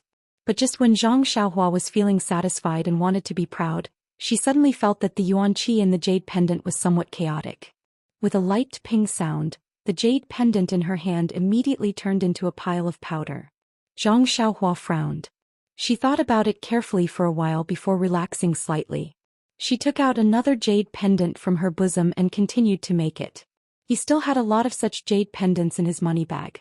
They were all from the treasure house of Shizue Mountain. Zhang Xiaohua knew the use of these jade pendants, so she didn't put them all in the box. She buried them underground so she didn't need to be too stingy. This time the incantation was successfully completed. However, when the incantation was inserted into the jade pendant, Zhang Xiaohua's expression was serious. The movement of her left hand seemed fast but was actually slow. Amidst the slowness there was a strange frequency.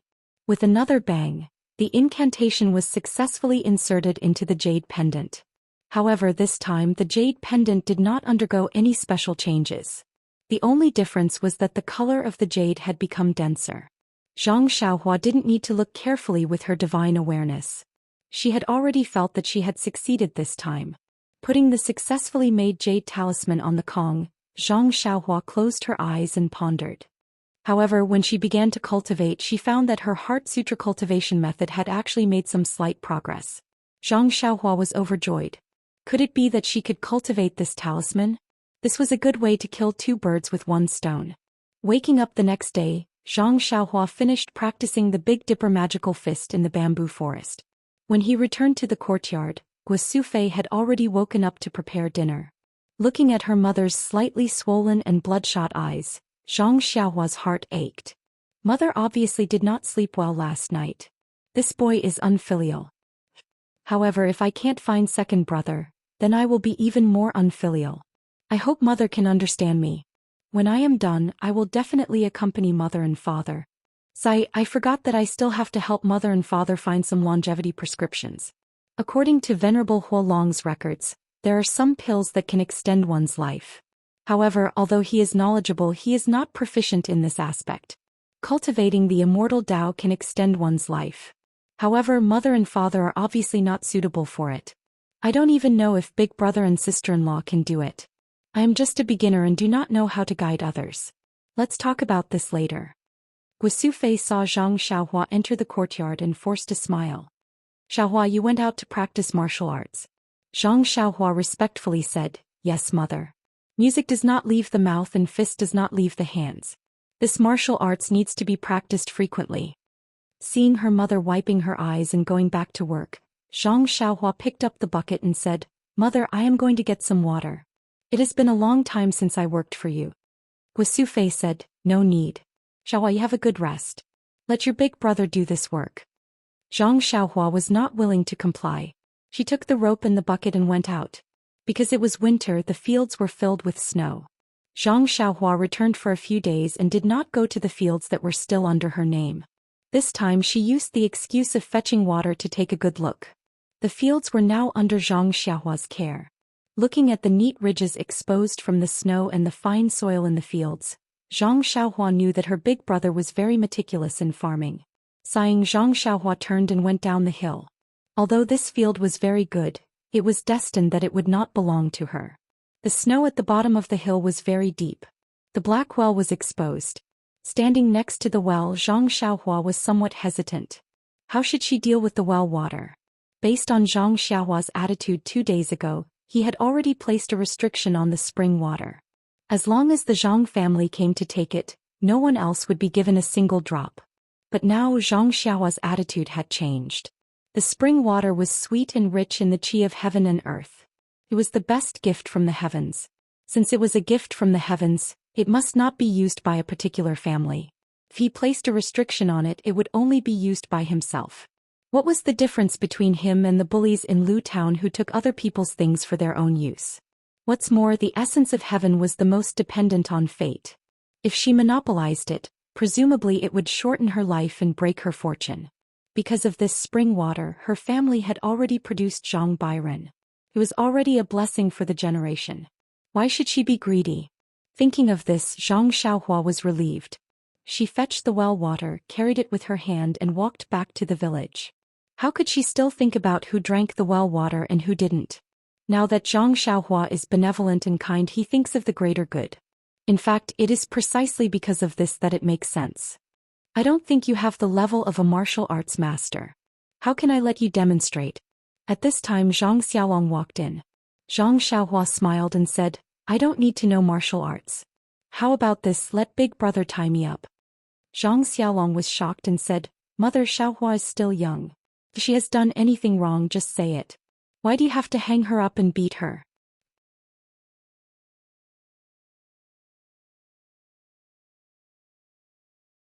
Chapter 392. Zhang Xiaohua rolled her eyes and said, What are you talking about? Big brother, am I bad enough to be hung up by mother? After Zhang Xiaohua explained, Zhang Xiaolong understood. He found a rope from the corner and tied Zhang Xiaohua's hands and feet firmly. Don't say Zhang Xiaolong's skill was not bad. He tied Zhang Xiaohua so tightly that she couldn't move an inch. Guisufei at the side was distressed. She repeatedly said to be gentler and looser. After Zhang Xiaolong finished, Zhang Xiaohua smiled and said, Mother, do you think this is tight? Guisufei quickly nodded and said, It's tight, it's tight. Guisufei hadn't finished nodding when she saw Zhang Xiaohua's hands and feet exert a little force. Tuk ping ping sounds were heard.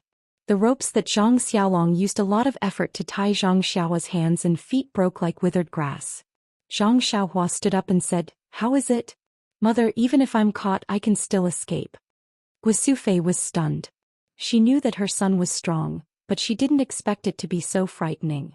However, she still didn't give up and said, But if they catch you, they will definitely throw you into prison. What's the use of your broken ropes? Zhang Xiaohua touched his nose and said, Since it's like this, mother, boy will show you my skills. Finished speaking, he led the 3 people into the central room. Zhang Xiaolong found a rope and tied himself up. This time Zhang Xiaolong used a trick. He knew that this guy would definitely break if he struggled, so he didn't waste any more effort. After big brother finished tying, Zhang Xiaohua said, Mother, father, big brother, this place will be the bad guy's prison. Lock the door and go out. See how I escape. Zhang Xiaolong looked at his parents. The 3 of them didn't understand, but they still followed Zhang Xiaohua's instructions and locked the door. They stood in the middle of the yard and stared at the window. They wanted to see how Zhang Xiaohua would escape. But even after a long time there was still no movement from the window. Zhang Xiaolong smiled and said, "Father, Mother, Xiaohua really screwed up this time. Luckily I didn't tie his hands and feet tightly." At this moment, a laugh came from behind them. Someone said, "Who said I screwed up? I've been standing behind you for a long time." The three of them were shocked. When they turned around, wasn't it Zhang Xiaohua who was standing there with a smile on her face? Zhang Xiaolong was shocked. He ran up to her, looking her up and down, reaching out to touch her left and right. He said, "Are you Xiaohua? How did you come back from outside?" Then she turned her head and asked, "Mother, I don't remember having a twin brother." Zhang Xiaohua laughed and said, "Dage is making fun of me. When did you learn to be this humorous? I'm the Xiaohua in the room?" Guosufei also didn't believe it. She pushed open the door and saw that there were only a few pieces of rope left in the room. Looking around, Zhang Xiaolong smiled and said, "It seems that Xiaohua escaped from the window in the back wall." "Oh, that's not right. The window in the back wall was sealed well and didn't break. Little Blossom, how did you manage to escape?" Looking at her mother and father's questions, Zhang Xiaohua said, "This is an escape technique that I learned from Misty School. It allows me to escape when others aren't paying attention. It's very useful." "Is that so?" Guosufei and the others somewhat understood.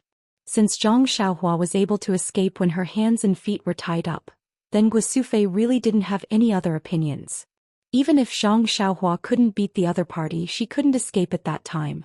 Even if she was caught, she could still escape easily. She really didn't have any reason to keep Zhang Xiaohua here. Of course, the bloody means of Jianghu were far more than this. It wasn't something that Guosufei could understand. Zhang Xiaohua used this simple earth escape technique to convince her mother. It was just to make her mother feel at ease. Seeing that her mother finally agreed, Zhang Xiaohua's face also revealed a smile. Then she took out 10 jade talismans from her bosom and said, "Mother, Father, Dage, these are some strange things that I got from a deserted island. They can protect people. Find a string and wear them on your body." Zhang Kai reached out and took one of the jade talismans. Looking left and right, he said, "Xiaohua, this jade talisman is quite valuable." Zhang Xiaohua smiled bitterly and said, "Father, whether this jade talisman is valuable or not, you must remember not to sell it. Can save lives." "What?" Zhang Xiaolong almost cried out, saying, "This broken thing can save lives? I think it's better to sell it." Guosufei wasn't happy and said, "Look at you, too old and young, how do you know about money? Listen to Xiaohua." Zhang Xiaohua smiled and said, "Mother knows me best. This cannot save lives." Guosufei also tried to persuade.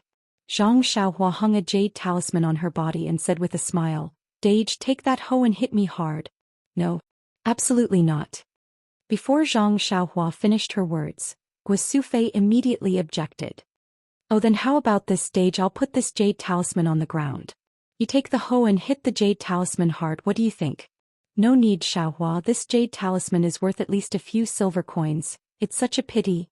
Zhang Kai was not happy. He glared at Zhang Xiaolong and said, "Just this few silver coins, do you need to go so far? Xiaolong?" "That's right, Father, I'll listen to you." Saying that, Zhang Xiaolong took a jade talisman and threw it on the ground. Then he looked for the hoe and used all his strength to hit the jade talisman. When the hoe touched the jade talisman, it was like hitting a ball of cotton sinking. But no matter how hard he tried, there was always a gap between the hoe and the jade talisman. It couldn't touch it. Seeing this, Zhang Xiaolong shouted, "Interesting, interesting. But Xiaohua, if you wear this thing on your body, people won't hit the jade talisman when they hit you, right?" "It's okay, Father, as long as you wear it, it will protect your whole body if you hit it with more than a certain amount of force." "How about I put the jade talisman on Huan Huan? You can use a wooden stick to try." Sure enough, if the jade talisman was put on the 4 odd beasts, Zhang Xiaolong would use a wooden stick to hit Huan Huan's butt. No matter how hard Zhang Xiaolong used, he couldn't hit it. Zhang Xiaolong was overjoyed. He quickly grabbed one and said, "This thing is great. With it, your sister-in-law won't be able to hurt me anymore." "Ah." Zhang Xiaohua smiled and gave the other 9 jade talismans to Guosufei. She said, "Mother, let's each have one. Keep the rest as a backup. This jade talisman won't work forever. It may not work after a few times." Guosufei agreed. She carefully put it away and said, "I'll find a silk rope later, we'll all wear it." Seeing that her mother put away the jade talismans, Zhang Xiaohua took out 10 light red jade talismans from her arms. Before she could say anything, Zhang Xiaolong shouted, Xiaohua, what are these? Are they different from the ones just now? Yes, big brother, you're right, the one just now is for protection, this one, Zhang Kai interrupted, for hitting people.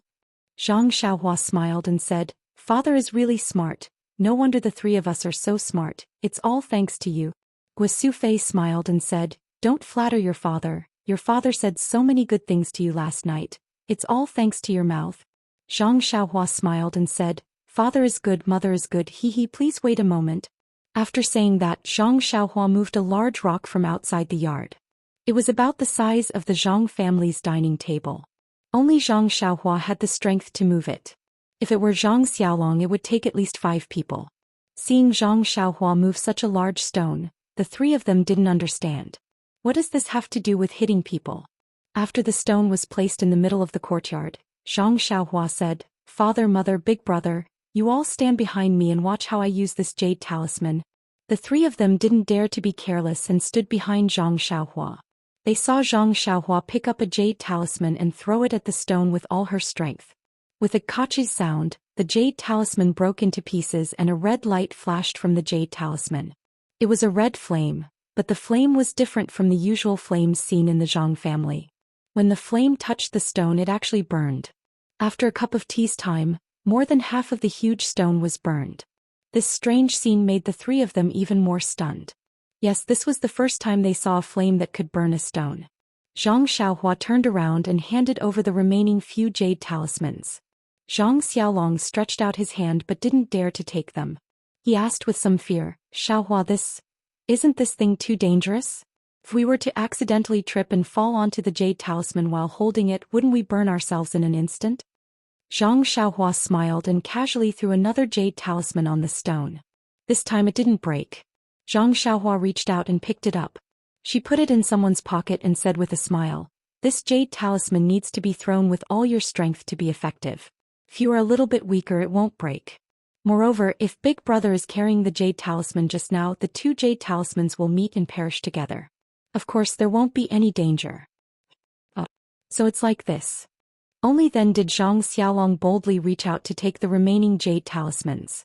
Looking at them carefully, he said, Xiaohua, this is a sharp weapon, more effective than any sword or saber. Do you have any more? Give me a few more. Zhang Xiaohua heard this and her heart was moved. Why didn't she think of it? She smiled and said, I still have some. I will give them to you later. But Big Brother, don't use this thing in evil ways. Zhang Xiaolong also smiled and said, you look like Big Brother. How come Big Brother doesn't know what you think? Zhang Xiaohua gave the remaining few jade talismans to Guo Fei. Guo Fei took them and said with some reluctance, Xiaohua, when do you want to leave after giving us all these things? Zhang Xiaohua looked at the clouds in the sky and said, Mother, as soon as possible. If possible, I will leave tomorrow. What do you think? AI, tomorrow is the 18th of the first month. It is not even the first month. You came back on the 9th day of the first month. It has only been 9 days and you want to leave? Hearing the word 9, Zhang Xiaohua's heart was moved. She smiled and said, Mother, I should leave tomorrow. This 9 is very auspicious.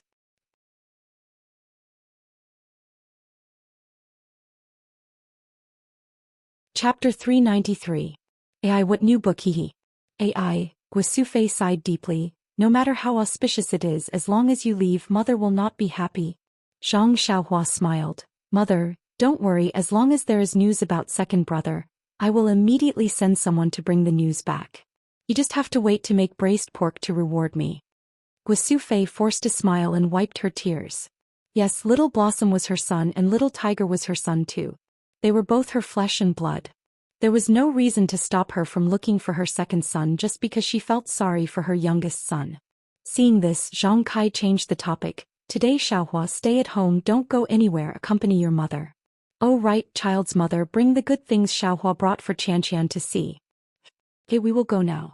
Guo Fei agreed and the three of them went next door. Zhang Xiaohua thought for a moment and said, you guys go first, I will go back to my room, I will be there soon. Guo Fei showed the 2 jade talismans to Lu Qian and explained how to use them. Lu Qian had previously received the small primeval stones from Zhang Xiaohua, so she naturally knew that this brother of hers was not ordinary. Of course she did not doubt. She immediately found a suitable thread from the sewing tray and passed the 6 jade talismans to everyone. Byron also received one and wore it around her neck. As for the other light red jade talismans, she also took 2 and hid them close to her body. Seeing that their daughter-in-law trusted them so much, Zhang Kai and Guosufei also did as instructed. Not long after, Zhang Xiaohua also rushed over, took out a dozen light red jade talismans and said, "Big brother, big sister-in-law, this is all, please keep it." Lu Qian glared at Xiaohua and said, "Xiaohua, don't you still need these? You keep them for yourself." Zhang Xiaohua smiled and said, "Don't mention it, big sister-in-law, I don't need these. You guys can use them as long as you don't use them casually and only use them to protect yourself." At this time, Guosufei also took out her own jade talisman and said, "Xiaohua, mother will let you wear this." "Mother, I really—" Zhang Xiaohua said half of the sentence. She could not continue. With tears in her eyes, she stretched her head and let her mother wear the talisman around her neck. Seeing this, Lu Qian hurriedly put on another one and handed it to Guosufei. Zhang Xiaohua said, "Mother, you should wear it too. Why don't you let father help you?" "Forget it, I'll do it myself." Guosufei smiled and put the jade pendant on her body. Then Zhang Xiaohua handed over a dozen jade talismans to Lu Qian. Lu Qian only took half of them, the rest were given to Guosufei. Guosufei only took half of them and returned the other half to Lu Qian. At this time, Bai Rin on the Kong had already woken up, Yayia's sound turning over on the Kong. When he saw Zhang Xiaohua by the Kong bed, his eyes seemed to light up. He reached out his small hands to ask for a hug. Zhang Xiaohua smiled and held Byron in his arms. Only then did the little guy stop scratching in his arms. He just looked at him and chuckled. Zhang Xiaohua once again swept with her spiritual awareness, but Byron was still the same as other children. There was no fluctuation of primordial qi. If it was not for the fact that this 8-day-old child looked like a 5-month-old child, Zhang Xiaohua really couldn't believe that this was the baby she took out from the innate array. Lu Qian next to her asked, "Xiaohua, I heard from mother that you will leave tomorrow. Byron is not 1 month old yet. Why don't you wait to eat Byron's full moon banquet?" Zhang Xiaohua said with a smile, "Sister-in-law, I will leave in the end. Why do you care about sooner or later? Speaking of Byron's full moon banquet, I have prepared a gift in advance." After that, he took out a large piece of primordial stone from his arms and handed it to Lu Qian. "This is the same stone I gave you last time. I think Byron will like it. I have nothing to give him, just treat this as a toy for him." This piece of primordial stone was the size of an adult's fist. The primordial qi contained in it was really surging. Zhang Xiaohua had been refining qi for a long time, but the amount of primordial qi in her body was not so much. Although Lu Qian did not understand the preciousness of this primordial stone, she knew that her son's birth was related to this stone, and it was just a much smaller stone. This one must be even more precious. However, Zhang Xiaohua was her younger brother, so she did not need to be too polite. Before she could say thank you, Bai Ren's eyes lit up, and he stretched out his small hand to hug this thing that was about the size of his head. Seeing this, Zhang Xiaohua put the primordial stone on the Kong, and also put Bai Ren beside it. As a result, Bai Ren reached out and hugged the primordial stone and rolled around. He had long forgotten about Zhang Xiaohua. One day passed quickly, and Zhang Xiaohua's family stayed in Lu Qian's house, accompanying Bai Ren for the entire day. Lu Qian was still in confinement, so she could not leave the house. On the 17th day of the first month, the family had dinner in their central room. Mr. Lu Kai, and Li Yinfeng also came over, and it was a happy reunion dinner. The next morning, the first ray of sunlight shone into the house. Zhang Xiaohua opened his eyes, sighed softly, and pushed the door open. He did not plan to go out to the courtyard to practice the Big Dipper magical fist, and wanted to leave quietly, afraid of the heartache of separation. Unfortunately, just as he stepped out, he saw the dark red fire in the stove. His mother had already woken up. Quietly standing at the door, Zhang Xiaohua's eyes could not help but moisten. Guosufei woke up very early. When Zhang Xiaohua came out, she had already baked a large stack of pancakes. Seeing Zhang Xiaohua come in, Guosufei smiled and said, "Xiaohua, go and sleep for a while. We still have to hurry on the road today, so rest well." Zhang Xiaohua whispered, "Mother, you don't have to bake so many pancakes, I can't finish them. This is for you to eat on the road. Along the way, other people's food is not to their heart's content. I'm afraid that you won't be used to it." "Mother." Zhang Xiaohua was a little choked up. "Well, if you can't sleep, wash your face and tidy up your huan huan." It still has to carry you on the road, don't starve.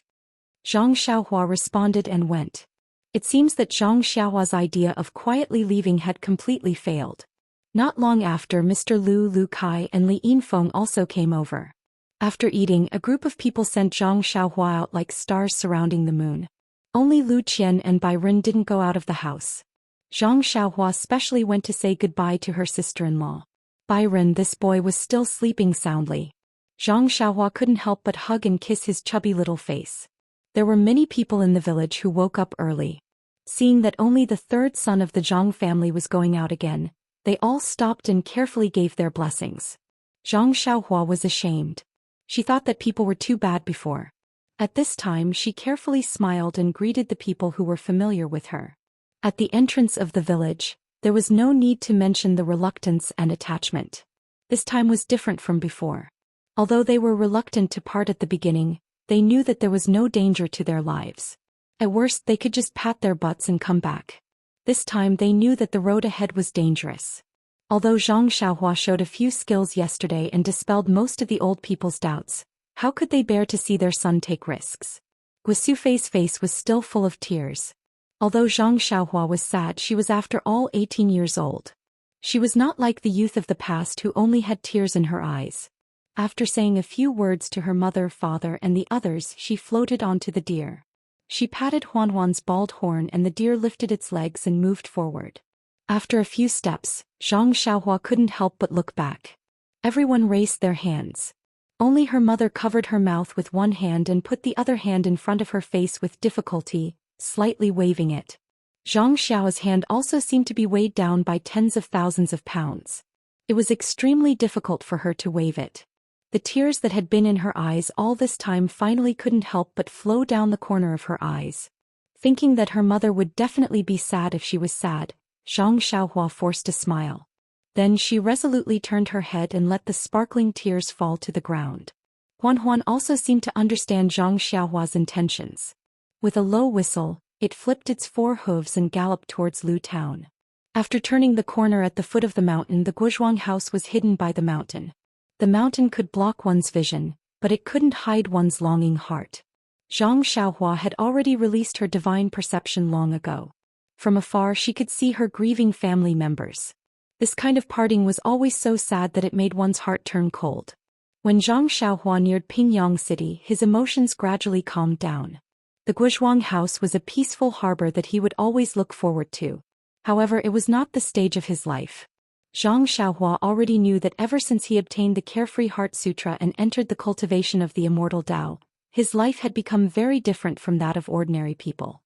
Even the martial artists couldn't compare to him. Therefore, it was still the same old saying, with great power comes great responsibility. Trying to escape? That's impossible. Looking at the approaching gates of Pingyang City, Zhang Xiaohua was filled with anticipation. How were the 2 little girls, Nye Qinyu and Little Orange, doing? Although he could see what he wanted to know as long as he released his divine perception, was there any point in doing so? Zhang Xiaohua arrived at the inn. Everything looked the same as before. It was just that the new year had just passed and there were more merchants coming and going. Business seemed to be much better and the inn was bustling with activity. However, the inn staff seemed to have a strange look in their eyes. When they saw Zhang Xiaohua enter, they weren't as enthusiastic as before. It seemed like they were avoiding him. Could it be that I didn't tip them with a large sum of money the last time I came? That's why they seemed distant. Could it be that Nye Qinyu has run out of money and owes them money for their rooms? Zhang Xiaohua walked into the courtyard of the inn suspiciously. In the corner of the courtyard, the horse carriage was left alone. It didn't seem to have moved at all. Zhang Xiaohua left the 4 odd beasts behind and walked to Nye Qinyu's door. There was no noise from the 2 little girls inside. Zhang Xiaohua frowned even more. Walking to the tightly shut door, Zhang Xiaohua knocked lightly on the door and asked, "Is there anyone at home?" Immediately, a hoarse voice shouted from inside, "There's no one here." However, before the voice finished, it was followed by an exclamation. "Ah, Brother Rin. It can't be." When Zhang Xiaohua heard her surprised and joyful voice, cold sweat broke out on his back. I don't think he was this intimate with Miss Nye. It's only been 10 days since we last met, yet he misses her so much?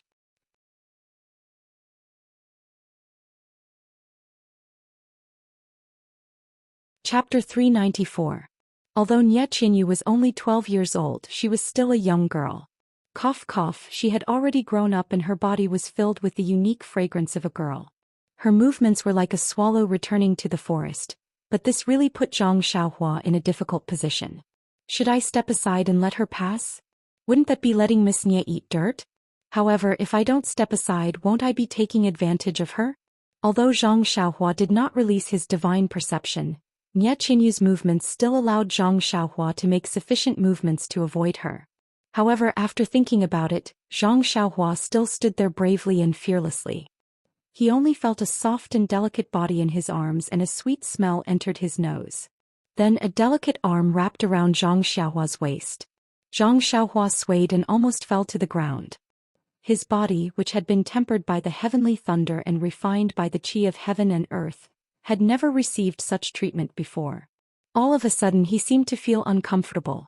Zhang Xiaohua was about to reach out and push Nie Qinyu slightly to express to her that it was inappropriate for men and women to touch each other when Nie Qinyu leaned in his arms and cried, "Brother Ren, why are you only back now? Little Orange, she has been snatched away." Zhang Xiaohua was stunned and said, "Is it because of my words? If I had known that I was so powerful, I wouldn't have joked with you guys. Quickly tell me what happened.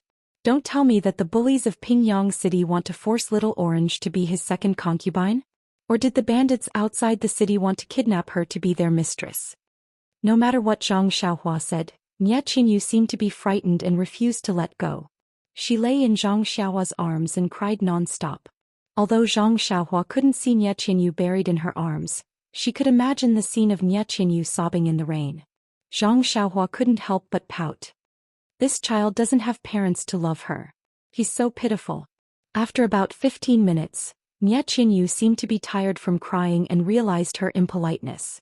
She quickly escaped from Zhang Xiaohua's arms and lowered her head, blushing as if she wanted to hide her little face in front of her chest. Zhang Xiaohua found it a little funny. She coughed twice and asked, "Little Yuger, quickly tell me what's going on with Little Orange. How did it get snatched away?"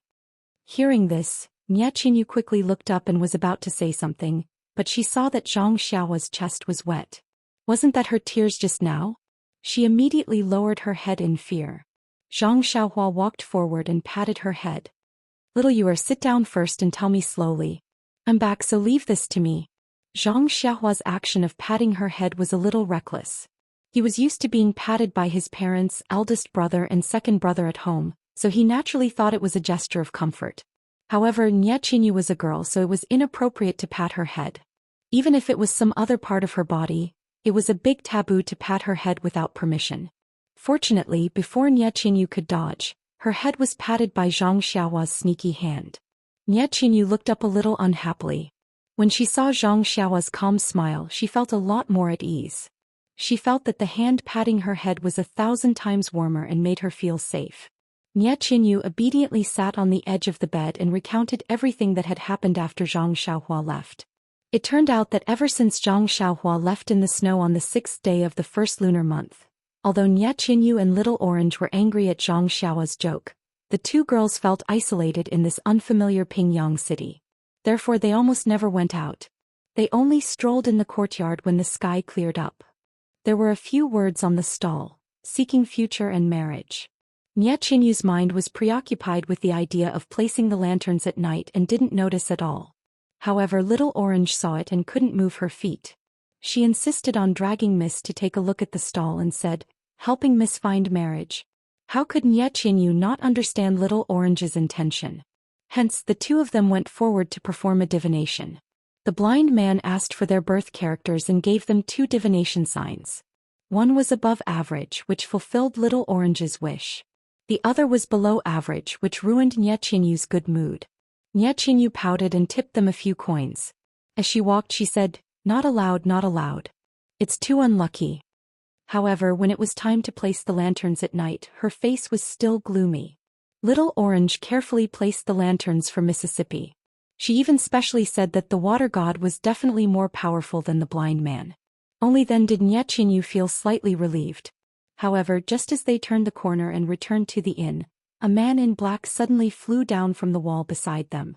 He stretched out his hand and sealed their acupoints. Before Nye Qinyu fainted, she clearly saw the man's figure. Wasn't he the blind man who performed a divination on the street earlier? When Nye Qinyu woke up, it was already the afternoon of the next day. In the room of the inn, she heard from the innkeeper that he went out to look for friends last night and happened to see the man in black committing a crime. The man in black seemed to have seen someone appear and hurriedly ran away. Only then did he leave Nye Qinyu behind and not kidnap her. At that time, Nye Qinyu was so scared that her face turned ashen. She didn't dare to take half a step out of the inn. She didn't even have the thought of reporting it to the authorities. The innkeeper always said that it was better to avoid unnecessary trouble.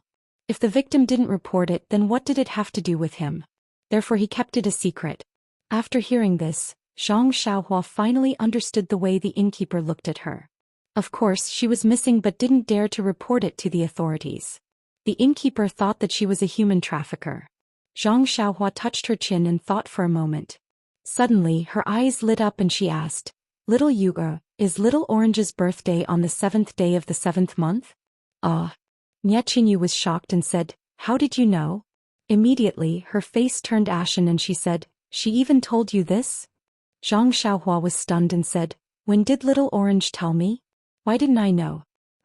You know that you already know Little Orange's birthday. I didn't tell you. She didn't tell you either. Did you dream about it?"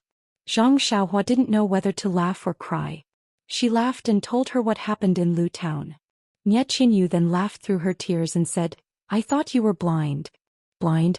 Zhang Xiaohua also laughed and said, "If I were blind I wouldn't kidnap people." Then he frowned and said, "I didn't think so much that day. I just wanted the authorities to intervene in this human trafficker's matter. However, I forgot to interrogate the man in black. It was really negligent." "Yes, Big Brother Rin. It's been almost 10 days. I wonder if Little Orange is still alive?" At this moment, Zhang Xiaohua was calm. That was because, as Nye Qinyu said, it had been 10 days. Something had happened, it would have happened long ago. Moreover, the kidnapping of the little girl by the men in black in Lu Town was probably an organized and planned collective event. It should be different from the usual plucking. Little Orange's real concern should be her life and nothing else. "But Big Brother Rin, what should we do now? I didn't dare to report it to the authorities at that time. If the authorities asked about my background, I was afraid that I would attract the attention of the bad guys again. So, I've been waiting for Big Brother to come over for the past few days. Don't you think I'm too selfish?" Zhang Xiaohua laughed and said, "Little Yuer is very smart. It's very right not to report it to the authorities. Didn't you hear me say that that day at the place I went, the authorities couldn't wait to run away? Why would they care? The authorities in Pingyang City might be better. However, once they ask about your background, it's not wise for you to fall into their trap first, not to mention Little Orange." "Then Big Brother Rin, do you think I did the right thing?" Zhang Xiaohua gave her a thumbs up and said, "It's more than right. You're extremely smart." Nye Qinyu's face flushed red. The grievances that she had been suppressing in her heart for the past 10 days had long disappeared. After interacting with her for a few months, Zhang Xiaohua knew that this girl had always been competitive. However, she was still young and immature. When faced with such a situation, it was difficult for her to have the best of both worlds. He laughed and said, "All right, I'm back. Leave Little Orange's matter to me. Look at your haggard face. You better rest more." Then he looked around and said, "Little Yuer, I'll go next door. You sleep. Big Brother Rin, please add it to your collection. Please tip it. Thank you."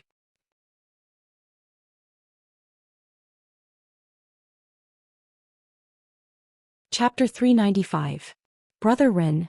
Nye Qinyu wanted to say something but stopped. Zhang Xiaohua thought for a while and said, "Okay, you go ahead and sleep. I'll stand at the door." With that, he got up and walked to the door. His slender figure blocked the sunlight and his elongated shadow was cast on the brick bed. Nye Qinyu's face was a little red and her heart was racing. She curled up on the brick bed and pulled the blanket over her body. She also covered herself with the warm shadow and felt very at ease. Not long after, she started snoring softly. When Zhang Xiaohua heard it, he tiptoed and closed the door. Then he got up and went to the room next door.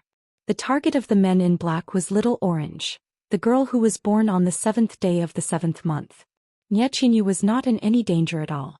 She was just frightened. "Sigh, poor child. Zhang Xiaohua sighed in his heart. First she was chased after. Now her own girl was kidnapped. She has been in a state of fear for the past few days. I wonder how many tricks she has used. I forgot to ask her. Zhang Xiaohua returned to the small house and sat cross-legged. To be honest, he was just comforting Ye Qianyu. He did not have any confidence in himself. Pingyang City was so big. Where could he find little Orange? Moreover, she had been missing for 10 days. He did not know where she had been transferred to. But if he did not say that, what else could he say? Sitting cross-legged on the brick bed, Zhang Xiaohua released his divine senses. His divine senses were already very powerful and could cover the entire Pingyang City. However, just like what happened in Lu Town previously, even if he could cover it completely, what was the use? You can only see, but you can't know all the movements like the back of your hand. This is divine sense after all, not a domain. If only there was a way to leave a mark on little Orange's body. Once he released his divine senses, no matter where she was, as long as she was still in Pingyang City, he would be able to sense her. How good would that be? Zhang Xiaohua's divine senses circled around Pingyang City for a long time but did not find anything. He had no choice but to withdraw it. It was still early, so Zhang Xiaohua closed her eyes to cultivate. The content of the Way of Heaven was boundless and vast, so it couldn't be rushed. Before leaving the Guozhuang house, he had made jade talismans that gave him a lot of inspiration. Since he could make talismans and cultivate at the same time, why not? However, before creating the talismans, Zhang Xiaohua had something more important to do. She had to comprehend the 365 talismans in the golden formation in her Naiwan palace. The first time Zhang Xiaohua chose a talisman, just as he immersed his spiritual consciousness into it, he was immediately exhausted, so he immediately withdrew his spiritual consciousness, so he still did not know anything about these 365 talismans. Now that he had some free time, he naturally had to continue to talk about each of the talismans and try to find a breakthrough in his cultivation. Looking at these 365 talismans that were connected together like tadpoles, Zhang Xiaohua was a little embarrassed. These tadpoles were almost exactly the same. From the outside one could not tell the difference at all. However, Zhang Xiaohua knew that these talismans were definitely different from each other. Looking at the swimming talismans, Zhang Xiaohua had no choice but to immerse his spiritual consciousness into a talisman that had just drifted in front of him. Just as his spiritual consciousness entered, he felt a wave of fatigue in his head. However, this time, Zhang Xiaohua did not withdraw his spiritual consciousness immediately, but insisted on immersing it in the inner layer. As his spiritual consciousness penetrated deeper, the fatigue became more and more serious, and there was even a slight prickling pain. Zhang Xiaohua was a little hesitant, not knowing if he should persist. But at this moment, the talisman emitted a milky white brilliance, producing a strong suction force. It pulled Zhang Xiaohua's spiritual consciousness tightly, as if it was about to absorb it. Seeing this, Zhang Xiaohua was not alarmed but happy. He was most afraid that no matter how he probed, the talisman would not respond. However, at this moment, just immersing it in for a while, it produced a suction force. Presumably, he needed to send his spiritual consciousness into the talisman. Finished thinking, Zhang Xiaohua slightly controlled his spiritual consciousness and let his spiritual consciousness slowly enter the talisman. As his spiritual consciousness was absorbed, the talisman's brilliance became more and more brilliant. Although Zhang Xiaohua did not use his eyes to look, there was a dazzling feeling. When his spiritual consciousness was about to be completely absorbed, the brilliance was extremely brilliant. At this time, Zhang Xiaohua calmly took out 2 small primordial stones from his arms, one in each hand, and operated the jade blood elixir refining technique. The true qi in the meridians of his whole body slowly turned into heart fire, and directly burned the elixir refining technique. Since Zhang Xiaohua practiced the Carefree Heart Sutra to the 6th level, his spiritual consciousness was extremely profound. Cultivating the jade blood elixir refining technique had little effect, so he did not practice it much. At this time, when he saw his spiritual consciousness was about to be absorbed, he immediately thought of this technique. Sure enough, when the heart fire burned the elixir refining technique, it was immediately absorbed by the brilliant talisman. After the brilliance was extremely bright, it gradually dimmed. At this time, the talisman was no longer in the shape of a tadpole, but slowly revealed its original appearance. However, it was still somewhat faint and could not be seen clearly. Seeing that this technique was effective, Zhang Xiaohua left and operated the Heart Sutra. He absorbed the heaven and earth primordial chi from the primordial stones into his meridians to replenish the true chi that had turned into heart fire. With the new supply of primordial chi, the heart fire was not extinguished, and was slowly absorbed by the talisman. After absorbing for an entire afternoon, the talisman gradually revealed its true form. It was actually in the shape of a cute rabbit. What kind of talisman was this? Zhang Xiaohua was somewhat aghast. Following the complete appearance of the rabbit talisman, a set of extremely complex techniques containing 365 different finger techniques immediately appeared in Zhang Xiaohua's mind. Zhang Xiaohua carefully comprehended it. Wasn't this the technique of the rabbit talisman? Zhang Xiaohua was overjoyed. Just as she was about to comprehend it further, a huge feeling of exhaustion came from her mind. There was actually a feeling of exhaustion. Zhang Xiaohua did not dare to try again. She immediately withdrew her divine sense, and let the golden array revolve around the elixir refining technique. She silently operated the Heart Sutra and adjusted her breathing. After the time it took to eat a meal, the true chi of the 6th level of the Worry-Free Heart Sutra had circulated through the meridians of her entire body a few times. Her entire body felt comfortable, and only then did she stop. After a little check, Zhang Xiaohua found that the Worry-Free Heart Sutra had not made any progress, but her divine sense had increased. However, there was a slight throbbing pain in her mind. Presumably, the true chi that she had used to cultivate the cultivation method had been supplied to the talisman all the time. It had long exceeded the capacity of her mud pill palace, and thus caused the injury. After thinking about it, Zhang Xiaohua did not dare to continue comprehending, for fear that going too far would be as bad as not going far enough. At this time the sky had already turned dark, and she did not know whether Nie Qinyu had woken up or not. Zhang Xiaohua floated down to the ground and came to the door of Nie Qinyu's room. She gently knocked on the door again, and there was still a light snoring sound coming from the room. Presumably, Nie Qinyu was still sleeping soundly. Zhang Xiaohua sighed. For the past 10 days, Nie Qinyu must have been exhausted and did not dare to sleep. She only completely relaxed when she saw her. How could she be sleeping soundly? After waiting for a while with her hands clasped behind her back, Zhang Xiaohua went to the front of the inn to find some porridge and side dishes and brought them back. The innkeeper knew that the guest had met with a calamity. He was afraid that Zhang Xiaohua would be angry, so he carefully accompanied her and welcomed her with a smile.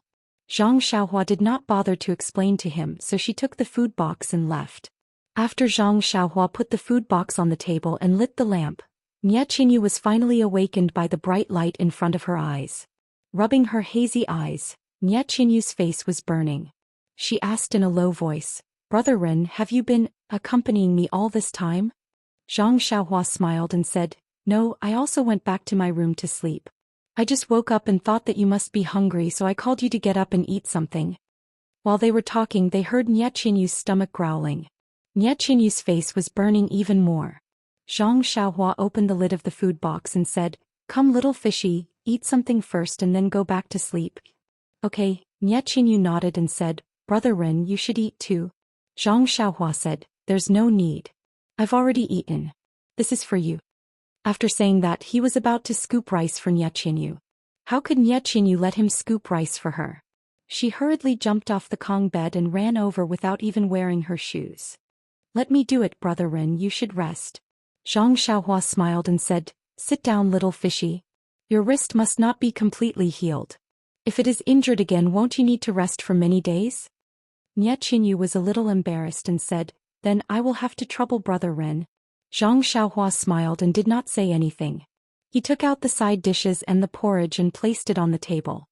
He stood at the side and smiled as he watched Nie Qinyu eat in small bites.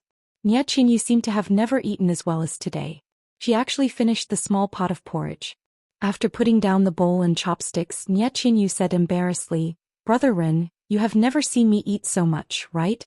Zhang Xiaohua said, "Of course, when I saw you before I only tasted a little. Today it was an eye-opener for me. You can eat more than me." Nie Qinyu smiled and said, "Brother Ren, you have never seen so much.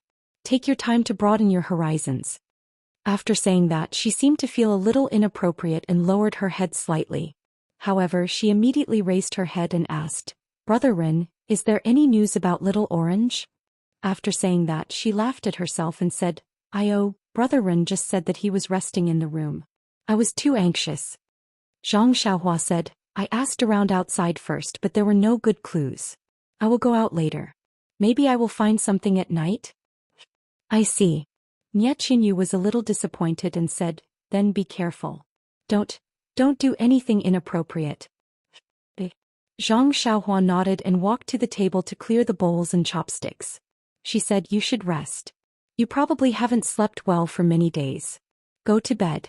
Maybe you can see Little Orange tomorrow. Really? Nie Qinyu was a little excited. Zhang Xiaohua shook her head and said, I am just comforting you. I'm not a god. How can I find him so quickly?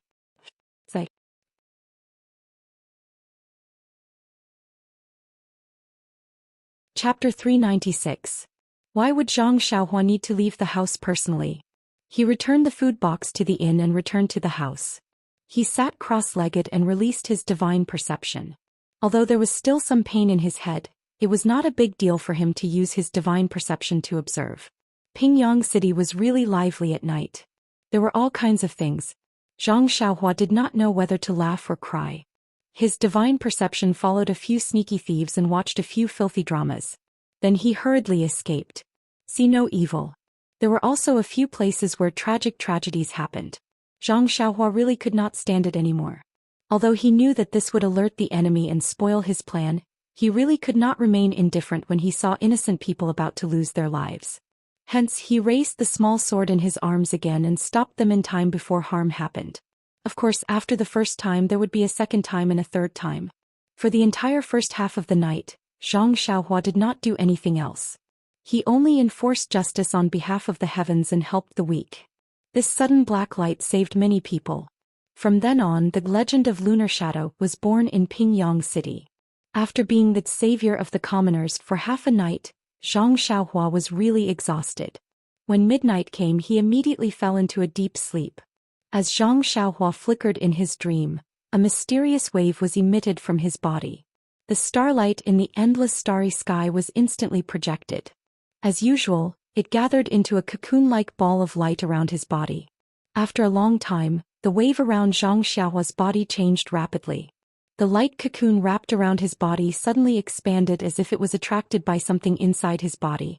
Then it was sucked into Zhang Xiaohua's body like a whale sucking in water. At the same time, Zhang Xiaohua's bones, which had been refined to the point that they were transparent, became completely transparent in an instant. Then on many parts of the transparent bones, traces of red appeared. At this moment, there was no more starlight around Zhang Xiaohua's body. The wave around his body surged a few times and adjusted to another mysterious amplitude. Gradually it stabilized. As the wave stabilized, starlight was projected from the horizon again. In an instant it enveloped his entire body. However, who would know if this starlight was the same starlight? The next morning, Zhang Xiaohua had just gone to the courtyard to practice her martial arts when she heard Nie Qinyu running out of the house happily. She raised her head and looked around but to no avail. Disappointed, she asked, Brother Ren, did you not find Little Orange last night? Zhang Xiaohua had no choice but to stop. She said apologetically, Little Yuer, I exaggerated a little last night. I searched the entire Pingyang City but did not find any clues. Nie Qinyu said desolately, It's all right, Big Brother Ren. How can anything in this world be done just because you said so? Little Orange has been missing for 10 days. It will be difficult to start looking for him now. Moreover, I know that what you said yesterday was just to comfort me. You wanted me to have a good rest. Zhang Xiaohua touched her nose and smiled. Little Yuer is really smart. I'll go out and look again today. Maybe I'll find something. Nie Qinyu's eyes lit up and said, I understand. Big Brother Ren, are you looking for a blind fortune teller today? Shaking her head, Zhang Xiaohua said helplessly, Yes, I am. That's great, Big Brother Ren. It's a little difficult, but I hope you can work harder. Please don't give up, okay? Nie Qinyu sounded like she was pleading at the end. In fact, Nie Qinyu could not be blamed for not trusting Zhang Xiaohua. It was just that before Zhang Xiaohua left them, she was indifferent to them and did not like to interfere. Therefore she was really afraid that Zhang Xiaohua would give up. If it was in the past, Zhang Xiaohua might hesitate and consider whether she would expose her background if she acted in Pingyang City. But now she was full of chivalry and naturally would not decline too much.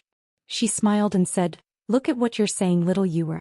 Along the way we've developed feelings for each other. How could I possibly give up?" The word feelings was not used appropriately. Yes, it was really worth the 3 months of studying the 3-character classic. Nye Qinyu's forehead flushed red. She didn't mean it, but the listener took it seriously. Then Nye Qinyu smiled and said, "Big brother Ren, I won't hold you back from practicing martial arts."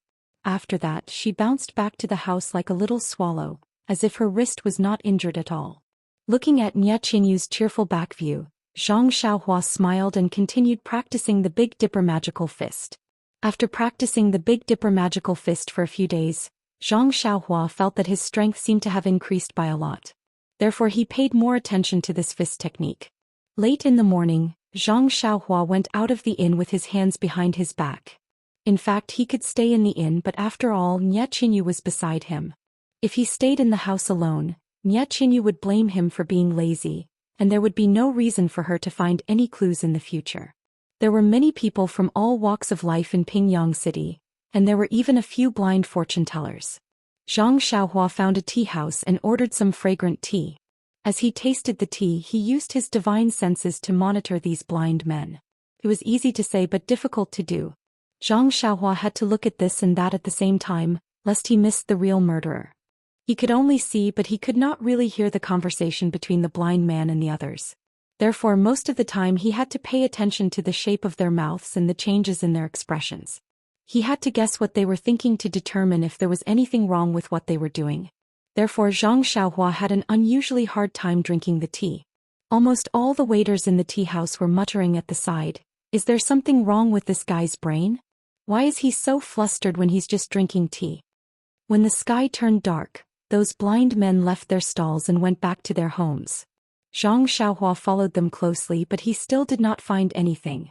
The only thing he found was a stomach full of tea. Nye Qinyu was also obedient. Seeing that Zhang Xiaohua had returned empty-handed, she did not pursue the matter. She only served the food in the inn and comforted him gently. "Don't worry. Heaven helps the worthy. Perhaps there will be news tomorrow." Zhang Xiaohua ate 2 mouthfuls hastily and returned to the house. He pondered carefully. Although his divine senses were powerful and could monitor several blind fortune tellers in Pingyang City at the same time, it was after all an act of waiting. He did not know which blind man was the real culprit.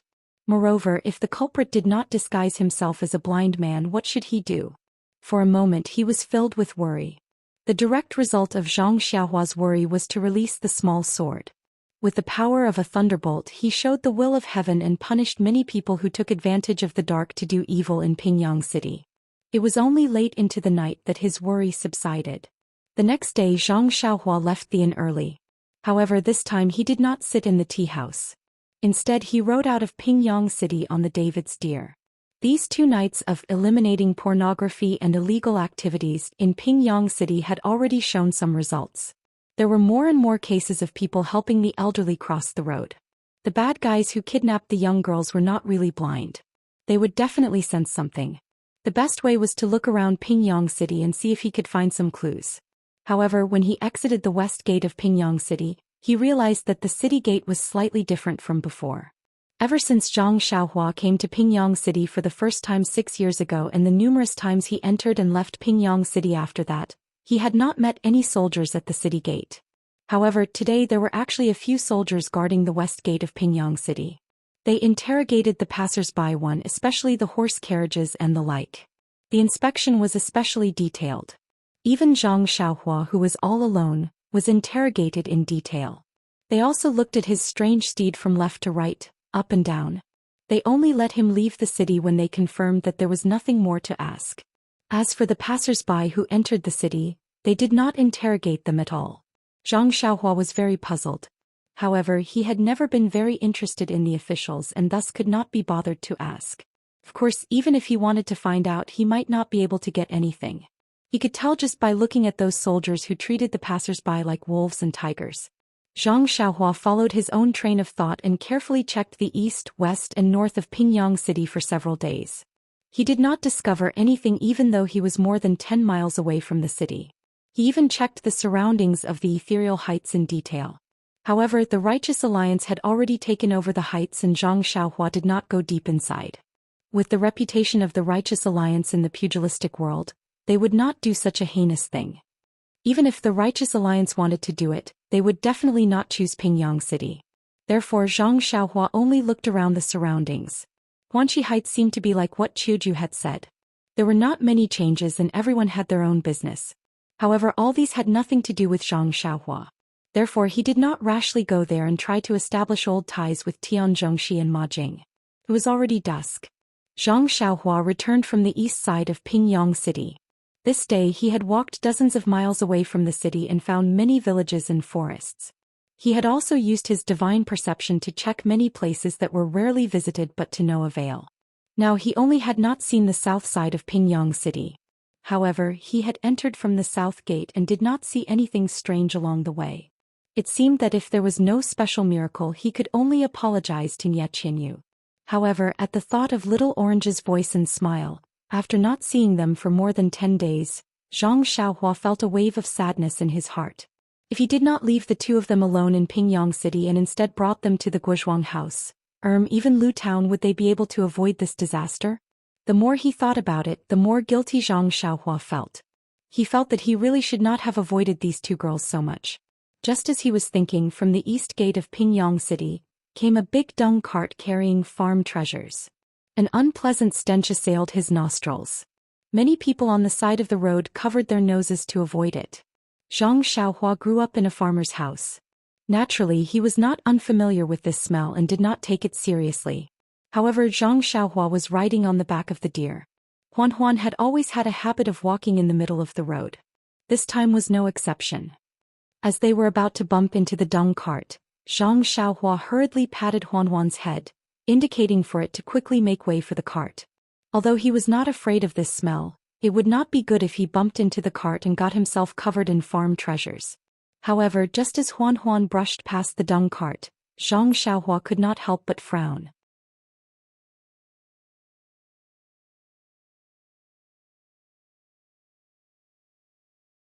We didn't delay the commander's matters. You make it sound so easy. I have waited here for a few days.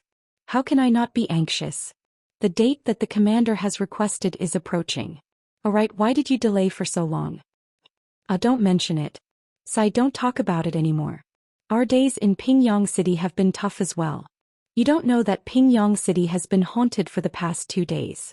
Many of my subordinates, yes, not only me but also the brothers in other territories, when they went out to work at night, they all met a monster that they called Legend of Lunar Shadow. My goodness, you haven't seen it before. All you saw was a flash of black light and everything creaked. You were all turned into spare parts. This person was very long-winded and even said you don't understand a few times. This made Banner Master Gao very unhappy. At this moment, the person beside him smiled apologetically and said, "Old Master Gao, just as my brother said, the city has been rather chaotic these few days. As long as the brothers in the underworld go out to work, there will always be some strange things interfering. Therefore, for the sake of the commander's grand plan, I have no choice but to shrink my head and act carefully." When Banner Master Gao heard this, his expression softened a little. He said, "It's not easy for you guys either. You have delivered a lot of good stuff. If the commander asks about it, I will definitely report to him and reward you handsomely." The two of them were overjoyed. They cupped their fists and said, "Thank you for your guidance, Banner Master Gao." At this moment, Banner Master Gao sniffled and lowered his head slightly to look at his feet. Then he said, "Oh right, what is the Legend of Lunar Shadow that you mentioned just now? Tell me about it in detail." "It's like this." Reporting to Banner Master, "None of us have seen what it is exactly. It's just a flash of black light. If it's not cutting off people's limbs, it's breaking their tendons and bones. 2 people's ears were also cut off. Yes, and at this point the two of them had a strange expression. They were gloating and almost laughed out loud. They said, "Fatty Nyo from the west of the city went to rape women at night. The thing under him was also, ha ha ha." Banner Master Gao's expression changed slightly. He said, "Could it be an expert from the Jianghu? Or an expert from the Righteous Alliance?" The two of them laughed and said, "We don't know about this. However, I don't think the Righteous Alliance would ignore us. Moreover, at first we did suspect that it was an expert who had lost his martial arts. However, the black light appeared almost at the same time in the west and east of the city. Even if it was an expert in martial arts, it's impossible for him to attack in two places at the same time. What kind of lightness skill was that? There's actually such a strange thing. Could it be that several experts from the Jianghu attacked at the same time? The two of them couldn't help but shrink their necks. They said, Pingyang City is already the territory of the Righteous Alliance. Such a big sect that could even destroy the Misty School. How could they allow other experts to act arrogantly in Pingyang City? Even a fool may be right. What you said makes sense. Forget it. Anyway, Commander Master has more or less collected the amount. It should be time to hand over the order. I just don't know why Commander Master dares to let us do these things under the nose of the Righteous Alliance. It's really hard to understand. The person who spoke first laughed and said, Banner Master Gao, I don't know about this. That day I specially asked Blind Man Fan. Guess what he said? Banner Master Gao was unhappy again. He snorted and sniffled again. Inconspicuously, he rubbed his feet on the ground a few times. The person next to him laughed and said, Don't blame him, Banner Master. Blind Man Fan only said one thing. The most dangerous place is the safest place. Banner Master Gao said disdainfully, Everyone can say this. Do you think I don't know? If you don't have enough skills, everywhere is a dangerous place. This only shows that our commander is highly skilled in martial arts and wise. Commander Master is mighty. The two of them quickly shouted. Shoo, Banner Master Gao said, Keep your voices down. Don't attract the attention of others. As he spoke, he sniffled. He couldn't help but raise his feet to take a closer look. The two of them laughed and said, Is Banner Master Gao tired? Let us massage your legs for you. Banner Master Gao was sweating profusely. He waved his hands and said, No, I'm not tired at all. It's just that, where did this stench come from? I don't think I stepped on any dog shit. You guys wouldn't have stepped on it even if you drove here. The two of them looked at each other in dismay. One of them said cautiously, Banner Master, it's not that you stepped on dog shit. It's that the carriage that we came on was loaded with big shit. Big shit? Banner Master Gao was stunned. He said, Why did you guys give up on your great career as a pawn and change your profession to digging for big shit? At this time, Zhang Xiaohua had already followed them to the entrance of the village. She left the David's deer in the field and floated down. She looked around carefully. With a sway of her body, she used the earth escape to the side of the small courtyard. She hid herself and stuck out her ears from the corner of the wall to listen carefully. The smarter man laughed and said, Banner Master Gao, you should take a look at the goods first. Then you'll know the reason. Banner Master Gao was puzzled. What did this thing have to do with big shit? However, he still pinched his nose and walked to the front of the carriage. He saw that the man activated some mechanism on the carriage. In the middle of the carriage, where there was some feces and urine, there was a small crack. Through the crack some clothes could be seen. Zhang Xiaohua's divine sense suddenly saw a thin little girl wearing beautiful clothes. Instantly Zhang Xiaohua's heart understood. It seemed that she was really lucky. Just when she was about to give up, she actually met the right person. If she wasn't wrong, it should be this group of people who kidnapped Little Orange. Little Orange wasn't destined to die yet. However, Zhang Xiaohua was as puzzled as Banner Master Gao. Although she was very suspicious of this big shit carriage and used her divine sense to scan it, why didn't she find any clues? She had to admit that this carriage's mechanism was very well hidden. The man carried the little girl out of the mechanism of the carriage. The little girl's eyes were tightly shut and her breathing was even. She must have been drugged with some kind of drug. Banner Master Gao looked at the little girl and couldn't help but frown. To be honest, he really couldn't see how this little girl had anything to do with this big shit carriage. This specially made carriage used to transport some secret items. It was reasonable that this little girl was hidden in the mechanism. However, what did she have to do with this stinky big shit? After thinking for a moment, Banner Master Gao's eyes lit up. He said, The two of you actually used this big shit to cover your tracks? Could it be that the so-called legend of Lunar Shadow in Pingyang City made you so afraid? Hearing this, the two of them gave him a thumbs up and said, Banner Master Gao, you're really smart. Banner Master Gao was unhappy again.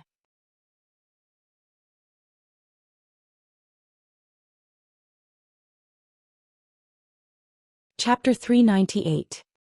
How can you flatter your leader like this? Banner Master Gao was speechless. Fortunately, the Prime Minister is magnanimous. so Banner Master Gao couldn't take them seriously. The clever man said, Banner Master Gao is wise. That legend of Moon Shadow is only one aspect. This legend has forced us not to work at night. But since you've been urging us, we have no choice but to work during the day. Oh, you guys are really bold.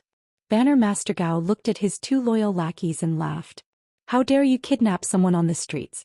Old Dog Fan is blind. Who knows how many lost lambs he has fooled. The man took the opportunity to say, it's all because of Banner Master Gao and Commander Ling's good leadership. That's why we were so bold. Good. I understand your intentions. Banner Master Gao was very pleased. He asked, then what's the other aspect? That should be the main point. You're wise. Look at this little girl. What's the difference between her and the girls in the past? Banner Master Gao sighed. It's very unwise to question your superiors like this. However, he still took a closer look. Then he slapped the man's face and said angrily, this child's skin is soft and tender. She's also wearing silk and satin. She's obviously different from the girls in the past. Needless to say, it must be you guys who were bold enough to kidnap the child of a wealthy family. How many times have I told you? Although the head commander is urging us, it's best that we don't provoke the children of these wealthy families. Who knows which one of them has connections with the higher-ups? If we cause trouble, not only will all our previous contributions be erased, we might even lose our own lives. The man was hurt but didn't dare to make a sound. The other man immediately stepped forward and said, don't worry, Banner Master Gao. Firstly, this girl is rich and she's not a noble. I don't think she'll cause trouble. Secondly, I've always been reliable. You know this too. How can I let anyone have something against me? I saw that the 4 gates of Pingyang City were guarded by soldiers. So, I got a big dung cart and secretly gave the guards 2 taels of silver. That guy let me out. He was bought over with just 2 taels of silver. That's really cheap. Banner Master Gao was interested. He said, tell me, which family is this girl from? How did you get your hands on her? The man smiled and said, actually, it's quite a coincidence. Didn't I hook up with an attractive kitchen maid at a rich merchant's house in the east of the city? A few days ago, I didn't dare to go out to do anything, so I let Blind Fan set up his stall alone while I went to the east of the city to have some fun. In the end, I didn't find any fun, but I heard 2 little brats fighting over this little girl in the back garden of the rich merchant's house. One said that he was this little girl's older brother and that he should take good care of her, while the other said that he was this little girl's younger brother and that they should treat each other intimately. Tell me, Bannerman Gao, how can this rich merchant's child know how to hook up with girls at such a young age? Banner Master Gao coughed and didn't answer. The man chuckled and continued, I heard this girl ask them how they knew her birthday. I heard the older child say, you are born on the 7th day of the 7th month. You are the most charming because of the 7-7 technique. Of course I know. You say, Banner Master Gao, isn't this a case of traveling far and wide looking for something only to find it without any effort? We worked so hard to get a blind man to find out her birth characters, but I was able to find her just because I wanted to have some fun. Isn't this a credit given to me by the heavens? So, I jumped out without saying a word and knocked the 3 little brats out. I carried this girl and left. Oh. Banner Master Gao smiled and said, you are quite lucky. We haven't found anything suitable for you for many days, but you found it so quickly. Looks like you can't avoid the reward from the commander. The man grinned and said, it's just that the city gates have been closely guarded by the officials these few days. I couldn't deliver it in time. I've made Banner Master Gao wait for a long time. It's okay. Banner Master Gao said generously, I'm just giving you directions. You have to work hard for everything. Before he finished speaking, he suddenly realized something and hurriedly asked, what did you say just now? There are soldiers guarding the city gates of Pingyang City? Yes, Banner Master Gao. I made it very clear just now. It's because those soldiers have gone crazy and are guarding the city gates. They made things difficult for me and I didn't dare to take the risk. That's why I delivered it so late. Banner Master Gao didn't know what to say. He asked, do you know how long it has been since there were soldiers guarding the city gates? The man scratched his head and said, I've been in Pingyang City for more than 4 years, but I don't think I've seen anyone guarding the city. That's right. Don't you think there's a reason why the city gate is suddenly being watched so tightly after 4 years without anyone guarding it? Banner Master Gao, you can just say what you want to say. I'm stupid. How would I know about the affairs of the soldiers? Maybe the officials are just doing an inspection and are just putting on an act? Banner Master Gao looked as if he expected better from them. He said, "Didn't you contact this girl?" At this moment the two men realized what was going on. They looked at each other and their eyes were filled with fear. They said in a trembling voice, "Is it because we kidnapped this little girl? But she's just a relative of a wealthy merchant. I'm sure that this wealthy merchant only has a little bit of relationship with the officials. I heard this from the cook." Banner Master Gao shook his head and looked at the two men who were ignorant and fearless. He said, "Fortunately you actually knew how to use money to trick the soldiers into letting you go. If you were caught by them you wouldn't have any chance of survival." As he spoke he seemed to have thought of something and realized that something was wrong. However, he couldn't figure out what it was. He couldn't help but frown and think hard. The two men realized that they had gotten into big trouble. They looked at the little girl in their hands and didn't know if they should carry her or throw her away. At this moment Banner Master Gao suddenly asked in a loud voice, "You said that you gave 2 coins of broken silver to the soldiers?" "Yes," the man replied. "I won against them last night and gave it to them casually." "Banner Master Gao, you don't have to worry about it. Consider it my own allowance and you don't have to reimburse me." Banner Master Gao's slap landed on the other side of the man's face. The man was puzzled. He didn't want the organization to fork out money, so he had to fork out money for nothing. Was that wrong? Looking at the man's confused expression, Banner Master Gao angrily scolded, "You're an idiot. Don't you know that you're pretending to be a farmer in the countryside? Don't you have a brain? Who in this farmer's yard would pay 2 coins for a cart of dung? Even if it's 2 coins they would have to think twice." The two men were dumbfounded. Of course, which farmer would be stupid enough to pay money for a few buckets of dung? If the crops irrigated by this manure were gold, it might be possible. "Then what should we do?" one of the men asked. The other man said, "It doesn't matter. We threw the dung in the forest by the side of the road before we reached the fork in the road. They probably won't be able to find this place." Banner Master Gao raised his hand. The man had already noticed it and immediately turned his head to the side to avoid it. However, the old man waved his hand and another crisp slap was heard. Banner Master Gao angrily said, "You idiot. The smell of dung is so strong. How could it not leave a trace and smell on the road? You're causing trouble for me." After he finished speaking, he took the little girl from the man's hands. The man said, "All right, then we'll send her back. Perhaps there won't be any problems." Banner Master Gao sneered and said, "You think it's easy? This child is in our hands. The officials won't let us off easily. It's too late to send her over now. In any case, your master's martial arts are superb. Why should we be afraid of the officials? It'll be our merit if we send her back to your master. Let him deal with this troublesome burden." That's right. Banner Master Gao is wise. The two men were not stingy with their flattery. "All right. Since that's the case, let's leave quickly. The sooner we leave, the better." After he finished speaking, Banner Master Gao was about to leave with the little girl under his arm. The two men immediately called out, "Banner Master Gao, you're a master who comes and goes, but we don't know lightness techniques. What should we do?" Banner Master Gao pointed at the inferior horses in the carriage and said, "You brought 1 horse. There's another in the stable behind my house. Each of you will take 1 horse.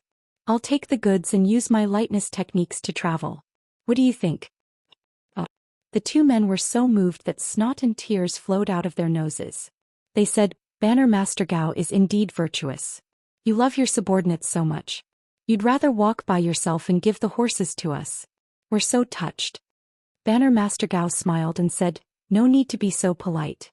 I've always loved my soldiers like my children. Work hard in the future and bring my spirit to greater heights. I'm going to walk, so I'll go first. You can ride your horses and follow me." Seeing the two men nod, Banner Master Gao exerted force with his feet and leaped onto the roof, shooting toward the west like lightning. The two men in the courtyard had looks of envy on their faces. They hurriedly unloaded the horses from the carriage and led them to the stable behind the house. When the two men got on their horses and galloped toward the south, a slender shadow suddenly appeared in the quiet courtyard. It was hero Zhang Xiaohua, who had been eavesdropping for a long time. Standing in the courtyard and smelling the faint stench, Zhang Xiaohua frowned. Banner Master Gao was right. With such a strong stench, if the soldiers were to chase after them, there was no way they wouldn't come here. However, it was already late. Should she chase them south or not? Even if she chased them, wouldn't she still fall asleep at midnight? How could she keep up with them? Just as she was thinking, she suddenly discovered something with her divine sense. Zhang Xiaohua couldn't help but smile. You're tuning in to the Biao's Wuxiao Chronicles YouTube channel. Don't forget to subscribe and join us on this journey to catch the most captivating stories.